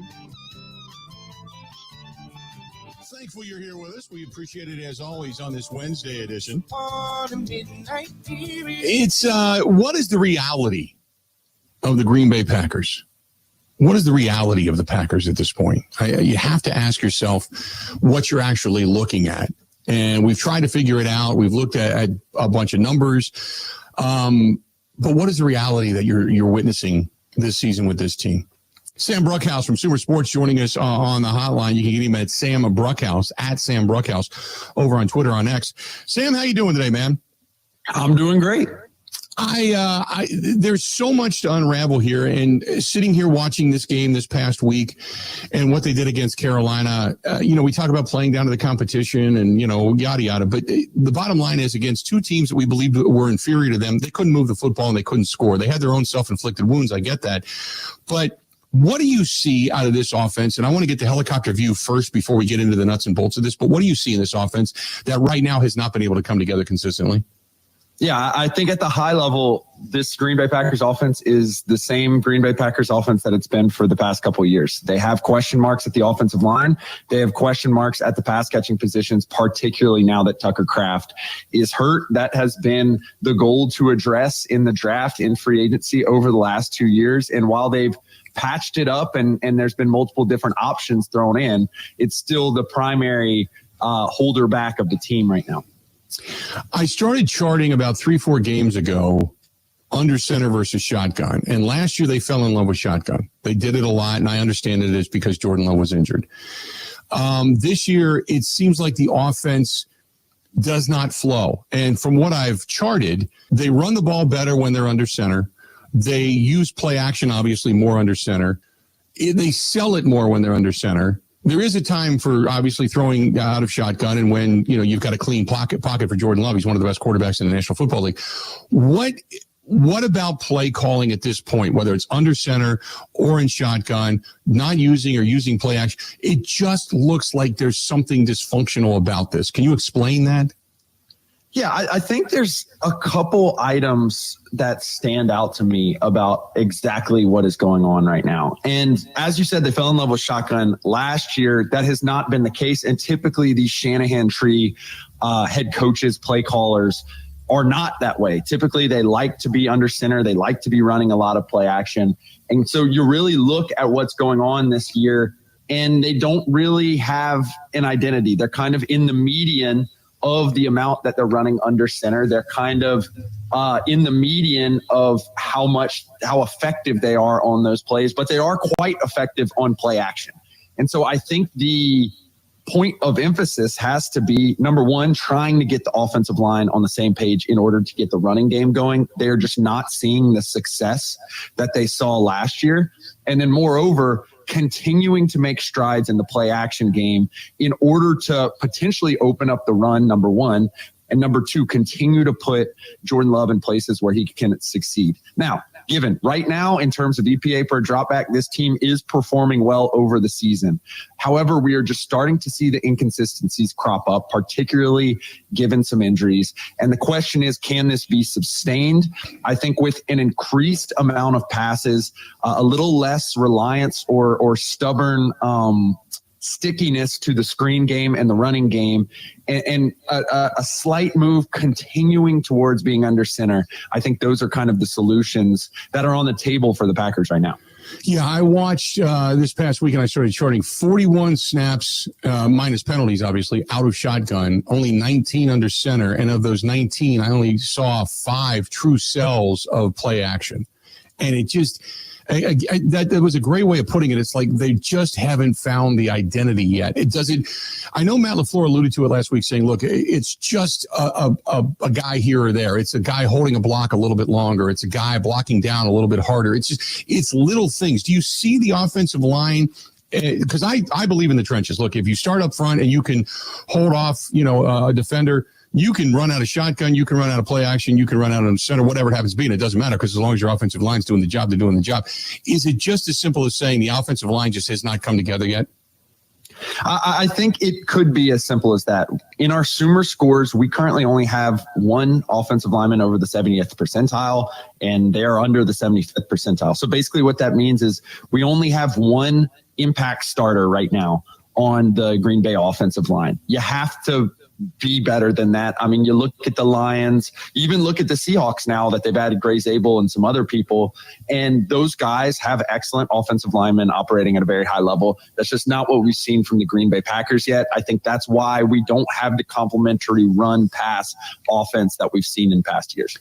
You got a statistic that says under center rate on all plays. There's 35% is where the Packers are at, 13th. The tops are the Rams, who can move the ball, the Seahawks, who are playing extremely well, the Lions, who are playing well, the Bills, who are playing well, and the Bears and the Patriots. All of these teams, the Bears have started to ascend. The Patriots are on top in their division. The Seahawks are certainly playing good football. The Lions are only a step behind the Green Bay Packers and getting better as time goes on. It's like you look at the teams that are having success, they're running under center more and more, and they're doing play action successfully more and more. And that's what I keep preaching. I'm like, I don't understand the necessity to keep Jordan Love in the shotgun. And my question to you is this: are they protecting Jordan Love by doing that? Yeah, I mean, ironically, the superpower of this offense, or the superpower of Jordan Love in particular, has been the ability to not get sacked. And that's really more of a quarterback stat. The question is, are they protecting him and allowing him to pass down the field? And I think in recent weeks, that's been a little bit more of a question. It's always a shock when you see Jordan Love getting sacked. And currently they sit on the season at 4th in sack rate. About 4% of all plays include a sack. And I'm not going to say that this is a crisis. I'm not going to say that this is absolutely terrible and that it's one of the worst offensive lines in the league and all that. But when you're trying to compete in an NFC, that's an absolute bloodbath. I mean, you mentioned some of the top offenses in the league. The Seahawks are performing at an extremely high level. The 49ers continue to win games. The Rams are the best EPA per play offense and one of the best EPA per play defenses right now. And that's not even considering the Philadelphia Eagles, the Lions. You said the Bears as well. The Bears are starting to ascend. Like, the NFC is going to be an absolute bloodbath. And you are going to have an offense that is firing on all cylinders at all times. And that's just not what we're seeing from the Green Bay Packers right now. So the other thing that I read, if you look at Jordan Love, in a clean pocket, he's one of the best quarterbacks there is. He's a 130-plus quarterback rating, and you got all the statistics. When he has pressure, he has interceptions, incompletions, off-platform throws, accuracy is low. It's like if you just, as they say, heat him up, you're probably going to win more often than not in those plays. Is that correct? I think that's correct. And just more generally on plays where a quarterback sees pressure, which is about on, 25, 33% of plays league wide, you see the expectation just plummet. And so when you have a player who is going to avoid sacks, that doesn't necessarily always mean it's going to be the Patrick Mahomes, Josh Allen, Lamar Jackson going to go make a play. We see Michael Penix right now, for example, who is not taking any sacks, but that offense is struggling as a result of him not pushing the ball and forcing the ball to Drake London on those plays in which he is pressured. And Drake London's one of the best wide receivers in the league. They don't necessarily have that option right now for the Green Bay Packers. And so at some point, Jordan Love, I'd love to see his scramble rate increase. He's an athletic guy. I'd like to see a little less heating up from Jordan Love and a little bit more of able to make those plays, able to settle his feet in the passing game. But moreover, just trying to make a play in the running game. I think that's the real separator between some of the best offenses or most consistent offenses in the league right now. You look at Patrick Mahomes this year, he's scrambling more. He's able to create more. That's why their offense has kind of unlocked a new element, and also why they've seen success on 4th down. So I think just not getting heated up, not getting cold feet, and being able to settle, make plays, and understand that you might get hit, but you still don't necessarily have to take a sack. I think that's the next step for Jordan Love. Is that the fear that maybe just because of last year and the way the season went, because he did end up with a groin injury and the knee issue, that maybe they just, because I've seen there have been times where Jordan Love, you see Josh, you mentioned those guys, Josh Allen, Patrick Mahomes, hell, Matthew Stafford to a certain extent, some of these other quarterbacks, Jaden Daniels even, they take off, they run, they'll take a hit. Jordan Love is not taking any hits. He's either going to, he's even slid before the first down marker, where people question, well, why wouldn't you just go for it? I assume he's being coached not to take a hit. At some point, though, you got to say, man, if you're going to lead a team, you got to balls out, man. You got to go and just kind of get up and prove you're tough and kind of go from there. But then again, maybe he's being coached that particular way. You know what I mean? Yeah. Yeah, I think you look generally at the Shanahan offenses or the Shanahan tree offenses. You look at the Los Angeles Rams, obviously a little different type scenario. Matthew Stafford's an older guy, but extremely low scramble rate. You look at the 49ers now that they have Mac Jones, extremely low scramble rate. And in fact, Brock Purdy, who is an athletic guy and who did scramble at Iowa State, his scramble rate was extremely low until he basically became the entire offense in last season. So I do think this is an element of coaching.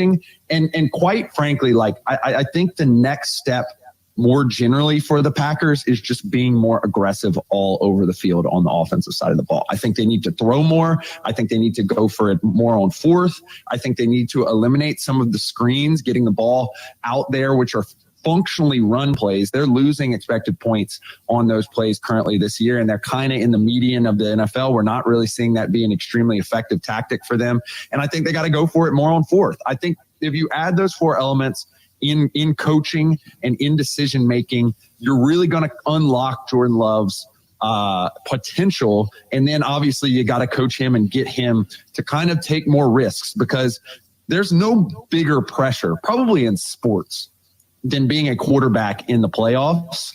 And we have to see him continue to build on his performances in order to get to those playoff wins. Before I let you go, we have seen time and again the national pundits say, look, he's a guy, and you and I, when we saw each other down at Super Bowl, Greg Cosell was there, Brian Billick was there, we had all these names. They said, look, he's top 5 talent. He's tremendously talented. He'll make decisions at times that are bad. How do you get past that? We saw they pick up a first down, then the very next time you see him chucking a ball downfield into triple coverage, gets picked off, kills the drive right then and there. Those are the things that drive people nuts. How do you get mentally past that as a quarterback to understand the down and distance situation and the situation you're in?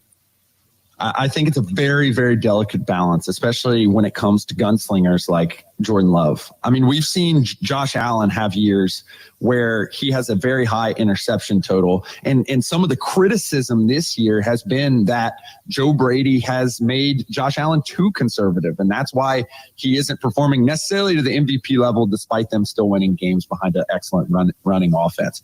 And so I think it's a very delicate balance. I think you got to take some of the good with the bad.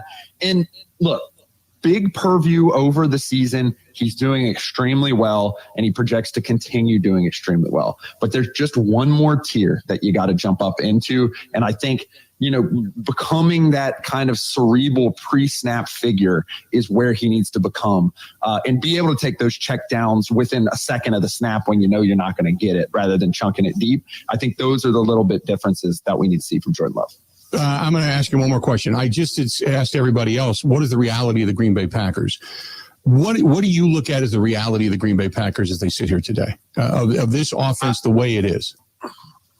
I think the reality of the Green Bay Packers is they are who they were last year, plus Micah Parsons. And Micah Parsons is a generational player who can change playoff series. I mean, you think of those Giants teams in the 2000s that won the Super Bowl, they did it behind generational pass rushers. So you get a hot Jordan Love, you get a hot Micah Parsons, you can win playoff games certified.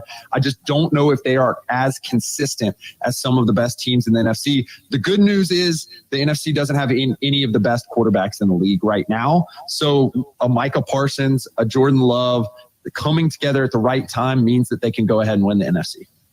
Great stuff, Sam. Appreciate it as always. It's a great deep dive look numerically and statistically into what's going on with the Green Bay Packers. I appreciate it as always, and we'll get you back on real soon, okay? Appreciate y'all. There you go. That's Sam Bruchhaus joining us for a couple of minutes on the Schneider Orange Hotline. Really, really, really good stuff. Really good stuff.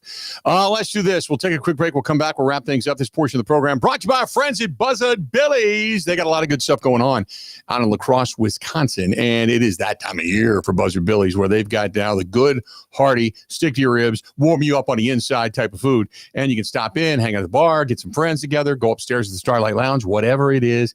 It's on Pearl Street in La Crosse, Wisconsin, in that 1860s old building, that old brick hotel. Beautiful place. Starlight Lounge upstairs, set in the 1950s style. Buzzard Billy's downstairs, a little Cajun type of thing, but it's such good food. And the Wisconsin beer cheese soup, it is fantastic and would go great on any cool day, without a doubt. Check it out. Buzzard Billy's downstairs, Starlight Lounge upstairs. More of the Bill Michaels Show. We wrap it up next. This is the Bill Michaels Show on the Wisconsin Sports Zone Radio Network. Ready for the snap and a timeout taken. The team looks a little bit lost. Let's bring in Gina Della from Pella. What's the winning game plan this month? Wayne, the winning play is simple. A whole house of new windows as low as $297 a month with 0% interest for up to 6 years. Wow, that's a drive you can sustain for years. No penalties, no interest. A championship move from Pella Windows and Doors of Wisconsin. No doubt, Wayne. And unlike the opponent's defense, Pella Windows actually stopped the drafts. The draft picks we gave up for number one had to be the steal of the century. True, but I'm talking about replacing old drafty windows. Roger that. With energy-efficient windows to keep the cold out, you'll stay as toasty as a pan at a warm weather preseason game. Pay as low as $297 a month for a whole house of new Pella windows. Don't sit on the sidelines, folks. Make your move today. Schedule your free consultation today at PellaWI.com. Certain restrictions apply. It's 11/30/2025.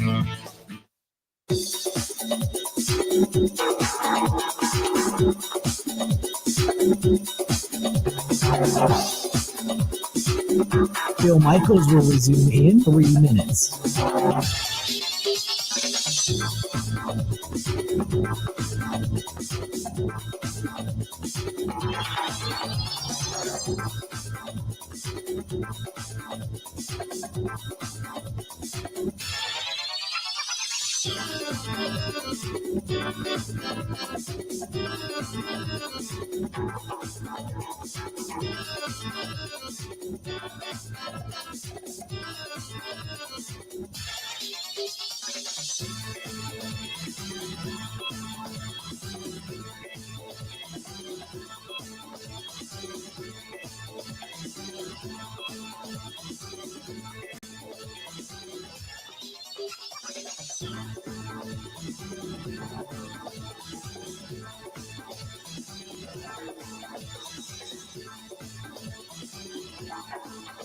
Bill Michaels will resume in 2 minutes.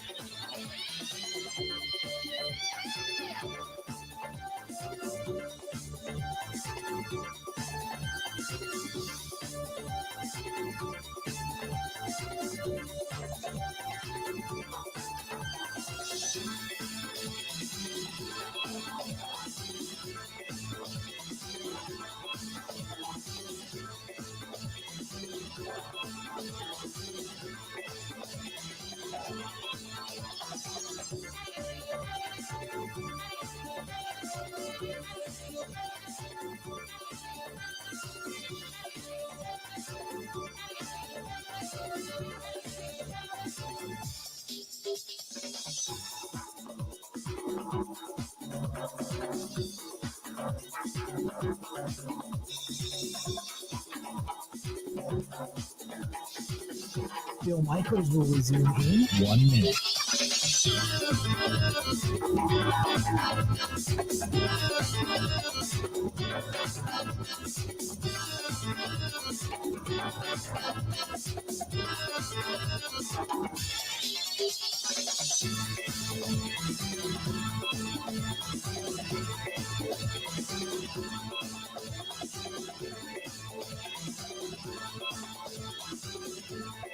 Bill Michaels will resume in 30 seconds.